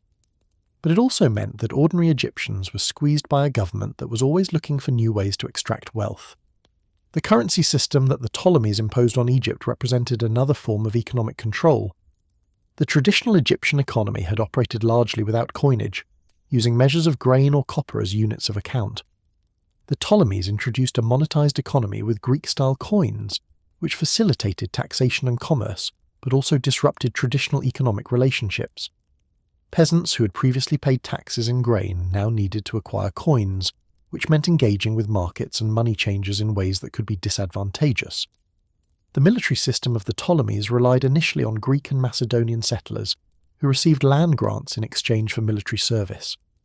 These military colonies, scattered throughout Egypt, provided the manpower for Ptolemaic armies, while also establishing Greek communities in the Egyptian countryside. But the supply of Greek settlers was limited, and as the dynasty progressed, the Ptolemies increasingly relied on native Egyptian troops, particularly after the Battle of Raphia in 217 BCE, where Egyptian phalanx units played a crucial role in victory. The incorporation of native Egyptians into the military had unintended consequences. Egyptian soldiers gained military skills and organizational experience that they had previously lacked, and they began to demand better treatment from their Greek rulers. Native rebellions, which had been rare in the early Ptolemaic period, became more frequent and more serious. For about 20 years in the late 3rd and early 2nd centuries BCE, much of Upper Egypt was under the control of native pharaohs who had rejected Ptolemaic authority entirely. These rebellions were eventually suppressed, but they demonstrated the fragility of Greek rule over a resentful Egyptian population. The family dynamics of the Ptolemaic dynasty were, to put it mildly, complicated. The Ptolemies adopted the Egyptian practice of royal sibling marriage, which had theological justifications in Egyptian tradition, but struck Greeks as rather unusual. Brothers married sisters, uncles married nieces, and the resulting family tree looked less like a tree and more like a tangled vine. This inbreeding may have had genetic consequences. Later Ptolemies seem to have suffered from various health problems, but its immediate effect was political. It concentrated power within a small family group while creating endless opportunities for family conflict. And conflict there was in abundance. Ptolemaic history is a long catalogue of family members plotting against each other, sometimes successfully. Sons rebelled against fathers, brothers fought brothers, mothers and sons formed alliances against fathers, and everyone was willing to murder relatives who stood in their way. The names become confusing. There were 15 Ptolemies, 7 Cleopatras, 4 Berenices, and several Arsenos, but the pattern was consistent. Family loyalty was in short supply, and political ambition made relatives into enemies. The civil wars that resulted from this family dysfunction were devastating for Egypt. Armies marched and countermarched across the country, battles were fought in the Delta and Upper Egypt, cities were besieged and sometimes sacked. The economic disruption was substantial. Farmers fled their land, trade was interrupted, tax revenues declined. The Ptolemies were quite capable of destroying with one hand what they had built with the other, and they demonstrated this capability repeatedly throughout their dynasty. The debt problems of the later Ptolemies reflected both their extravagance and their declining revenue base. Maintaining the luxury of the Alexandrian court, funding the military adventures that Ptolemaic ambition required, supporting the temples and the bureaucracy, all of this cost money, and the money wasn't always available. Later, Ptolemies borrowed from Roman financiers, creating obligations that would eventually give Rome both the pretext and the incentive to intervene in Egyptian affairs. The relationship between the Ptolemies and Rome evolved from distant friendship to dangerous dependency. Early Ptolemies had maintained cordial relations with the Roman Republic, recognizing a rising power that might be useful against common enemies. But as Rome grew stronger and the Ptolemies grew weaker, the relationship became increasingly unequal. By the 1st century BCE, Ptolemaic rulers were essentially Roman clients, dependent on Roman support to maintain their thrones against domestic rivals and foreign threats. The court culture of the later Ptolemies became legendary for its luxury and decadence. Alexandria remained a magnificent city, and the royal palace was filled with treasures accumulated over generations. The Ptolemies lived in splendor that their Macedonian ancestors could never have imagined, surrounded by art, music, entertainment, and all the pleasures that vast wealth could provide. This luxury was both a source of pride and a source of resentment. Pride among the Greek elite who enjoyed it, resentment among the Egyptian population who funded it through their taxes and labour. The intellectual life of Ptolemaic Alexandria continued to flourish, even as the political situation deteriorated. Scholars still worked at the museum, the library still collected texts, and Alexandria remained a centre of learning and culture. But there was perhaps a sense of living in twilight, of enjoying civilized pleasures while the world around was becoming more dangerous. The intellectual achievements of later Ptolemaic Alexandria were real, but overshadowed by the political chaos that surrounded them. The religious developments of the Ptolemaic period produced some of the most interesting cultural syntheses in ancient history. The cult of Serapis, created by the early Ptolemies, combined Greek and Egyptian religious elements into a new divine figure that could be worshipped by both populations. Serapis looked like a Greek god. He was depicted with the appearance of Zeus or Hades, but he was connected to the Egyptian Osiris-Apis tradition and was worshipped in temples that combined Greek and Egyptian architectural elements. This deliberate religious engineering was remarkably successful. The cult of Serapis spread throughout the Mediterranean and survived for centuries. The cult of Isis underwent similar transformation during the Ptolemaic period, evolving from a specifically Egyptian goddess into a universal divine figure worshipped across the Greek and Roman worlds. Isis absorbed attributes from other goddesses, becoming associated with everything from navigation to childbirth to mystery religion. Her cult offered initiates the promise of personal salvation and eternal life, making it attractive to people seeking spiritual meaning that traditional Greek religion didn't always provide. The Isis who was worshipped at Philae was already different from the Isis of ancient Egyptian tradition, and she would continue to evolve as her cult spread westward. The art of the Ptolemaic period showed the same combination of Greek and Egyptian elements that characterized other aspects of the culture.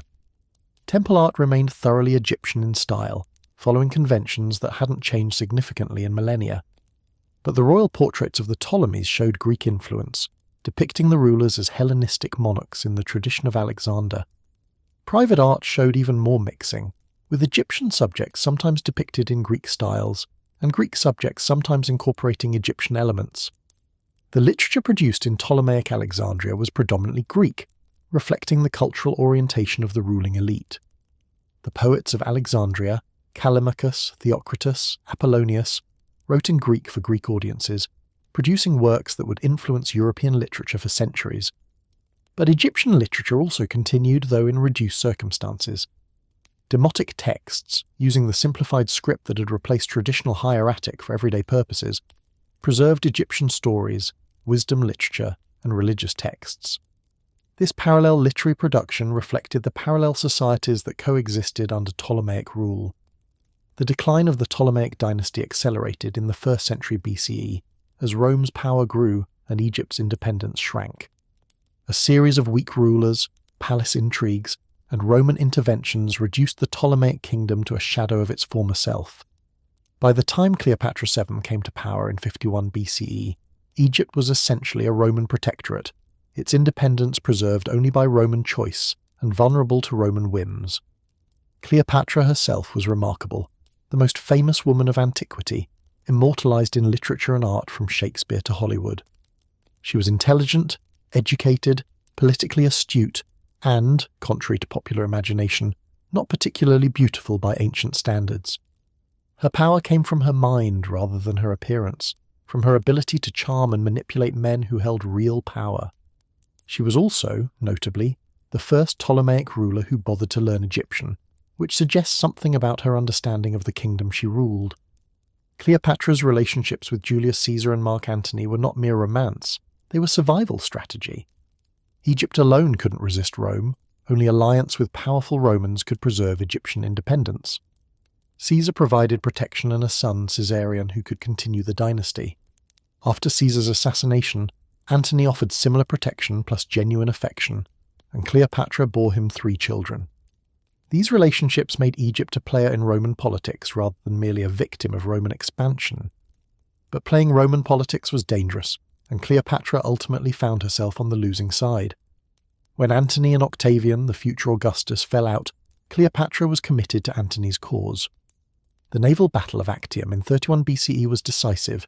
Antony and Cleopatra's fleet was defeated, and their position became hopeless. Octavian invaded Egypt the following year, and both Antony and Cleopatra chose suicide over capture. Cleopatra's death in 30 BCE marked the end of Egyptian independence, the end of 3,000 years of pharaonic rule, the end of native or naturalized dynasties, the end of Egypt as a kingdom rather than a province. From this point forward, Egypt would be part of someone else's empire: Roman, Byzantine, Arab, Ottoman, British.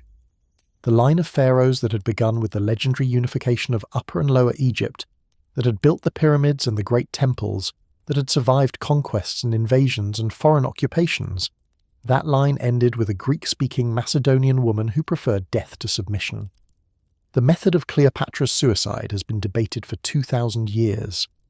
The famous story of the asp, a venomous snake supposedly smuggled into her chamber in a basket of figs, is probably propaganda, designed to give her death an Egyptian flavour through the symbolism of the cobra. Modern scholars suggest various alternatives: poison, perhaps self-administered through a hidden pin or needle. Whatever the method, the result was the same. The last ruler of independent Egypt died on her own terms rather than being paraded through Rome as a conquered trophy. Rome's annexation of Egypt was handled with particular care, reflecting the province's unique importance. Egypt was too valuable and too dangerous to be governed like ordinary provinces. Its grain-fed Rome, literally the Egyptian harvest, was essential for keeping the Roman population supplied with bread. Its wealth was immense, accumulated over millennia and now available for Roman exploitation. Augustus made Egypt his personal property, governed by his appointees rather than by the Senate, and prohibited senators from even visiting without special permission. Egypt was a prize too valuable to share. Roman rule brought certain benefits to Egypt: peace, generally, after centuries of Ptolemaic civil wars, improved infrastructure, particularly irrigation systems that enhanced agricultural productivity, and integration into the vast Roman commercial network. But Roman rule also meant that Egypt's wealth flowed outward to Rome rather than being reinvested locally. The extraction that had characterized Ptolemaic rule intensified under Roman administration, and Egyptian resentment of foreign rulers continued. The religious situation under Roman rule was initially tolerant. The emperors, like the Ptolemies before them, adopted pharaonic titles and supported Egyptian temples. Augustus and his successors were depicted in temple reliefs wearing traditional pharaonic regalia, performing traditional rituals, maintaining at least the fiction of legitimate Egyptian kingship. The temples continued to function, the priests continued their rituals, and Egyptian religion continued to adapt and evolve. But the spread of Christianity changed everything. The new religion, emerging from Jewish communities in Roman Palestine, found fertile ground in Egypt, particularly in Alexandria, with its large Jewish population and its tradition of religious innovation. Egyptian Christianity developed distinctive characteristics: its own church hierarchy, its own theological traditions, its own monastic practices, that would eventually differentiate it from Christianity elsewhere. The Coptic Church that exists today traces its origins to these early centuries of Christian presence in Egypt. The rise of Christianity meant the decline of traditional Egyptian religion. The two systems were incompatible. Christianity demanded exclusive worship of one god, while Egyptian religion was polytheistic and syncretic. As Christianity gained converts and eventually official support from the Roman state, the old religions faced increasing pressure. Temples lost their revenues as Christian emperors redirected resources to churches. Priests found fewer worshippers and fewer opportunities. The knowledge systems that had maintained Egyptian religious tradition for millennia began to break down. The closure of the Egyptian temples was a gradual process, spread over several centuries rather than happening all at once. Different temples closed at different times depending on local circumstances and the persistence of local worshippers. The Temple of Isis at Philae, that beautiful complex that the Ptolemies had created, was one of the last to close, continuing to function until the 6th century CE, long after most other temples had been abandoned. Its eventual closure marked the definitive end of ancient Egyptian religion as a living tradition. The loss of hieroglyphic literacy was perhaps the most significant cultural consequence of Christianity's triumph. Hieroglyphics were not just a writing system, they were a sacred technology, maintained by priests for religious purposes. When the temples closed and the priests dispersed, the knowledge of how to read and write hieroglyphics was lost. Within a few generations, the inscriptions that covered every Egyptian temple became mysterious symbols that no one could decipher. Egyptian civilization had produced vast quantities of written text, and suddenly all of it became unreadable. This loss of literacy severed the connection between ancient Egyptian civilization and the world that came after. For over 1,000 years, the temples stood covered with inscriptions that no one could understand, monuments to a civilization that had become completely opaque. Only in the 19th century, with the decipherment of the Rosetta Stone, would the Egyptian language be recovered and the ancient texts become readable again. The gap between ancient and modern understanding of Egypt, bridged only in recent centuries, was a direct consequence of Christianity's replacement of traditional religion. The transformation of Egypt from a distinctive civilization to a province like any other was completed during the Byzantine and early Islamic periods. The population gradually adopted new languages, Coptic for Christians, Arabic after the Islamic conquest, and the ancient Egyptian language died out as a spoken tongue. The monuments remained, too impressive to ignore, but they became curiosities rather than living parts of a functioning culture. Egypt became a place with a mysterious past rather than a civilization with a continuous present. And yet, Egyptian civilization never entirely died. Its monuments survived, their sheer scale ensuring that they couldn't be dismantled or forgotten. Its art influenced Greek and Roman traditions, which in turn influenced later European art. Its religious ideas, filtered through Greek philosophy and Christian theology, shaped Western concepts of the afterlife, of divine kingship, of cosmic order. The fascination with Egypt that has characterized Western culture since the Renaissance is not arbitrary. It reflects real connections between Egyptian civilization and later traditions.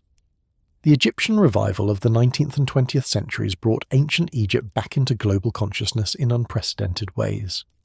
The decipherment of hieroglyphics made the ancient texts readable for the first time in 1,500 years. Archaeological excavations recovered treasures that had been hidden since antiquity. Most famously, the tomb of Tutankhamun in 1922. Egyptian motifs appeared in architecture, fashion and popular culture, from obelisks in city squares to mummy movies in cinemas. Egypt became part of the global heritage, admired and studied by people who had no connection to the Nile Valley. This global interest represents both an ending and a continuation. Ancient Egyptian civilization ended long ago. Its language died, its religion disappeared, its political structures were dissolved. What survives is memory, maintained through monuments, museums, and scholarly study.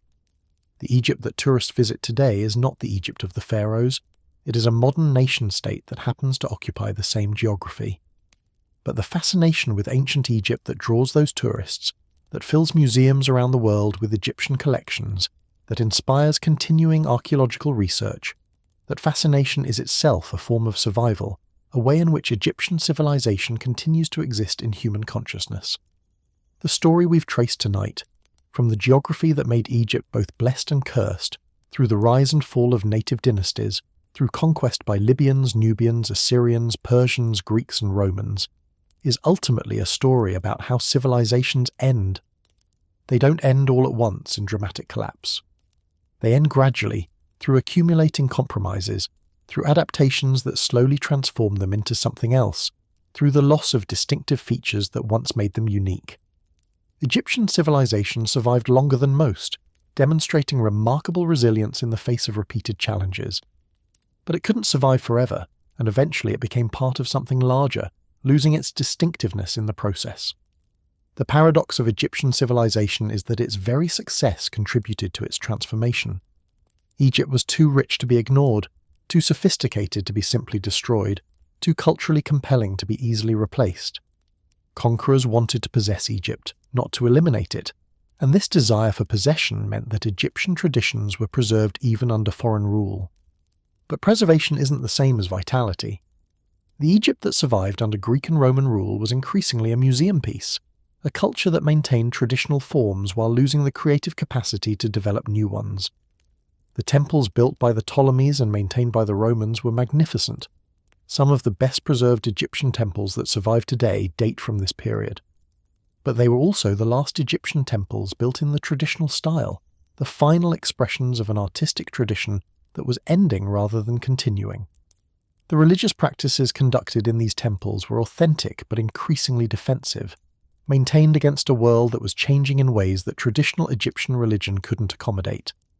The Library of Alexandria, that great repository of ancient knowledge, was gradually destroyed over several centuries, not in a single dramatic fire as popular legend has it, but through neglect, political violence, and the changing priorities of societies that no longer valued what the library represented.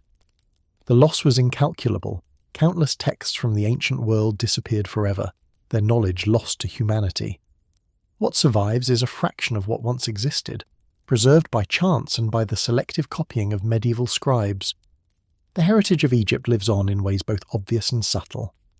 The calendar we use today is ultimately derived from the Egyptian calendar that Roman administrators found so useful. The concept of the soul surviving death, so central to Christian and Islamic belief, has roots in Egyptian religious ideas about the afterlife. The monumental architecture that impresses us today, obelisks, pyramids, colossal statues, established precedents that later civilizations would follow. Egypt contributed to the foundations of the world we live in, even though its distinctive civilization has been gone for nearly 2,000 years. The scientific contributions of ancient Egypt, often underappreciated, continued to influence later developments long after the civilization itself had faded. Egyptian mathematics, developed for practical purposes like surveying and construction, provided foundations that Greek mathematicians would build upon. Egyptian medicine, famous throughout the ancient world, contributed techniques and knowledge that would be transmitted through Greek and Arabic medical traditions to the modern world. The very concept of systematic observation and record-keeping that underlies modern science has roots in Egyptian priestly practices of tracking celestial movements and natural phenomena. The artistic legacy of Egypt extends far beyond the objects displayed in museums.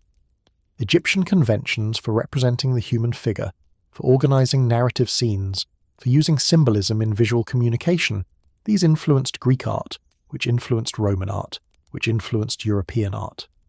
The frontal eye and the profile face, so distinctive in Egyptian painting, appears in archaic Greek art and persists in various forms through medieval and Renaissance traditions. The idea that art could serve religious and political purposes, communicating complex ideas through established visual vocabularies, was developed to an unprecedented degree in Egyptian civilization. The architectural innovations of Egypt deserve particular recognition. The pyramid, though rarely imitated exactly, established the principle that monumental architecture could make powerful statements about the societies that built it. The columned hall, developed in Egyptian temples, became a standard feature of classical architecture and remains common today. The obelisk, that distinctively Egyptian form, was so admired that Romans transported Egyptian obelisks to their own cities, and modern nations have continued to erect them as symbols of aspiration and achievement. The religious concepts that Egypt developed spread far beyond the Nile Valley, and long outlasted Egyptian civilization itself. The idea of judgment after death, where the deceased's heart is weighed against the feather of truth, influenced both Greek ideas about the afterlife and later Christian concepts of divine judgment.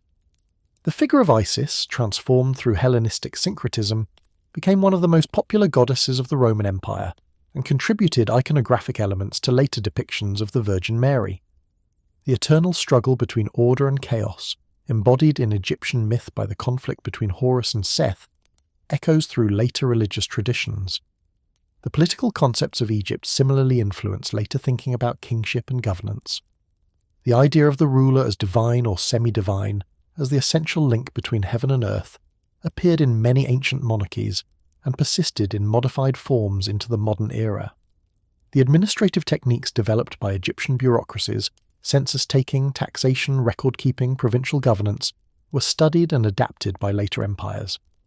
The Romans, in particular, found Egyptian administrative practices useful models for governing their own vast territories.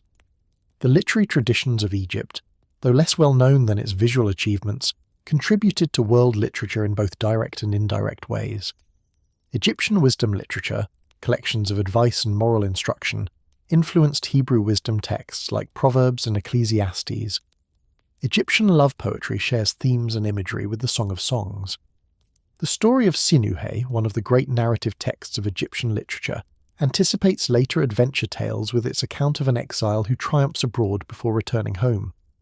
These literary connections remind us that Egyptian civilization was never isolated. It was always in dialogue with neighbouring cultures. The linguistic legacy of Egypt is more limited than its other contributions, since the Egyptian language died out as a spoken tongue and was forgotten for over 1,000 years. But Coptic, the final form of the Egyptian language, survived in the liturgy of the Egyptian Christian Church and was essential for the decipherment of hieroglyphics in the 19th century. Through Coptic, fragments of Egyptian linguistic heritage were transmitted across the centuries of forgetting, waiting to be reconnected with the ancient texts they could help unlock.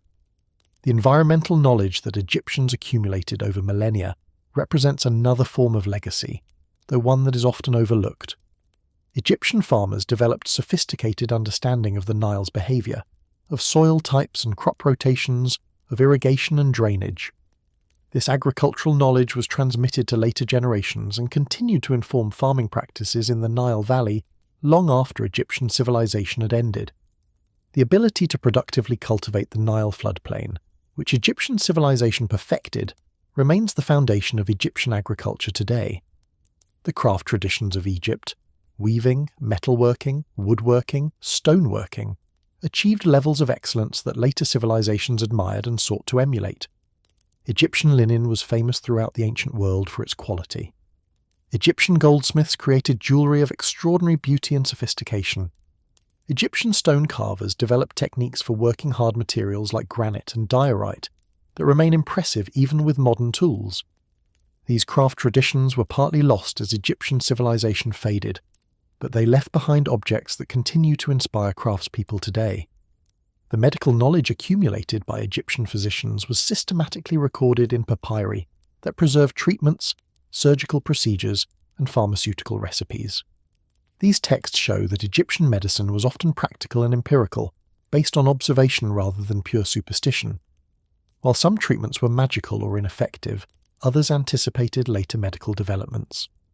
The Smith Papyrus, describing surgical cases with remarkable clinical detail, demonstrates a rational approach to medicine that would not be exceeded for many centuries. The astronomical observations that Egyptian priests conducted over many centuries contributed to human understanding of celestial phenomena. The Egyptian calendar, with its 365-day year divided into 12 months, was more accurate than most ancient calendars and provided the basis for the Julian and ultimately Gregorian calendars we use today. Egyptian observations of star positions and movements were consulted by later astronomers and helped establish the foundations of systematic astronomy. The Nile still flows, as it has for millions of years, indifferent to the civilizations that rise and fall along its banks. The pyramids still stand, weathered but recognizable, monuments to a people who believed they were building for eternity. The temples still preserve their inscriptions, now readable again after centuries of silence, telling stories of gods and kings that once seemed as permanent as the stars. The desert still keeps its secrets, yielding them slowly to archaeologists who continue to find new tombs, new artifacts, new evidence of lives lived thousands of years ago. The museums of the world now house treasures that once rested in Egyptian tombs, displayed for millions of visitors who marvel at their beauty and craftsmanship. The golden mask of Tutankhamun, the bust of Nefertiti, the Rosetta Stone that unlocked Egyptian writing. These objects have become icons of human cultural achievement, recognized around the world as emblems of ancient greatness. Through these objects, Egyptian civilization maintains a presence in modern consciousness that few other ancient cultures can match. The archaeological work that continues in Egypt today adds constantly to our understanding of this ancient civilization. New tombs are discovered, new texts are translated, new technologies allow us to examine familiar objects in unprecedented detail. Each year brings new revelations about how Egyptians lived, what they believed, how they organized their society. The picture that emerges is increasingly complex and nuanced, moving beyond the stereotypes of pharaohs and pyramids to reveal a civilization of remarkable sophistication and human depth. The tourist industry that brings millions of visitors to Egypt each year represents another form of Egyptian civilization's continued life. People travel from every corner of the world to see the pyramids, to walk through the temples, to cruise the Nile as ancient travelers once did. This pilgrimage of curiosity connects modern people to ancient ones across the vast gulf of time, creating a kind of community that transcends nationality and epoch. The desire to understand Egypt, to experience it, to be touched by its ancient majesty. This desire is itself a testament to Egyptian civilization's enduring power. The scholarly community that studies Egypt, Egyptologists in universities around the world, curators in museums, archaeologists in the field, maintains a continuous tradition of engagement with Egyptian civilization that stretches back to the Renaissance. These scholars are, in a sense, the modern successors of the priests who once maintained Egyptian knowledge, dedicating their lives to understanding and transmitting the wisdom of the ancient Nile Valley. Through their work, Egyptian civilization continues to be known, studied and appreciated in ways that would have been impossible during the long centuries when hieroglyphics could not be read. The popular culture of the modern world has embraced Egypt with enthusiasm that sometimes borders on obsession. Mummy movies, pharaoh fantasies, pyramid conspiracies, Egyptian themes appear throughout modern entertainment, often in distorted or sensationalized forms. While scholars sometimes cringe at these popular representations, they demonstrate that Egypt continues to capture the human imagination in ways that more thoroughly studied civilizations do not. There is something about Egypt, its age, its monuments, its mysteries, that speaks to people across cultural boundaries and educational levels. And so we come to the end of our journey through Egyptian civilization, from its spectacular heights to its gradual twilight. We've seen how geography shaped destiny, how internal divisions invited external conquest, how foreign rulers could become Egyptian while Egyptian traditions slowly faded. We've seen the Libyans trying to be pharaohs, the Nubians succeeding where the Libyans failed, the Assyrians demonstrating the limits of Egyptian power, the Sates rebuilding after devastation, the Persians ruling without understanding, Alexander liberating and transforming, the Ptolemies building and destroying, and finally the Romans absorbing Egypt into an empire that would itself eventually fall. The pattern we've traced is common to civilizations throughout history: rise, flourishing, overextension, decline, absorption. What makes Egypt special is the length of time over which this pattern played out, 3,000 years from unification to Cleopatra's death, and the cultural achievements that accompanied each phase. Egypt had time to develop its traditions fully, to explore the possibilities of its worldview, to build monuments that would outlast any civilization that could have been imagined. The very longevity of Egyptian civilization means that its legacy is richer, more complex and more influential than that of most other ancient cultures. As you drift towards sleep tonight, perhaps some image from Egypt's long history will stay with you. The pyramids rising from the desert, the temples with their mysterious inscriptions, the Nile flowing through its eternal valley. These images connect us to people who lived thousands of years ago, who looked up at the same stars, who wondered about the same questions of life and death and meaning that we still wonder about today. Egyptian civilization ended, but its capacity to move and inspire us has not ended, and perhaps never will. So close your eyes now and let the sands of time carry you gently into dreams. The pharaohs have gone to their eternal rest. The temples have fallen silent. The hieroglyphics have given up their secrets. But the story lives on, passed from generation to generation, from ancient priests to modern scholars to you, listening in the quiet of the night. The civilization that believes so strongly in eternal life achieved something like it, not in the afterlife it imagined, but in the memory of humanity that continues to hold it dear. Thank you for joining me on this journey through the rise and fall of ancient Egypt. Wherever you are tonight, whatever time it is in your corner of the world, I hope this story has given you something to think about, something to wonder about, something to dream about. The mysteries of Egypt await in your dreams tonight. Good night, my friends. Sweet dreams.